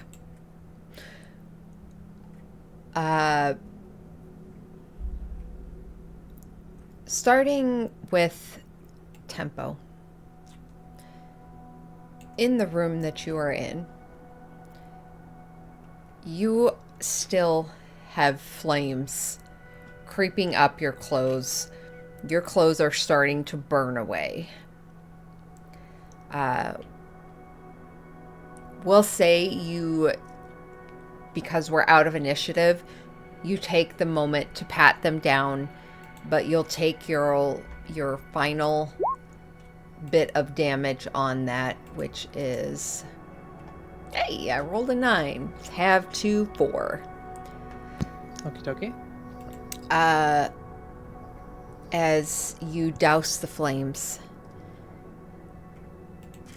you are in this room with this rune that you can't quite figure out. You know what it requires, a verbal and a somatic. You don't know what that is. The 2 Azers are in here. They're looking around the room. After seeing no one else in here, seeing that you are not able to figure it out either, they look at each other and they start to march out. And they actually head out back into the area that the rest of you are in. But as they leave, Tempo, what are you doing? I kind of putting the fire out, knowing I can't get through here, knowing every second Venifer is moving farther away. Just kind of exhale frustratedly. Kind of give a soft punch to the ground. Breathe deeply a couple times.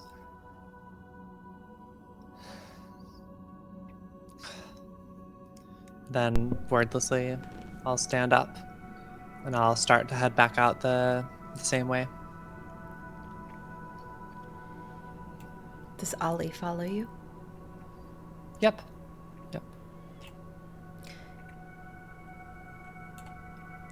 Chara and Rowan and the rest of you. Tempo eventually exits the room as well. The door, you just hear a slight sliding of stone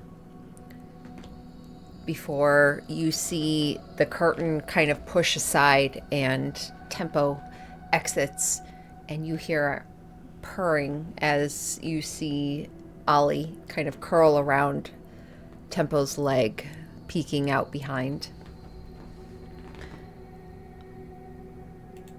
The Azers look between all of you for the moment. And they probably turn to the only person that has spoken to them thus far, which is Nina. And they march over towards you. And the lead one looks at you and just says, "Our fight here is done. We move on." Totally. Thank you for your help. Thank you for freedom. Good luck. Kill the bitch. With pleasure. Rowan, what are we doing with Alice? As I drag her another 15 feet. Yeah. You are able to drag her into the room.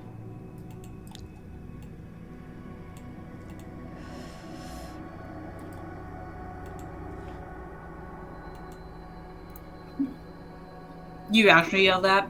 Oh, yeah. Okay.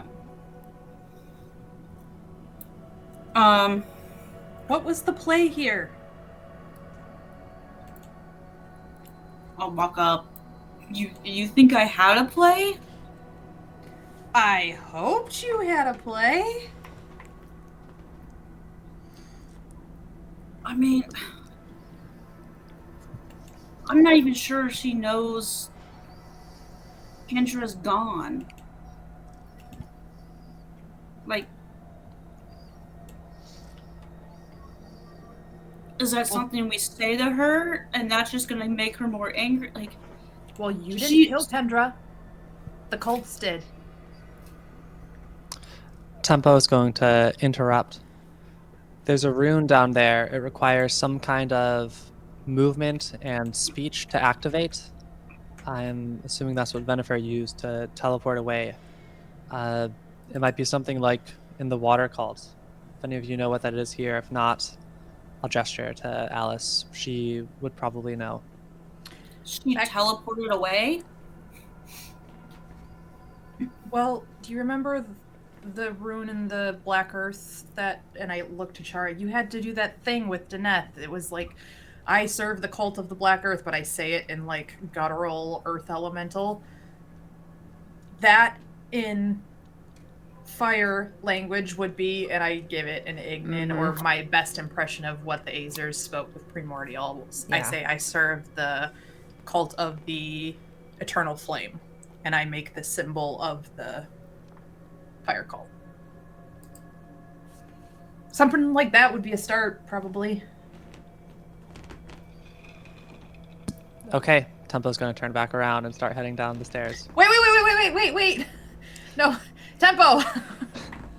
I'll pause. We gotta catch our breath. This is a lot. I mean, Nathan gave me the water skin, but we need to figure out what we're doing with Alice first. We can't just leave her here. Having all three of them would be not a good time. Okay. She's probably prepared for us anyway. Venifer. So what's the plan? Did anyone see her use anything? We were looking for a weapon, right? An elemental weapon? She had a dagger. And she seemed to gesture with it to summon these two fire elementals. Is that accurate? Mm-hmm. Okay. Okay, so assuming the dagger is her elemental weapon, we get that off of her and we can chuck it into the portal. That hopefully at least takes care of the elementals in the vicinity. But I mean, did anyone get a hit on her? I'm pretty useless down here except to tell them what to do, and they're leaving. They said their fight's done. I cast my laser from the forehead, my beam, a couple times, and it felt like it almost hit, but it was as if she could resist it somehow. Okay, so she's strong. Expected. Just let me get close. Likewise. But what are we supposed to do here with Alice? I mean, She had a Go ahead. She knew, like, that Kendra was with me. Well, probably because the cults are working together and you guys were fighting the other cults.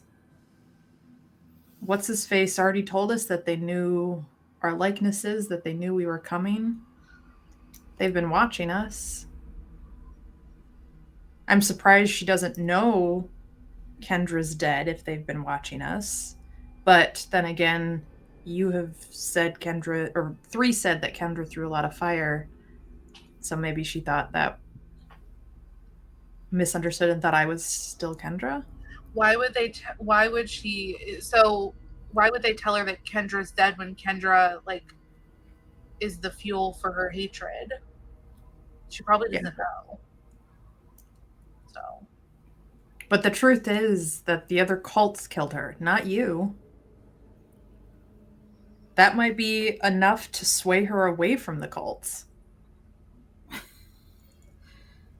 Did you see what I saw with how angry she was? Alice has always been angry.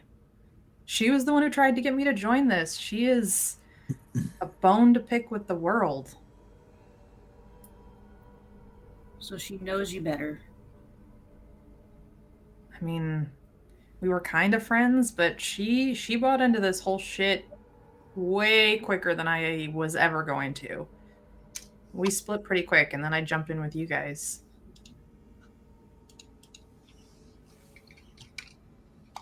So the altar Nathan's next to, what does it look like per se? Is it just like a slab in the ground, or is it more like a table? It looks like a black obsidian table / slab. Like Okay. it is So built up. It's separate from the marble in the ground, but it is a flat, almost like table. is there any way to tie somebody to it? It doesn't have any openings underneath Okay. to utilize.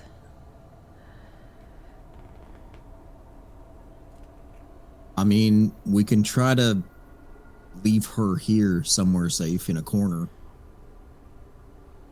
and come back after.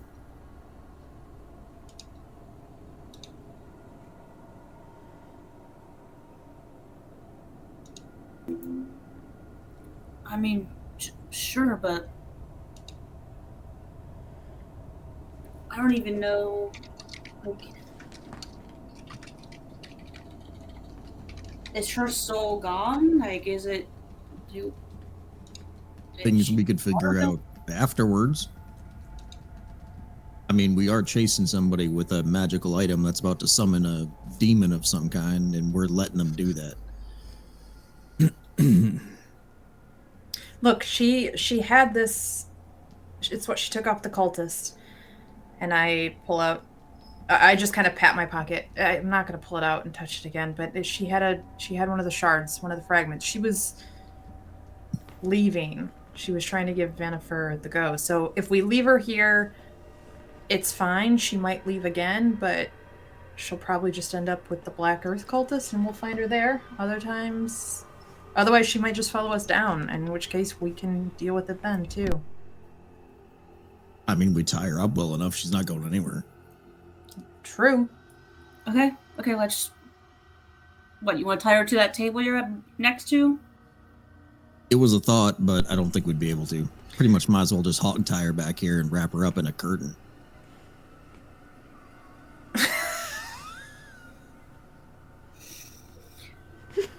Okay, yeah, let's. I already have her tied up in most of the way. We can make it more of a hog tie so she can't move and. She's blindfolded and gagged, too, so she can't use any of her fire magic. So make sure she can't walk, make sure she can't use her hands, and she's hopefully subdued until we're done. So Rowan will start doing that, like readjusting the way the hands are tied to like include the feet and stuff. Like, So we think this is a good idea. Which part? Leaving this person tied up here. I'm all for chaos. I'm all for it. Don't get me wrong. I think we just have more pressing things to deal with Venifer and the whatever prince she's about to summon. Imix, was that its name? I'm not sure about y'all, but I am in no shape to fight a prince at this moment.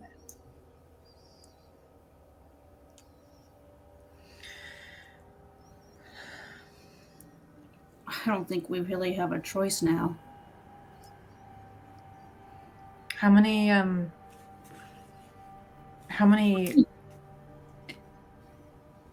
how does Chara look? Does it look like she's talking physical health? Does it look like she's talking arcane health, like spell slots? She looks both tired. I'm sorry, she looks both haggard and bruised. Okay. Like it looks like both. Okay.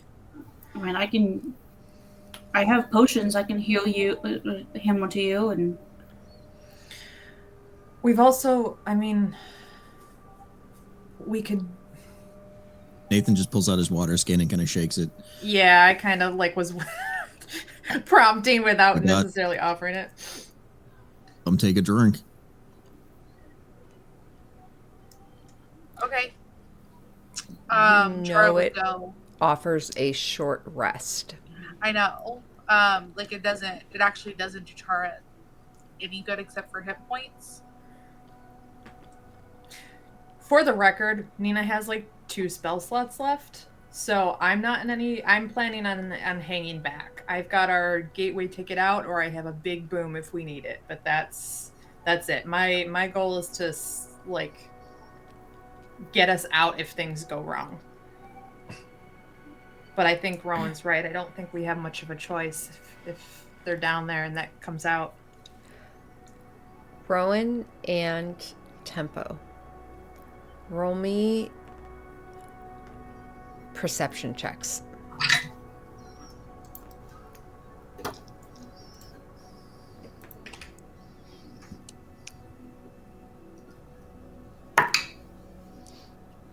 I'm looking at an 18, but I can add stuff if it's a failure. Okay. Just a 13 for me. Okay.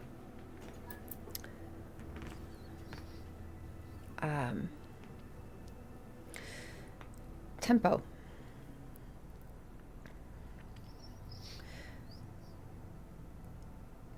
You feel a slight tingle on the wrist. And as you glance down and look at your bracelet, you see a slight glow from one of the beads. It's a necklace. Necklace, I'm sorry. You feel it around your neck, and as you kind of glance down, you see it. Rowan,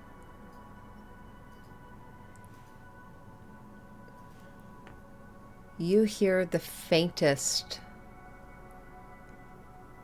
of whispers.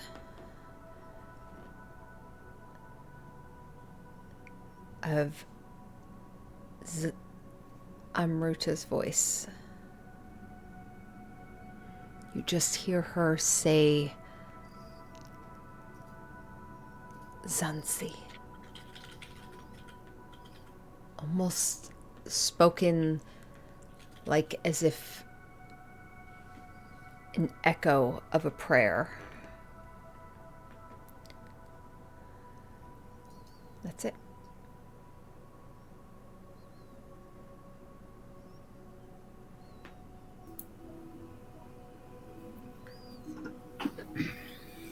I think while that's happening, Nina is like, we could try to rest longer. It's a risk either way. We can stay here, see if she comes back, but we get our strength back a little bit more. Char, we're not trying to make you do anything you don't want to. If you'd rather, like, if the others want to go, you can stay here and be on Alice duty and call us out if something happens.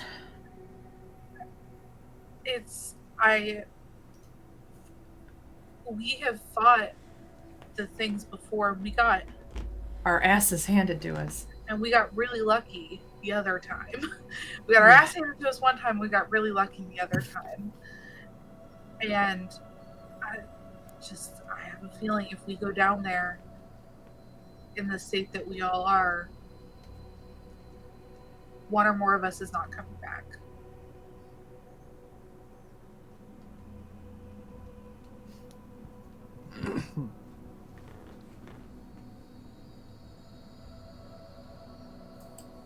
And I look at the others. I don't have a better plan. Like I don't have a different suggestion. I'm just saying.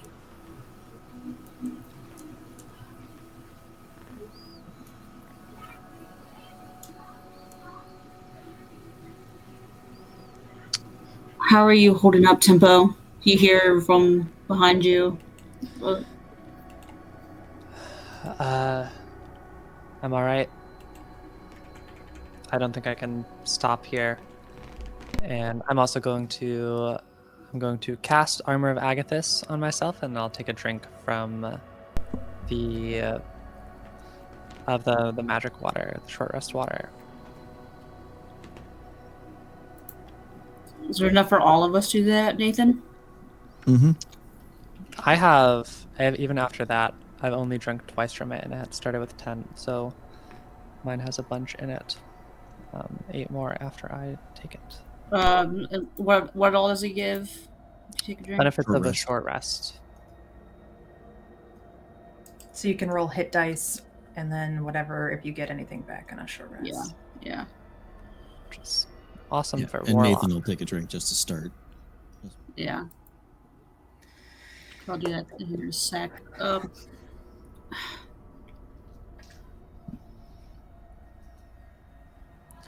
I mean, Nina, you said you have the ability to get us out.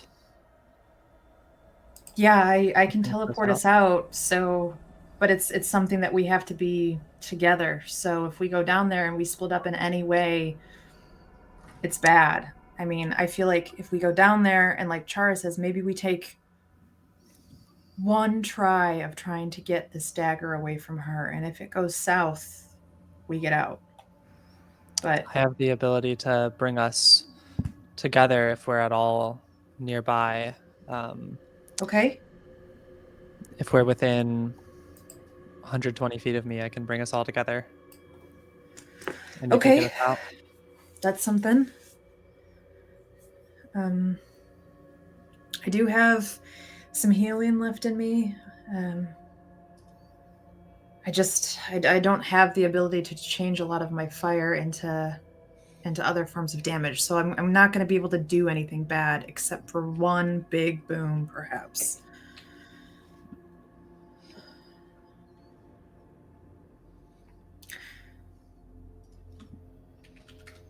So, do we put it to a vote?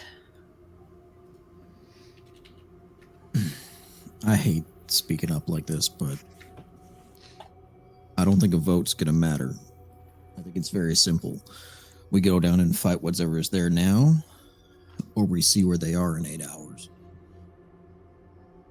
And I don't think any of you want to see what that happens. No.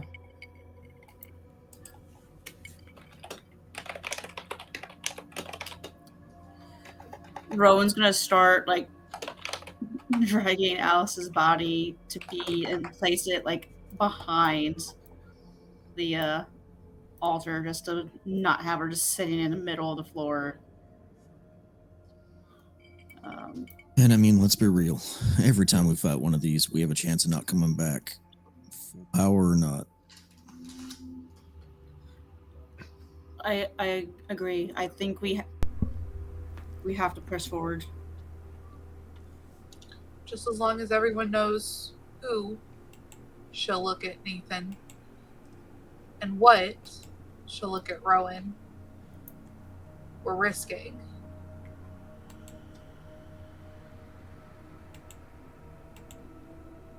Risking letting a demon god thing out for 8 hours. And if we fail, Then we failed.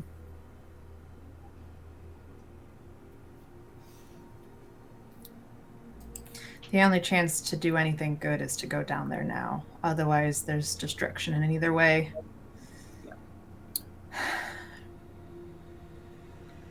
After drinking the waters, Char is still looking pretty rough.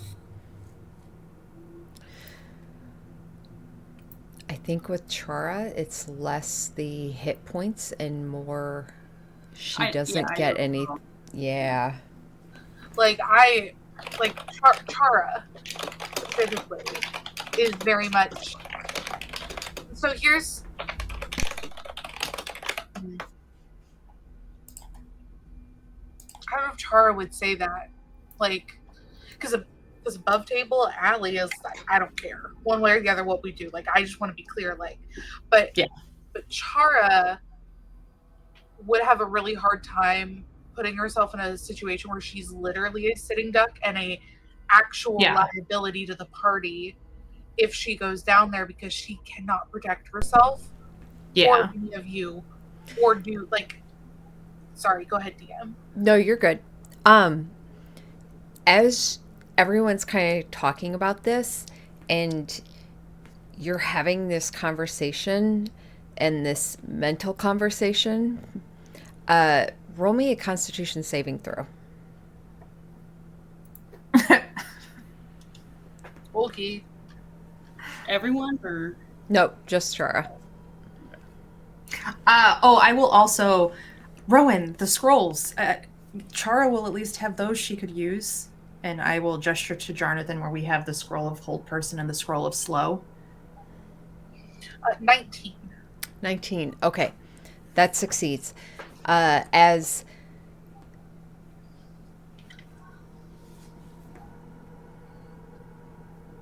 actually, I'm sorry. That succeeds. You do feel slightly nauseous as the smell of your own burnt hair and skin, despite having felt some healing, is you have a good nose for things. The fact that that smell is coming from you is rough, and you can't get rid of it. And you're able to hold back any vomiting, but you feel nauseous, and you are extremely hungry, oddly.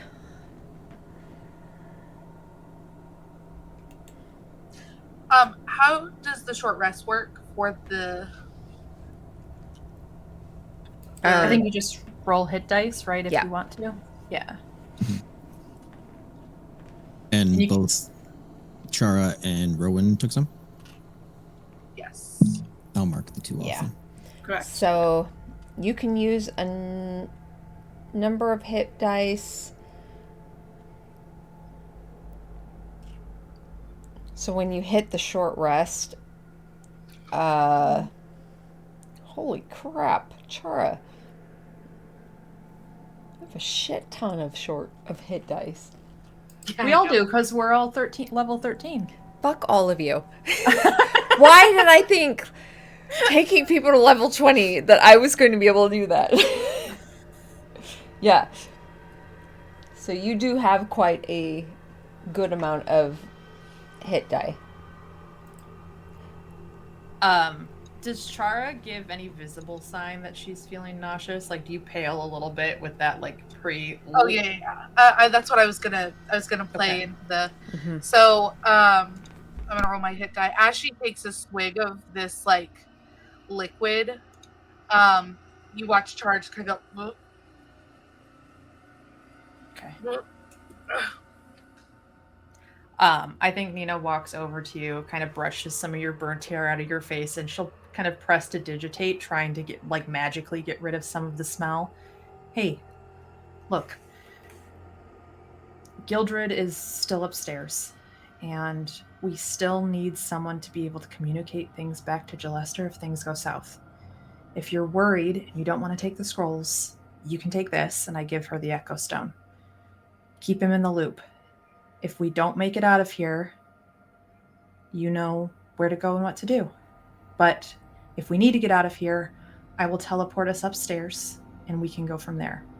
So we're regrouping with you rather than back at the Manor Rose. You've got more to think about than we do. It's not just you that you're putting at risk. And I think we all get that. Even Chara will go with the group. Odds she'll stay behind.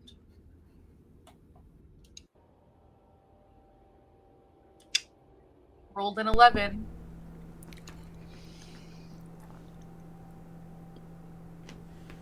Okay. I don't like it, but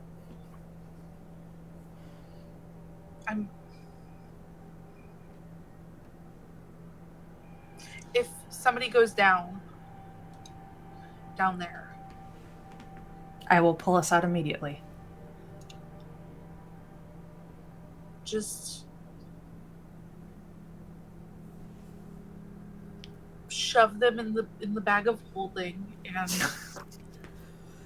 bring them back. Yep. Just have your big fancy diamond ready and we'll be fine.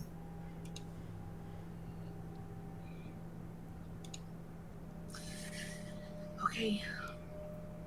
And we still have, was it aid that Tempo gave us? Yeah. Yep. All right.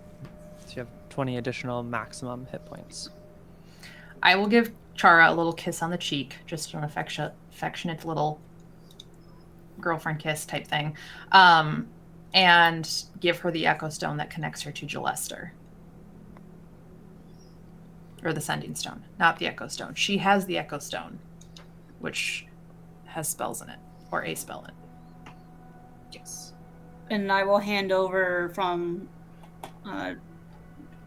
Jonathan the 2 scrolls. The Okay. hold person and Do we So we want might to need keep them. those? Yeah, do we Y'all want to keep those? Y'all might need those more than I will. I will take those to use Okay. since I'm also low on spells. Those will be how I can help debuff. Yeah. It's gonna be okay. We got this. You guys have kicked ass. Tempo, you're terrifying, and I love that. She'll give kind of a wry smile.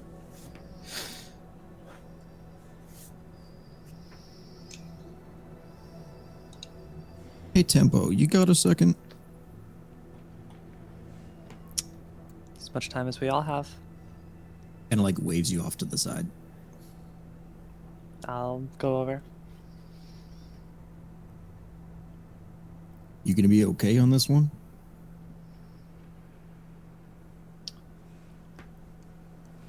I have been. This is where I've been headed for a long time. I agree. I don't know you super well, if I will admit. But I've been in war and battlefields long enough to know when somebody's goal is fueled by pain. And when that happens, they stop caring who's in front of them. Me, civilian, friend, loved one. I just want to check that you're going to be able to come back from this.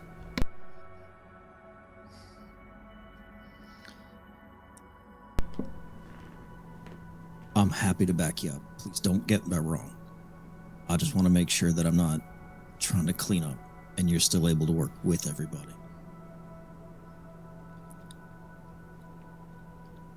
I think so. Okay.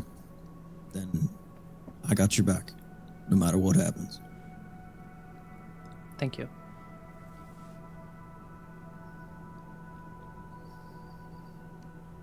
I mean, hey, let's try to have a little fun, right? And he gives like the stupidest grin and then just starts to walk away. So, the absurdity of that last phrase cracks a bit of a smile from Tempo in this situation, despite herself.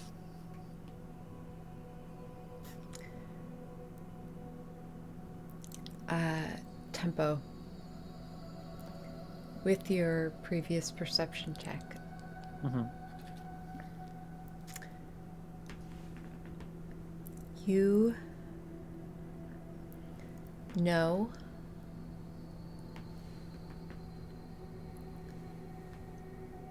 that there is something off. And you sense it. Something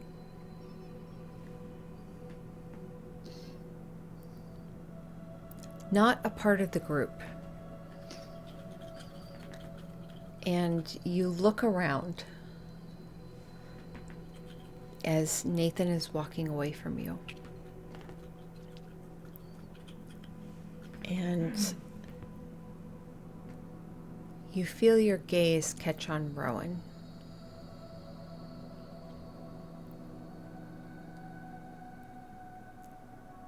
You don't know what it is just yet, but you know it's there.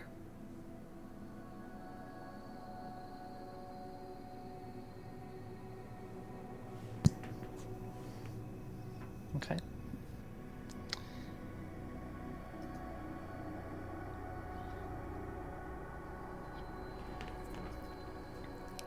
And Ellie didn't. I don't know if I was supposed to know what either of those names in the last one were. I don't think I am familiar with Imrota or Zancy. Probably not. Okay. Just checking. So let's get to this, shall we? She's already got a head start. This can't go well. So, Chara, just confirming, you are choosing to stay behind. Is that right? Or Chara chooses to, based on a roll? Yeah? Chara chooses to based on a roll. Yep. Okay. I love you for that. I do too. It's yeah. hard. It's really hard. Like I don't know what she would do, but I left it up to the dice. I love that is where the story takes it. Mm-hmm. Okay. In Nina's mind too, if they don't make it out but Chara does, then they haven't failed, because Chara, she trusts, will be able to get other people wrangled and make things happen. So Okay. I am going to do this just so Allie also can see. Allie, I'm gonna give you control also over Nina's Pog. But that's just so you can see what's going on. Okay. you'll just be the hag possessing me. So I do have a rest of question. you. Yeah, go for it. Based on how I've moved through this, leaving Chara alone, do we feel like there's a lot of other cultists that could end up attacking her while alone? Or do we feel like we've done a pretty good job of clearing this out as we've gone? Let's leave that up to a roll. Let's leave it up to a intelligence check. Because like this is a good one too. Because depending on how this goes, is what Rowan's would do for Chara. Intelligence roll. Yep.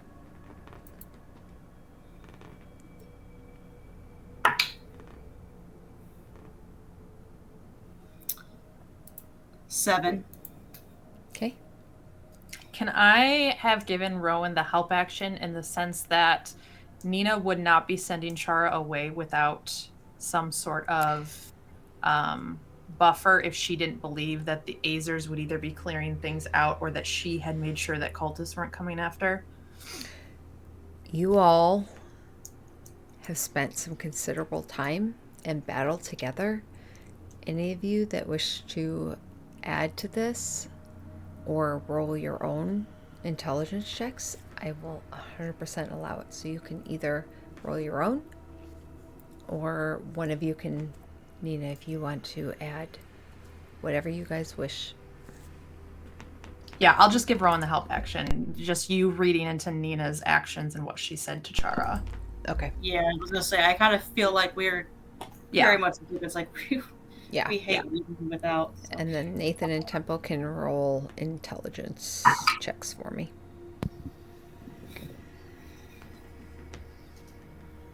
14. Okay. 10. Okay. 2. 14's not bad.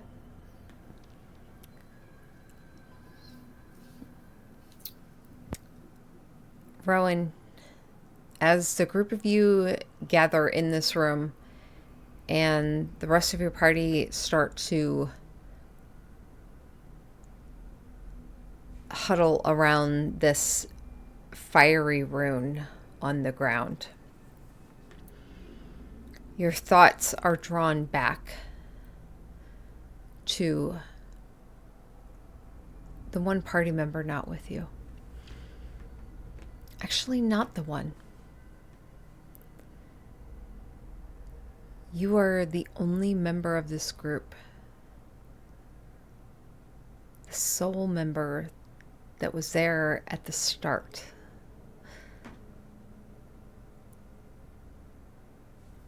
There was Flick, there was Kendra, there was 3,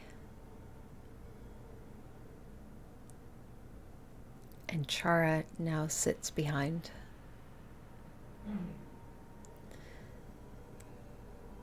And it's not just Chara.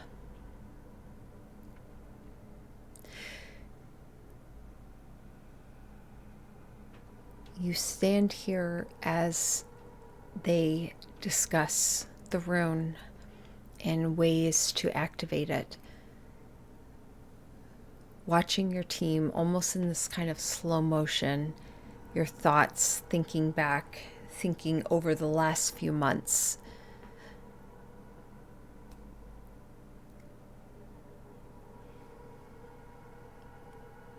You and your group have infiltrated these areas, these temples, these different factions of the cults in very different manners.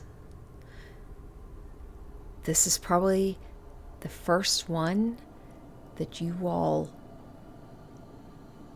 went through like a wrecking ball. With a singular focus towards stopping Benifer and stopping Imix. You have no idea the extent, you, Rowan, to the vastness of the temple that you stand within, and the enemies and the army that exists within this temple.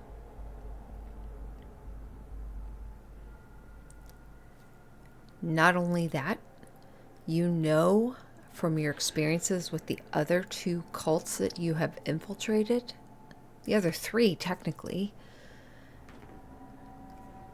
there is a upper level, a haunted keep, so to speak. There is a temple, and there is, at least from your experience thus far, a lower level.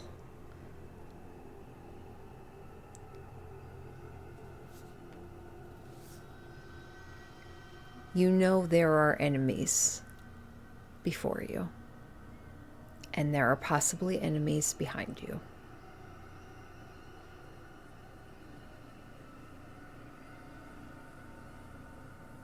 You know you have a duty,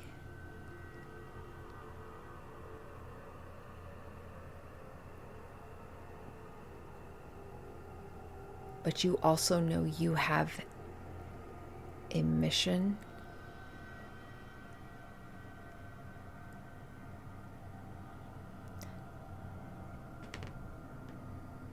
and a loyalty.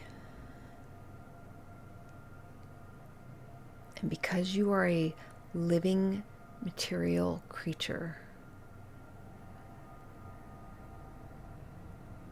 this is a difficult decision that you get to make.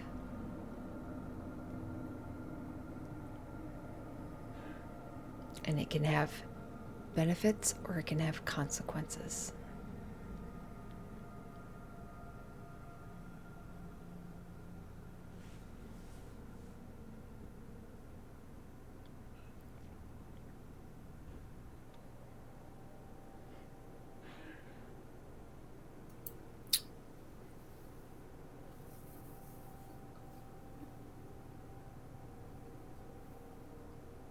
I would say, as we're in this room and seeing that it's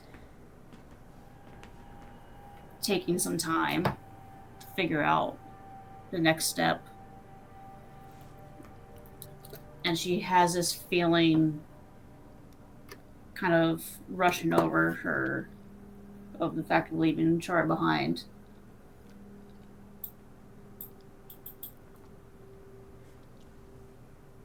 She's gonna look at everyone else. They keep going. I will be right back. And she's gonna run back to Chara.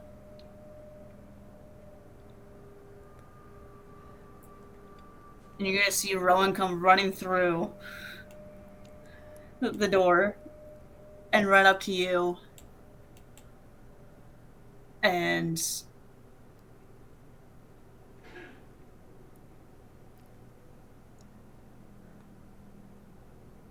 probably she's gonna run up and she's gonna give you a huge hug, like the biggest hug you've had from her in a really long time, if ever. Almost feeling like your spine's gonna break. Bear Chara hug. would just kind of like hands open for a minute, and then just like give you a little hug back, give you a big bear hug back.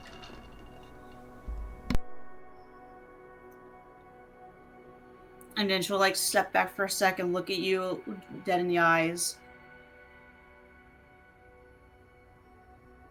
You know you're the strongest out of all of us. If we don't come back, I know you will continue to do what needs to be done. And I'm gonna cast Death Ward on Chara. What does that do? I don't know what that does. So you're gonna feel some warmth come through you, and almost however you want to interpret it, but there's a measure of protection that coats you, and basically the first time you would ever drop to 0 hit points from taking damage, you were instead dropped to 1. And then the spell would end. So basically it's going to protect you from going down at least once. Wow. Unless you get attacked by something that would necessarily kill you instantly outright, then it doesn't. But Right.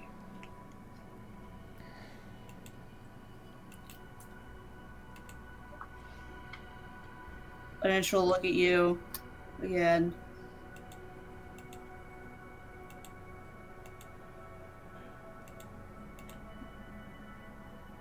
Tell her I'm sorry if we don't make it out.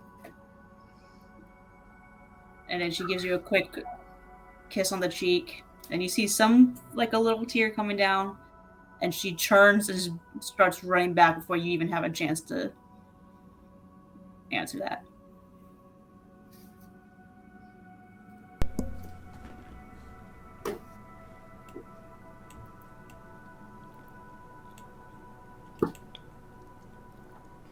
The rest of you, standing around this room, what do you do? Is this the room tempo? Is the symbol? Yes.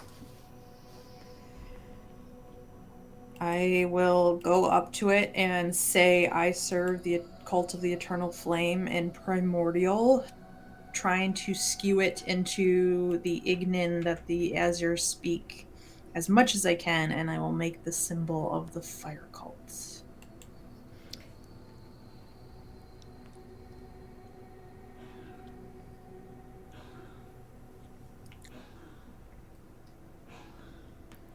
How do you... What does that look like? The symbol of the fire cult. We have come across it before. You Mhm. you had it upstairs. I, as a player, do not remember what it looks like. I want to say it has to So, do with an X, but so you all know it is a cauldron with a flame. that's right. Okay.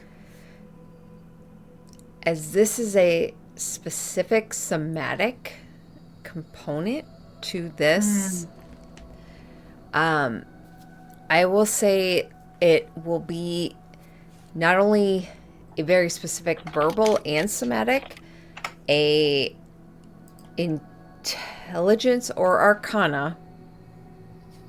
It'll be our intelligence, because this is probably based on your ability to gather not only history but arcana, plus everything you kind of, all the knowledge you've gathered. And I will say this is probably only going to be for those who have honestly done most of the studying, which is probably gonna be Nina. Okay.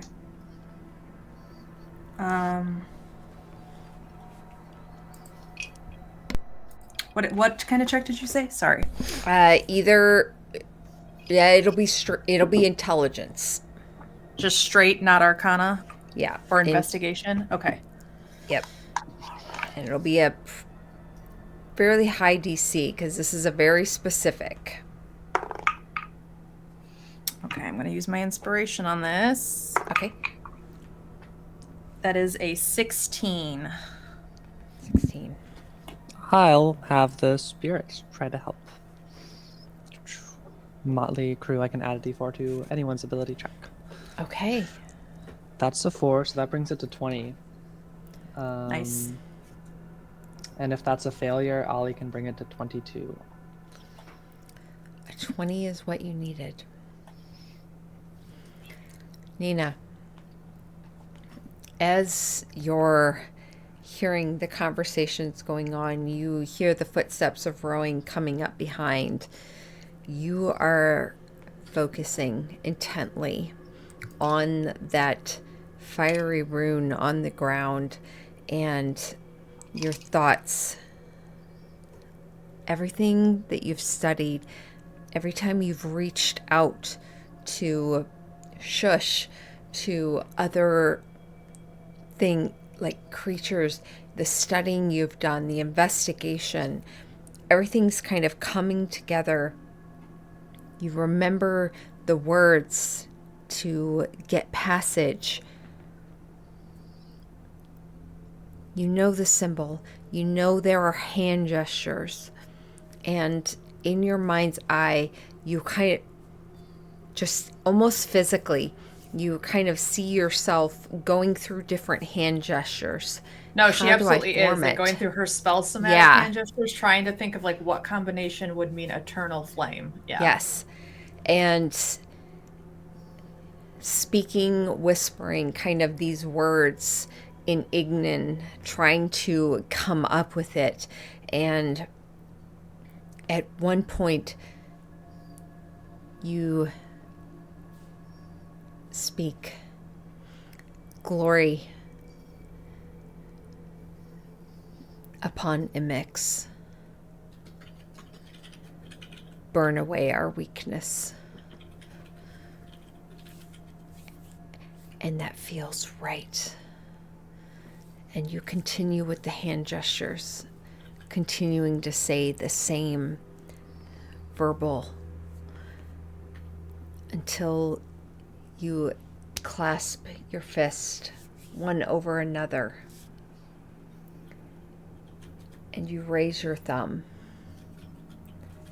into a symbol of a cauldron with a single flame rising. Glory to Emix. Burn away our weakness. And you step forward And the rest of you watch as Nina is engulfed in flames. And as the flames dissipate, she disappears.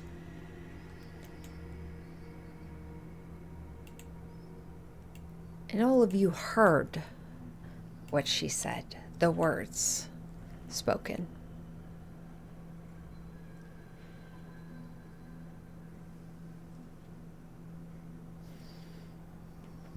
So my question is, do the rest of you follow in the same manner? Actually, we Yep. all just leave her.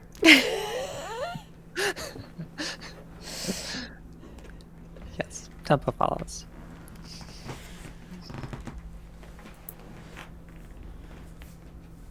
Tempo follows, does the same.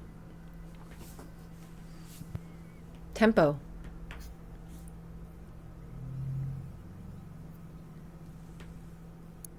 Roll me a wisdom saving throw. Absolutely.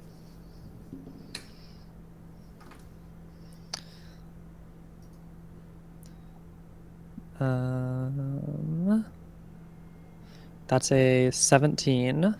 Is that a failure? It is not. Okay. As you make the gesture and you speak the words, glory to MX,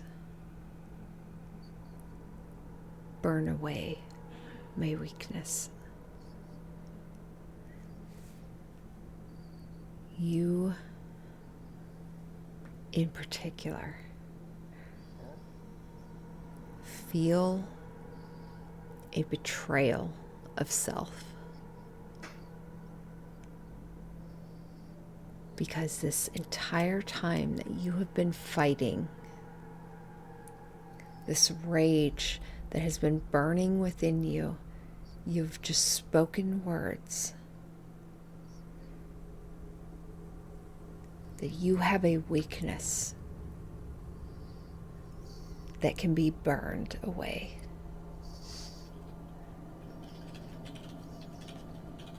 And you've made it vulnerable to something that you hate.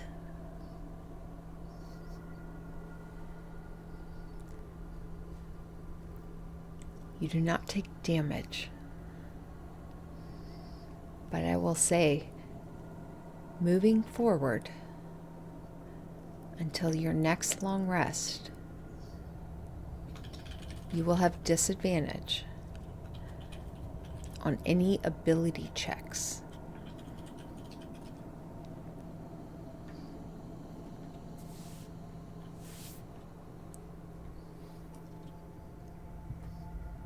Nathan and Rowan.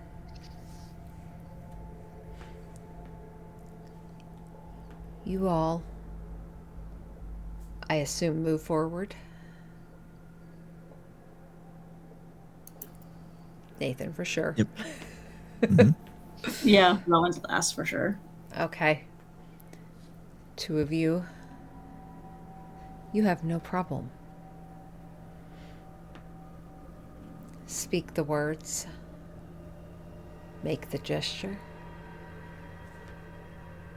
And all of you feel flames engulf you.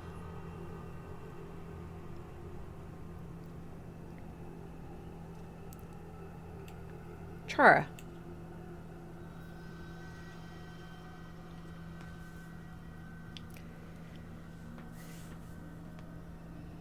You're in a room within the Temple of the Eternal Flame.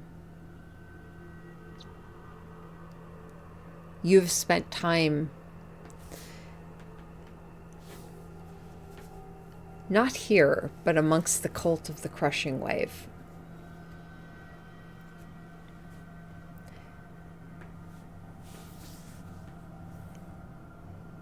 You know from your time there, the cult of the Crushing Wave and the Eternal Flame are Yeah, and no, that's not right. They're fire and water. They don't mesh. Any benefits you may have gathered from your time among the crushing wave, this is new territory. And you are alone.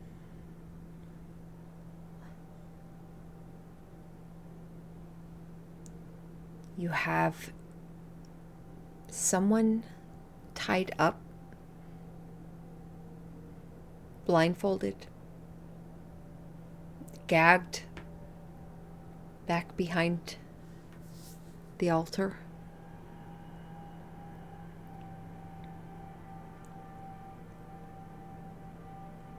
And you're alone, and yet you're not.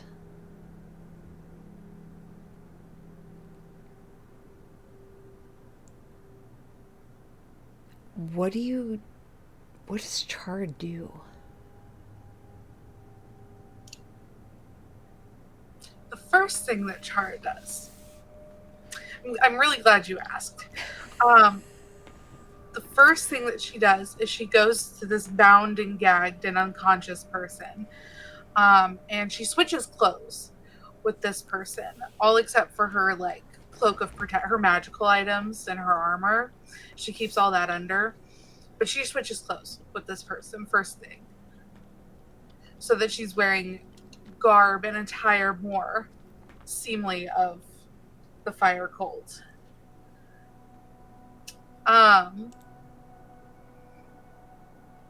She probably keeps her shoes though, because she's like, no, I don't want to go on this person's shoes. But anyway, she'll do that first. And she'll kind of roll them behind this red curtain at the back. Okay. On the wall, and she'll just kind of roll them behind there and leave them there for now. And then she's gonna perch herself on this altar. And think about her party and the last time she had to figure out stuff on her own. And let's see. Gildred is up top. Nina said to go that direction, I think. And then it's probably better than staying right here where I am. I have no idea how to get out on my own, I don't think.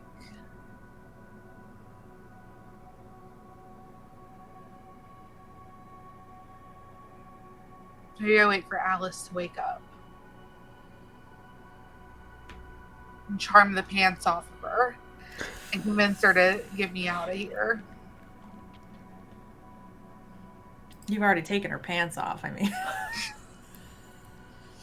That's true.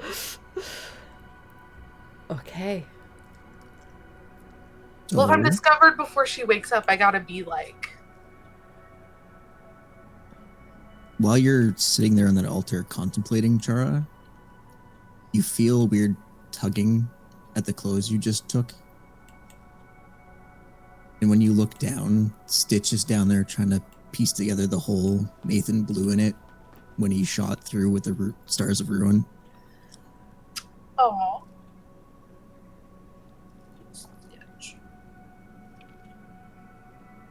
Yeah. I think that's what I'm going to do. I'll wait for Alice to wake up. And when she's awake, I'm going to get out of here.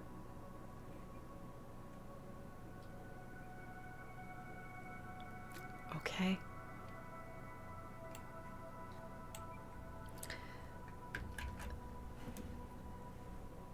The rest of you.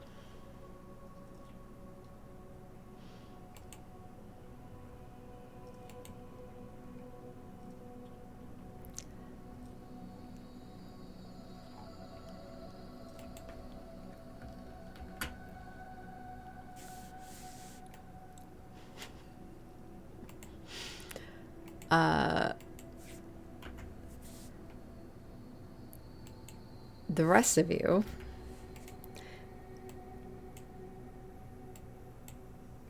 oh gosh, let me refresh my roll 20 because I've created like 4 duplicate Ninas. I was wondering why I lost vision. When you first slid me over, I had it and then it went away, and I was like, we'll leave it for a sec.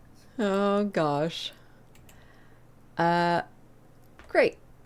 Totally lost Nina. Let me. While you're doing that, I have a question. Allie Uh-huh. has a question, not Chara. Do you want me to like keep hanging out, or is this gonna be like mainly focused on the other group right now? No, yes, you hang out for me. Oh, Ominous. I know, right? Okay. Okay. I also can't see, by the way, so whatever it was, it's affecting most of us. Yeah. Nathan's like, welcome to my life. Oh god. Pretty much. That whole battle was like me in this little circle, and I'm just like imagining everything that's being described. I'm like, yeah, that sounds cool. Okay. Copy. Let's try this again. Give me 1 second here. Beautiful.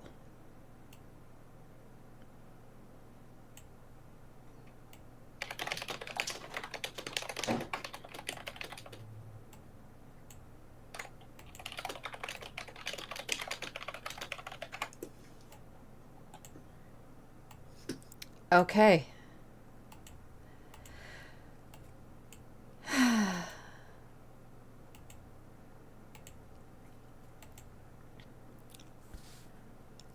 I think I gave Chara.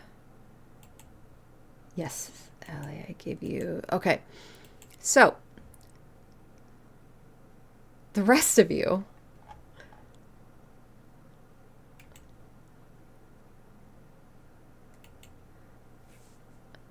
I have to open where you wind up.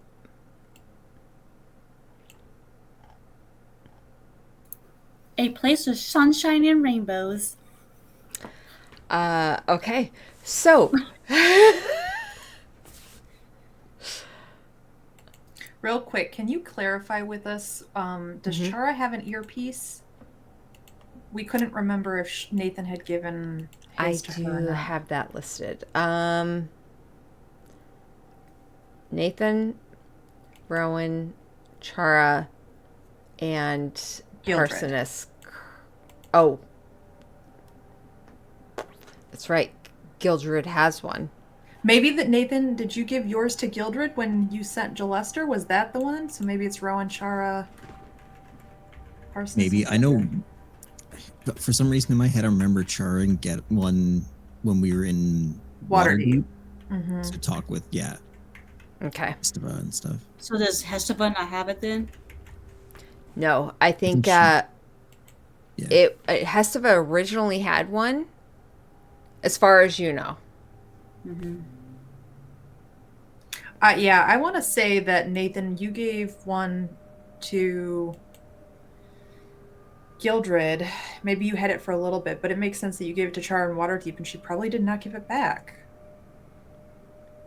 Yeah. So Chara doesn't give things back. And I mean that in the most endearing way possible. I think it's weird, but like, I'm pretty sure I had one. Yeah. Maybe I did give it up, but like. no, I don't think you would have. Nathan's always the one to give it up. Yeah. Yeah, so I think that's who we're going to go with. Gildred, Rowan, Chara, and Parsons. Okay. Or Hesta.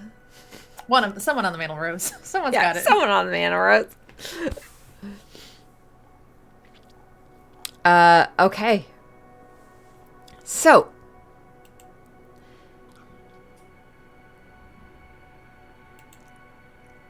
I need to pull up this real quick and then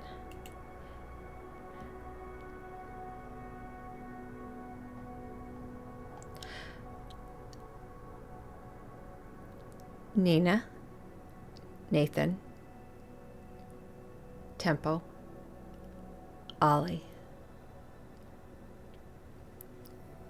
Basalt pillars rise from the glossy floor of this circular cave to support a smooth domed ceiling. Niches carved into the columns hold dancing flames that illuminate copper tapestries hanging on the walls. Each tapestry bears a symbol of the fire cult. Just in front of a wide exit tunnel stands a dais with an altar atop it. And before the altar kneel 3 cultists, 2 in robes and 1 encased in armor. To the north and south are smaller chambers attached to the shrine. An ornate privacy screen blocks the view to the north. The southern room is circular and lavishly decorated. As the flames of this rune portal teleportation drift away from you,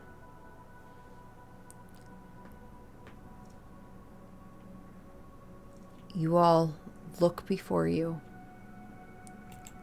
and see a vast new area you have never been within before.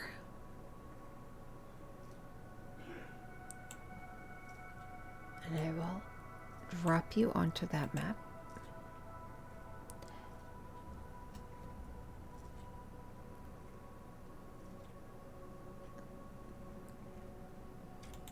Oh boy.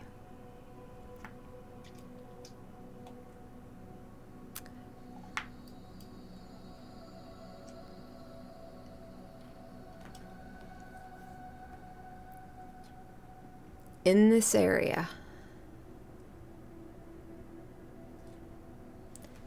there is an ever-present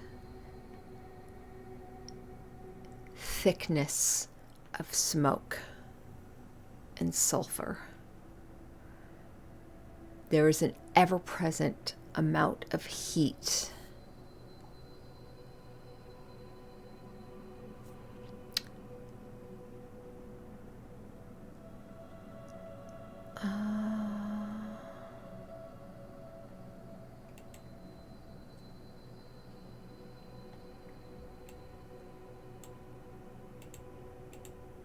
Oh no.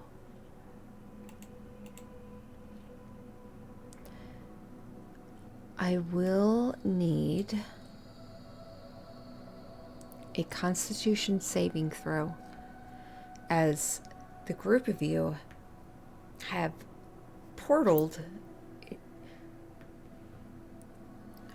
further into the Weeping Colossus than was expected. And in this area in particular, there's considered a considerable amount of heat. Does our fire resistance give us any benefit to this?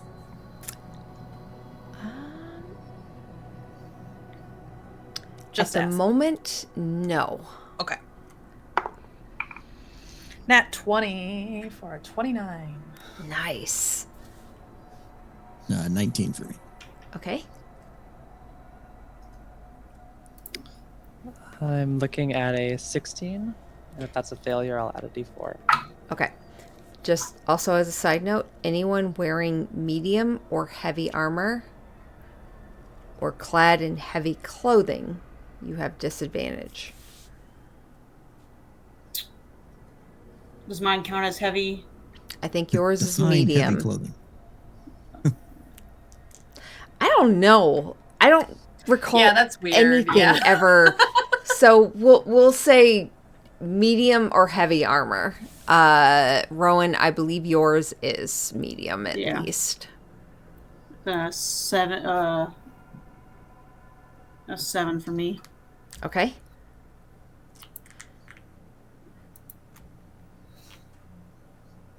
Okay. With that being said, creatures with resistance or immunity to fire damage automatically succeed. You all have consumed the blooms, the ashen blooms. So you have resistance. Except Ollie. Except Ollie. Ollie gets a 13 on their con save. Okay. That is a failure. The heat in this room is well above 120 degrees. It is hot. Ollie is going to...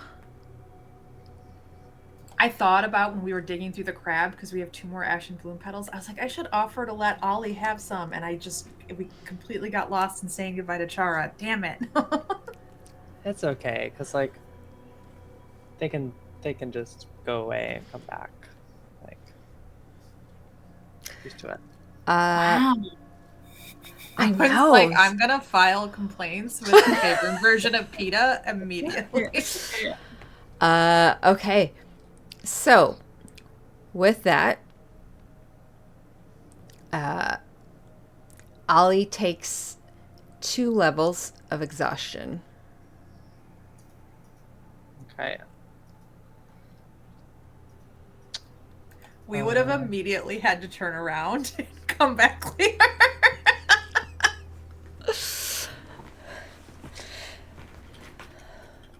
Let's see. Are we doing the like 6 levels of exhaustion with different effects? Or like the 2024, just minus on like all rolls stuff? Let's do the 2024. Okay. I don't actually know what the rule is. I think it's like -2 per level of exhaustion to like stuff, but Yeah. Hold on. I think I... where's my... Here it is. yeah, pretty much every d20 roll is -2 times your exhaustion, and speed reduced by 5 times your exhaustion. Okay. So move 10 feet slower, -4 to rolls. Okay. All right. And what is Ollie, like 30 feet normally? Normally they can fly 40 feet. 40 feet? So now Okay. they can fly 30. Okay. And then -4. Okay. Yes. All of you, well, the majority of you, see these 2 enemies before you, 2 priests and an individual in armor.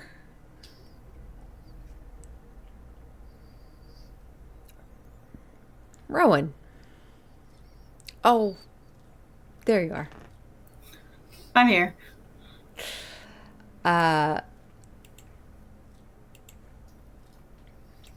As you all break through, you see a glimpse of the scene before you.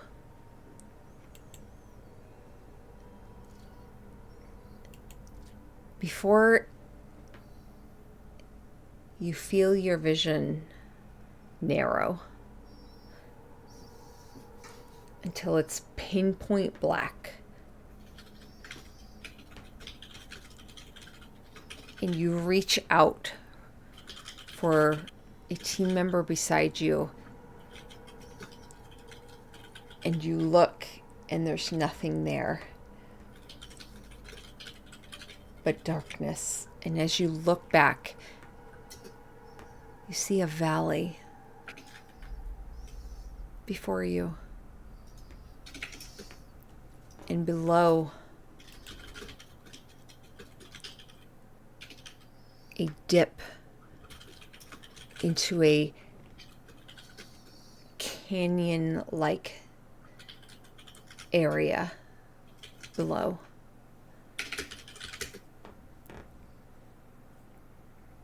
And you see just to your right a very soft frame of light of Amruta standing beside you, looking down into this valley. Her form that you're normally able to see in full is almost blurred, and the light of her, she is not an actual form or being anymore. It is just this kind of distant, pale light, an outline, as she stands beside you and looks straight ahead.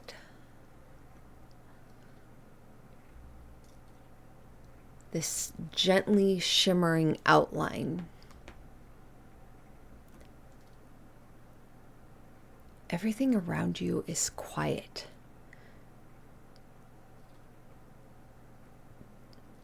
The sky above, where you had seen millions of shards of Melandra's shattered memories,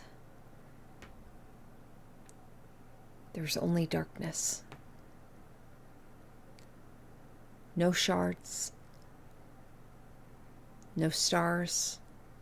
It's empty. It's disturbing to look at.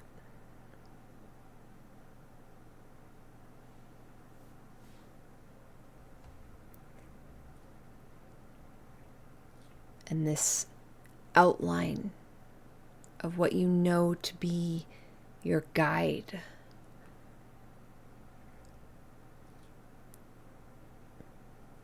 you're used to feeling that warmth, that presence, and it feels distant.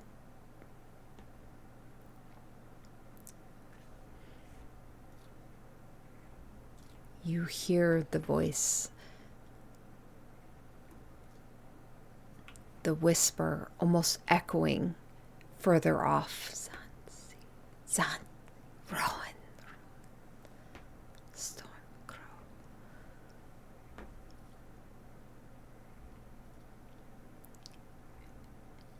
Any initial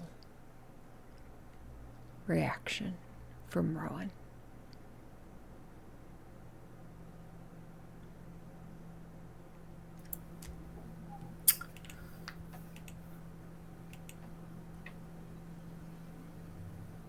She already notices that she's alone from the rest of the group.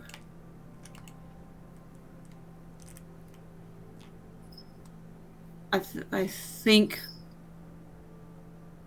that's what she, like, her initial reaction is thinking about them, and it's like, get back to them, or to think of them. They need you.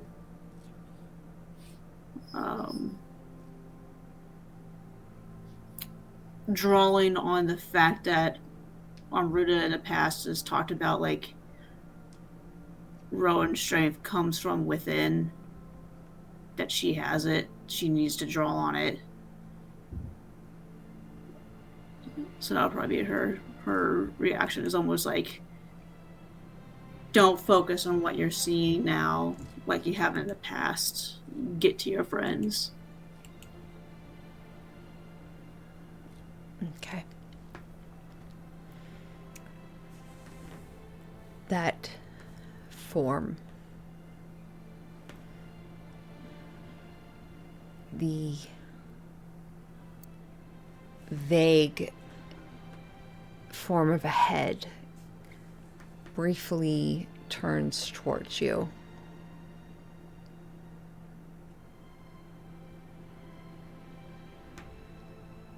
You have purpose. This is good.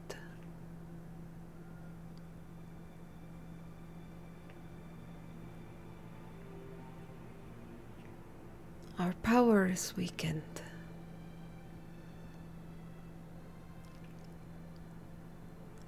I cannot assist you like I once did.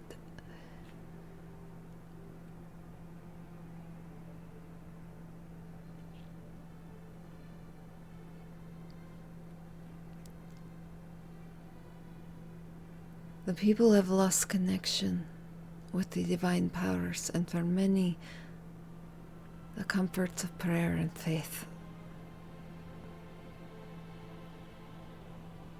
A new kind of darkness is descending on this world. One of disconnection and isolation.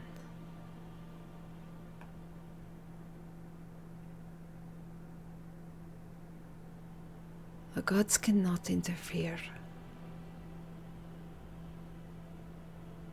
Ao will not permit it.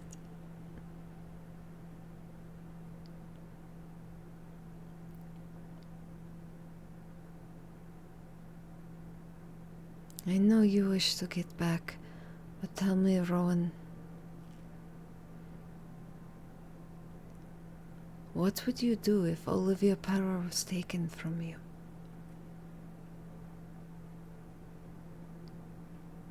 If the idea of you is lost, who could you help?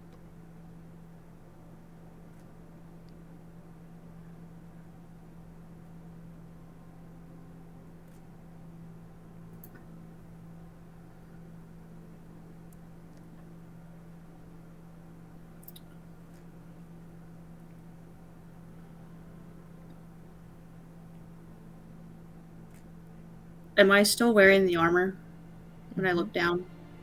Yes. So I'll look down and see the symbol on the armor. And then look back up at her.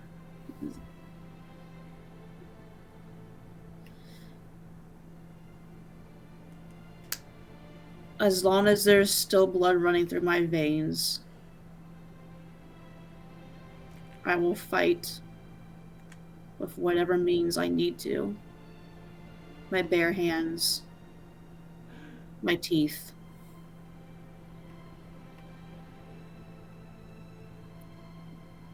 I'm not giving up, regardless of what I wear.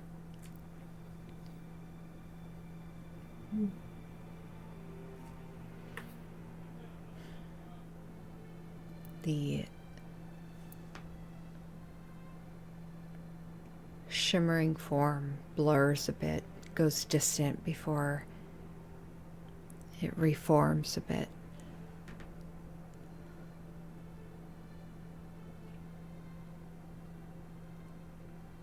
We must put our faith in those we invested in. Our champions must stand and fight. This I have spoken to, and this you have done so. And I believe you will continue to do.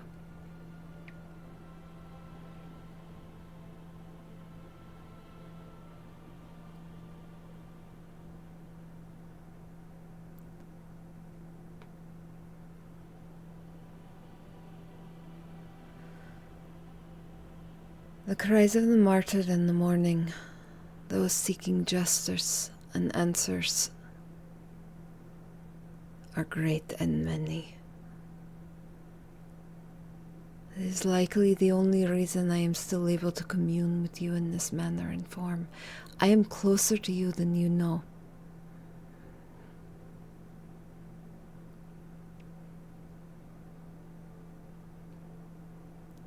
But there's a truth that you need to know.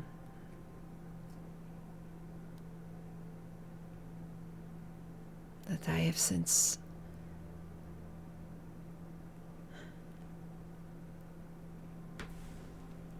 and that shimmering form doesn't complete their thoughts, but instead you see them take a step forward. This arm extends, pinches as a portion of the air, like at mid-air, and starts to walk across your vision, as if dragging a black curtain from its hanger. That dark void across the sky is drawn across and falls, revealing the shattered memory that Amruta had spent so much time piecing back together. The last vision of Melandra. A vast picture that spans the sky, hundreds of feet tall above you. A captured moment in time, two enemies caught in the midst of battle. Melandra fully armored and looking critically wounded and damaged. And his opponent, a gargoyle-like creature, wings extended out, clawed hand gripped within the chest piece of Melandra's armor and chest, and in Fraser Blue's other hand, held high above, braced to deal a final blow, is a familiar warhammer that once belonged to you, Rowan.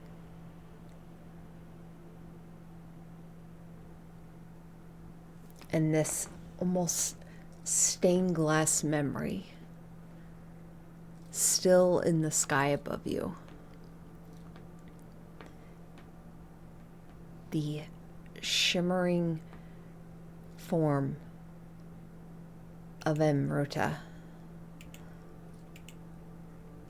your new guide.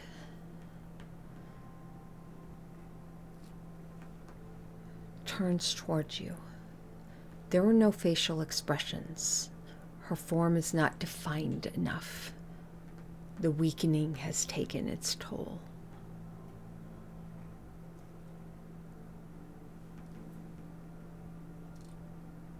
But you gather, they stand before you, looking at you.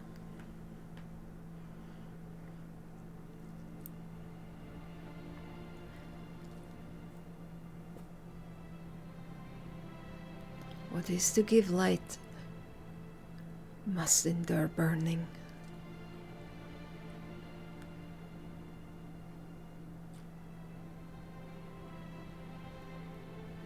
The gods have lost their power in the material world. The only reason you see me as I am now is because you are my champion, and because the needs of the martyred is great in this time.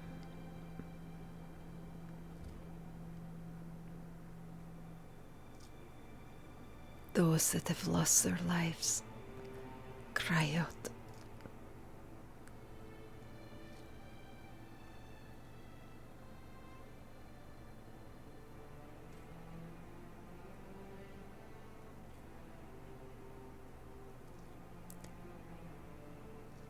You carry burden and guilt. I will not take that from you.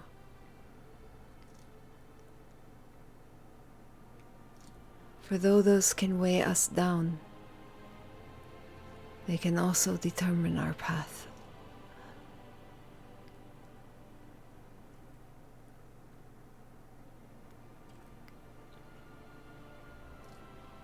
Do what you will with this truth.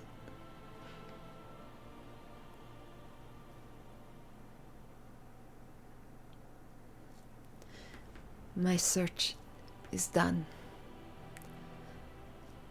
And you see that kind of starry arm wave away.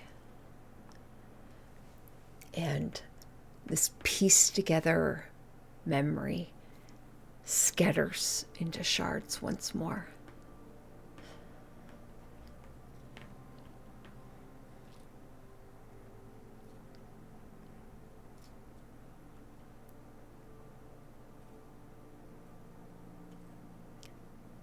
I am coming, and I will be there for you if I can.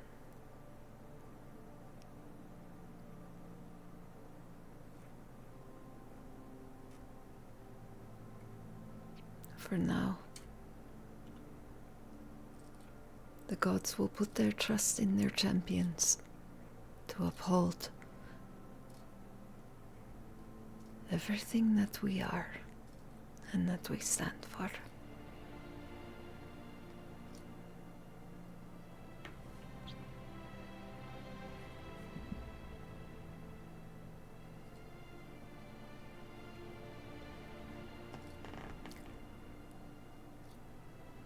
Does Rowan have any reaction in this moment?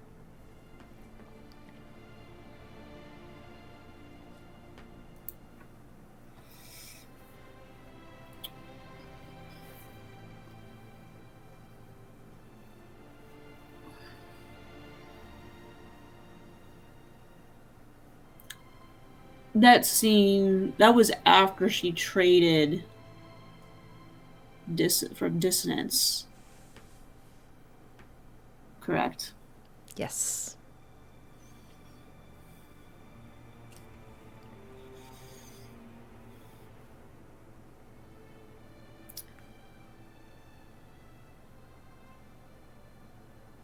So is she getting a sense? Does that mean this whole time Durgan was Fraser Blue? I'm going to let you determine that.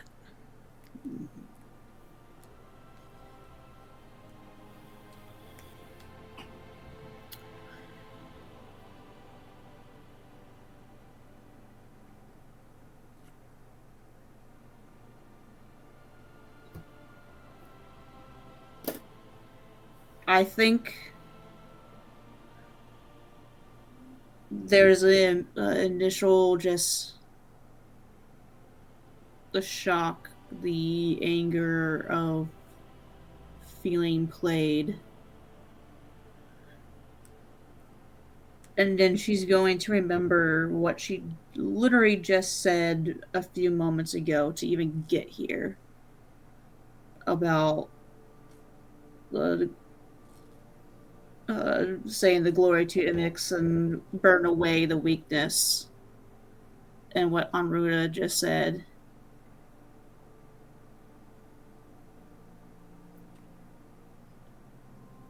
And I think she steels herself and literally thinks about specifically more the time that she has spent with Nina, who came from this cult, who she's connected with, the whole Alice situation and stuff, and imagines literally burning away some of that anger.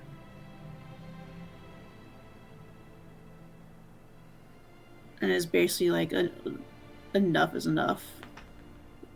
I'm burning away the weakness.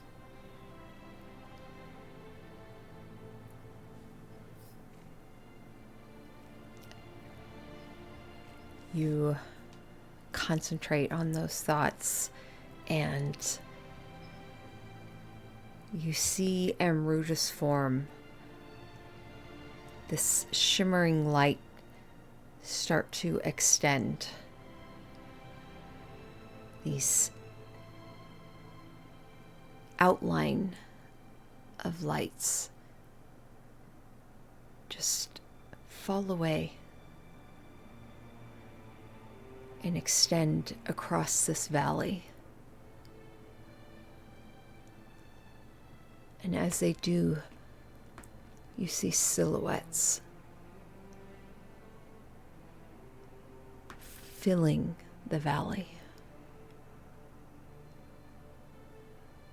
Monsters. And high above, an outline of darkness and shadow. Round in shape, moving ever slowly upward. Huge and vast.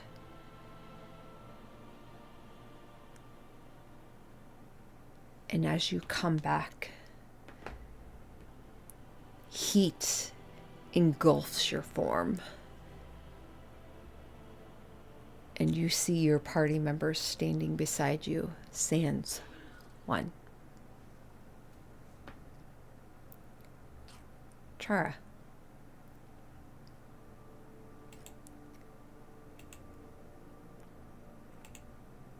Within the Temple of Eternal Flame, as you stand here within this room, a tied body, blinded, tied up, gagged behind the dais, behind this altar, determined to leave. You start to make your way out, heading up back the way you came. I was gonna wait for Alice to wake up so I could charm Alice. That's right. To help me out. Okay. Roll me a d20.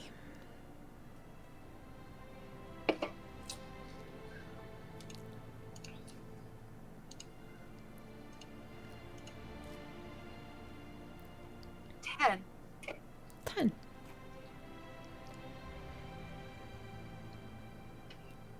And then, oh no, there's no point in that. You perceive, you hear voices. Okay. In the hallway. Probably minutes later, you know the Azers left and were going to find their way out. You hear what sounds like lower voices, varying in pitch. It doesn't sound like the speech that the Azers had. And you hear them just outside the door that you all had come through the hallway. Mm-hmm. I hide behind the curtain. Which one? Not the one near the door, the secret door, but like across the room. Like on the north side or Yeah, where? on the north side. On the north side. Okay. Roll me a stealth check.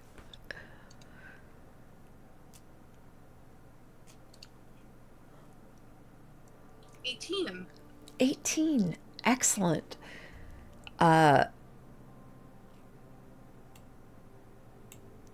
As you dart north and you pull up the curtain and pull it over you and hide beneath it, pressing back against the wall, you hear the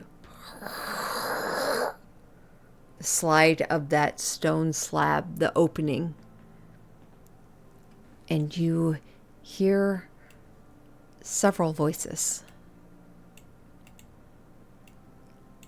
The feet of individuals walking into the chamber.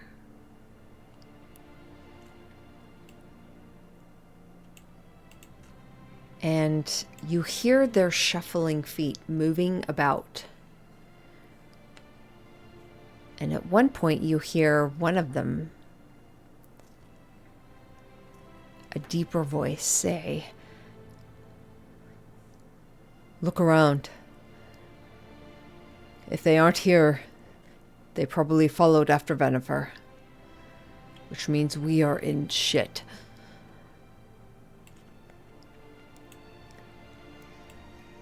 And you hear the feet start to spread out in the room.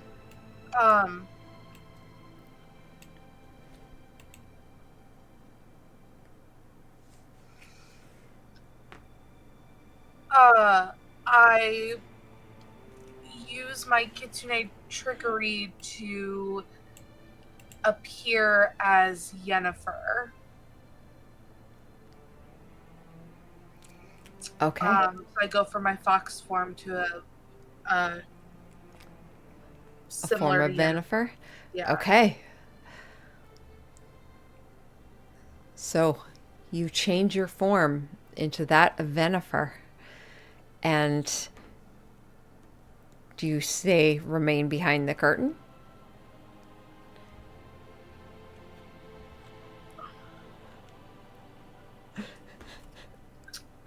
Nope. Nope, because they're searching the room. They're gonna search behind the curtains. Like, this is a really stupid place to hide. So, as you're standing there, and you shift your form, and you hear the footsteps, the pair of footsteps starting to come towards you. You hear a voice.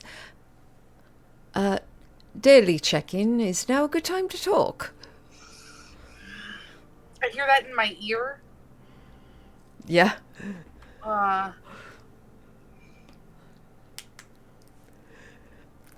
No, it's not a good time to talk.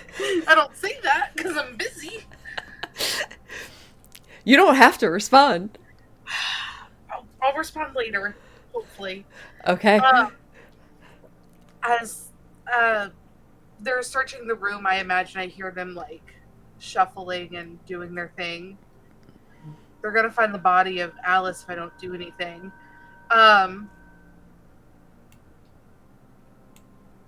Okay, Chara will, with all of the confidence one could muster,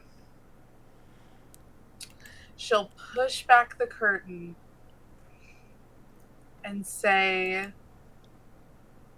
trying to I don't know if I know what Yennefer sounds like.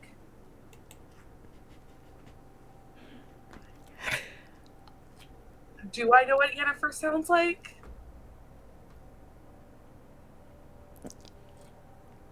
No, you've never heard her. Shit. I'm not gonna say anything. Just coming out from behind the curtain. And she's gonna strike a pose like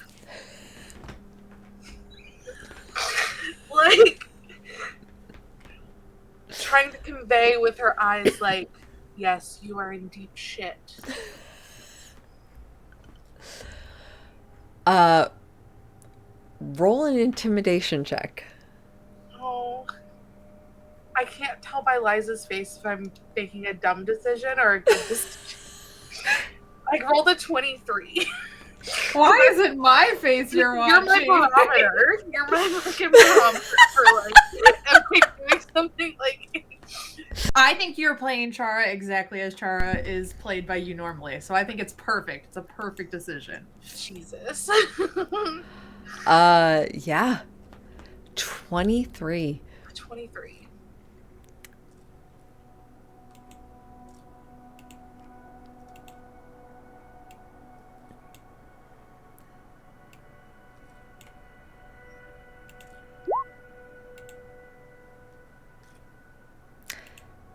The hobgoblins that you see, the group that initially, a portion of them, they were the second wave. The first wave were completely decimated by a radiant spiritual circular, they don't know what the fuck it was, with a small little gnome in the center of it.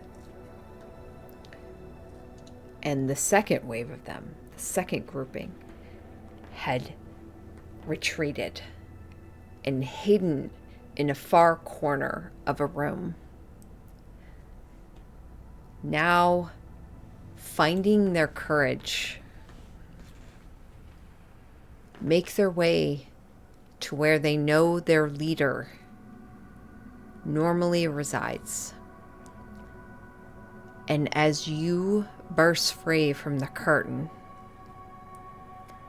and strike a power bitch pose,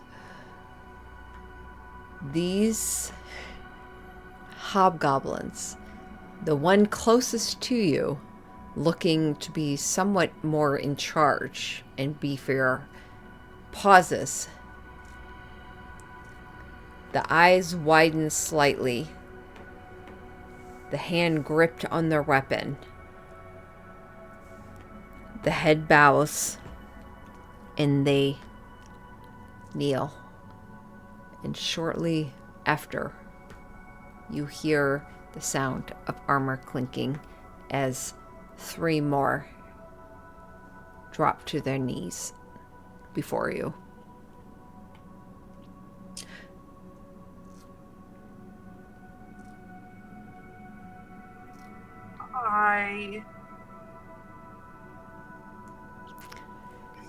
You hear immediately, "Prophet,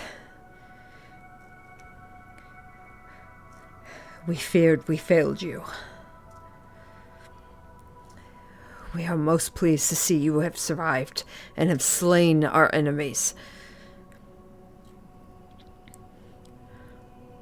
What would you have us do?"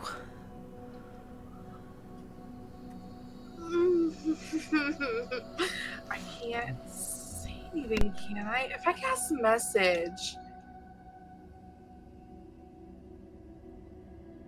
Okay, if you cast message, do they hear it in your voice?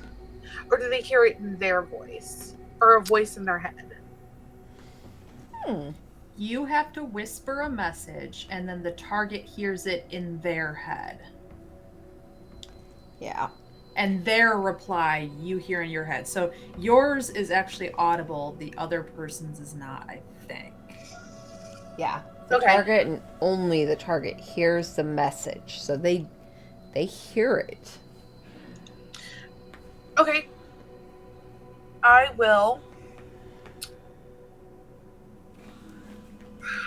How do I get Could you get away with one word, too? What?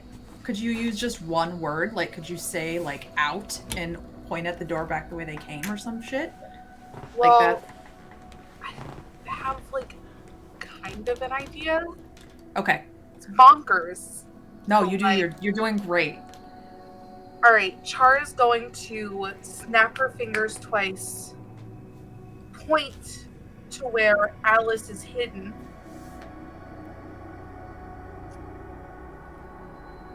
and then do a finger motion like follow.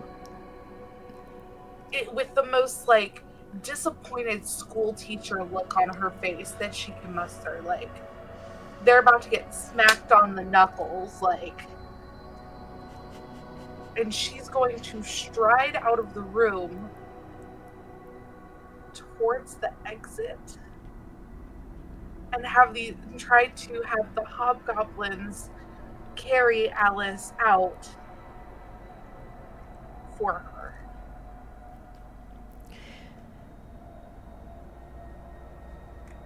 What would I roll for this? You can either do persuasion or intimidation. I personally feel like you are attempting to intimidate them. However, I will leave that up to Chara. I'm going to use persuasion. Okay. And thank goodness I did. 24. 24. So with less of a violent and demanding, more I'm of not mad, a I'm just disappointed. yeah, like a mistress who's disappointed in their subject. You point, follow, and you start to march forward. And with the 24, the hobgoblin captain immediately stands to his feet, walks over, picks up Alice, hefts her over his shoulder, and starts to follow. The other 3 hobgoblins following as well. And at the end of the hallway, towards the door, as you march forward, you see another hobgoblin standing guard. He looks back at you for a moment, and the eyes widen, and he stands there looking scared and uncertain. What do you do as he stands between you and the door?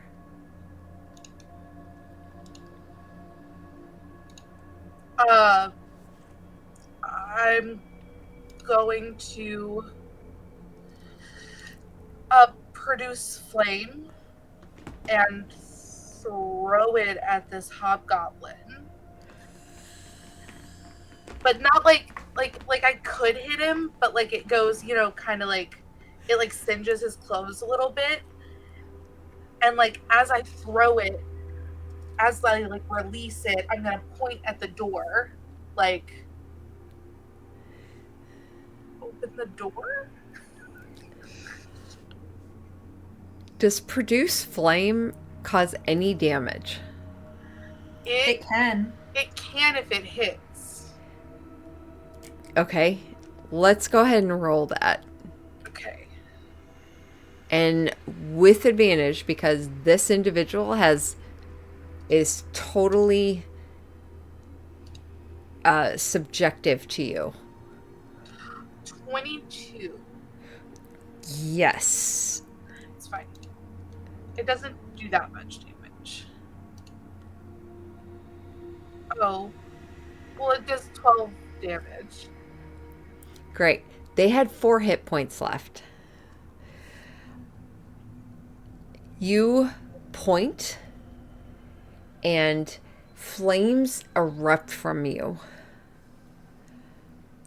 And This hobgoblin standing at the door just erupts in flame, screams out.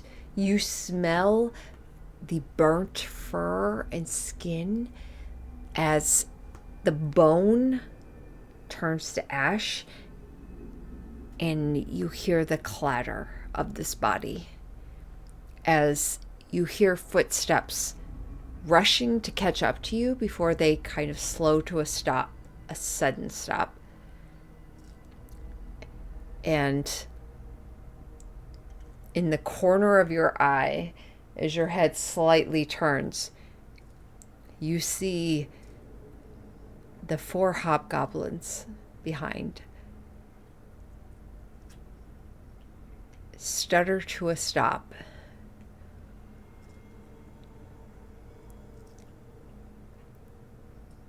What do you do?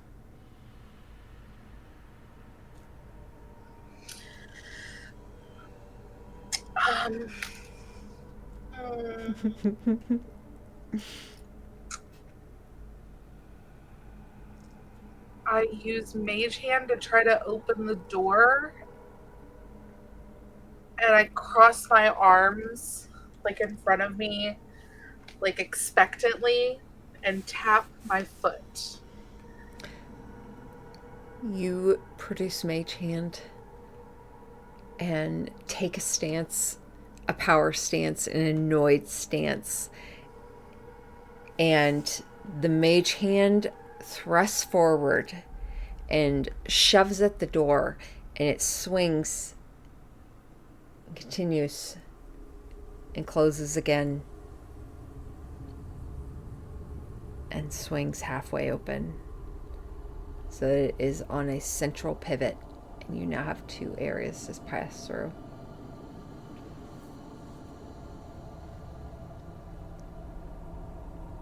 Do you continue on? I continue on. You march on through that door, and you hear the compliant footsteps of the hobgoblins behind you. You hear only because you have a ridiculous, stupid perception, the whispers of the hobgoblins, just kind of speaking to each other, one another,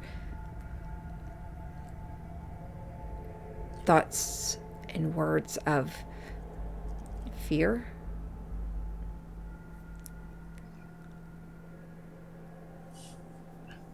And that's about it.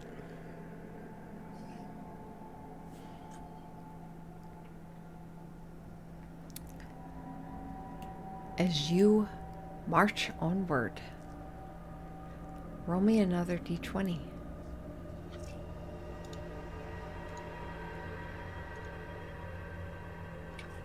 I crit. I don't know if that's good. I rolled a 20. A 20. I rolled a 20. Excellent. Oh, that scared me. What happens on a 20? Well, it is always worse when you roll high on these type of tables. What do you mean? I am so thrilled. Shit. As you exit the room and you start to head out, back the way you came, you head outward. You see straight ahead this long tunnel, a bridge that is broken. You see a pathway to the right and you see a pathway to the left. And from your right, you hear thundering footsteps, loud, many. You hear deep voices.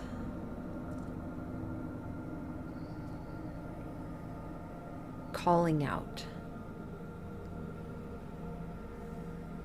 as they make their way towards you. You are a very perceptive creature. And this, you would gather, sounds like 6 large creatures thundering down this pathway.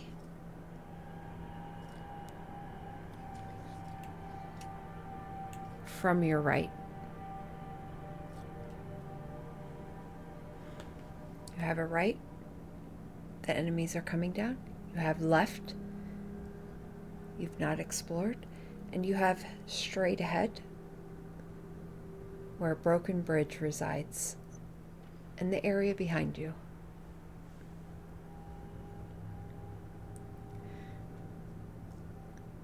What's the distance between me and the bridge? Like between me and the other side of the bridge? The gap. The gap at the bridge is about 45 feet.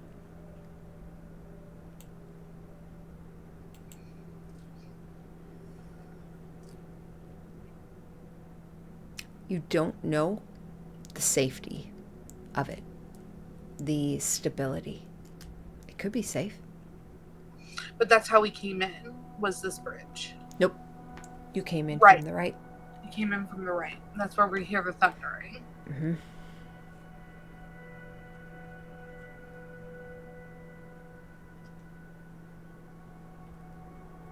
I'm going to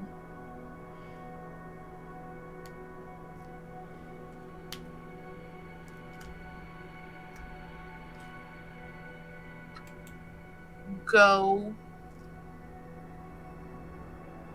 to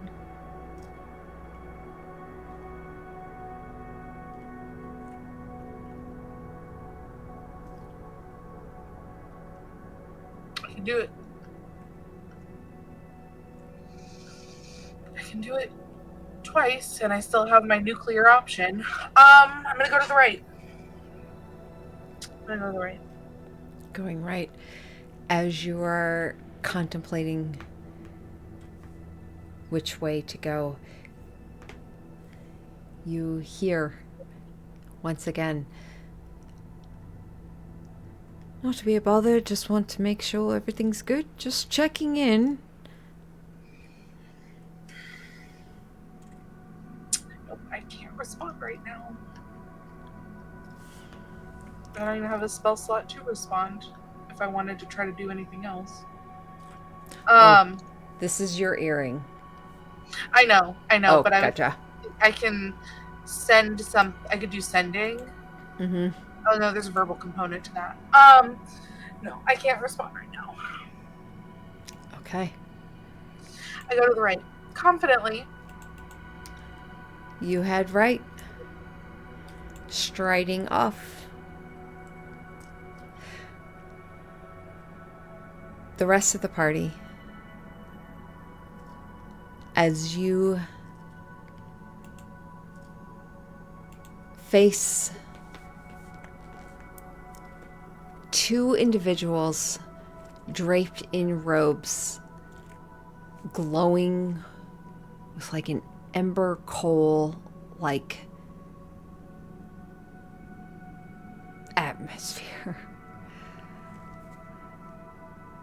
The individual in the middle, fully armored, goggles firmly in place as they turn and look at you.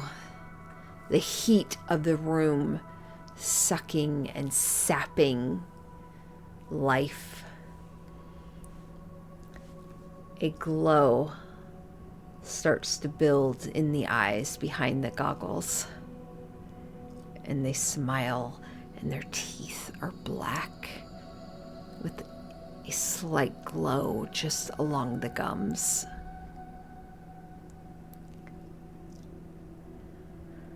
Looks like you came to the wrong place. Time to burn away the weakness.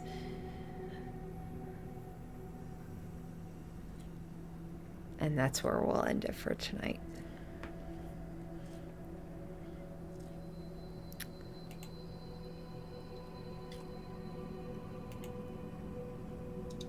to drink. Y'all.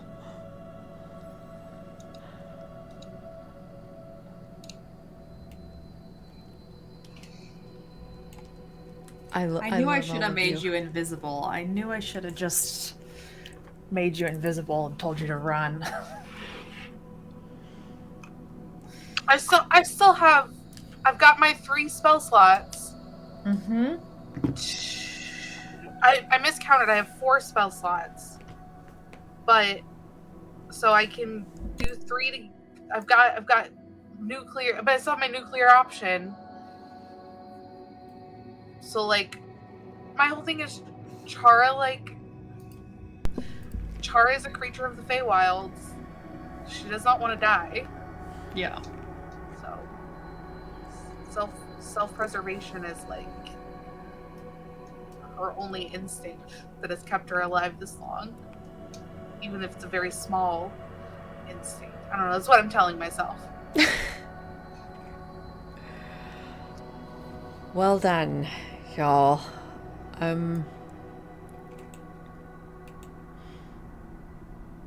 don't know what to think. I'm looking forward to next session. Yeah. The next 2 weeks is gonna be rough. Oh man. Looking at the 18th. Yep. Yep. Yep, should be good. Okay. All right. Good job. You all survived. God, man. Some big things coming ahead of you. So definitely look at all of your abilities and everything.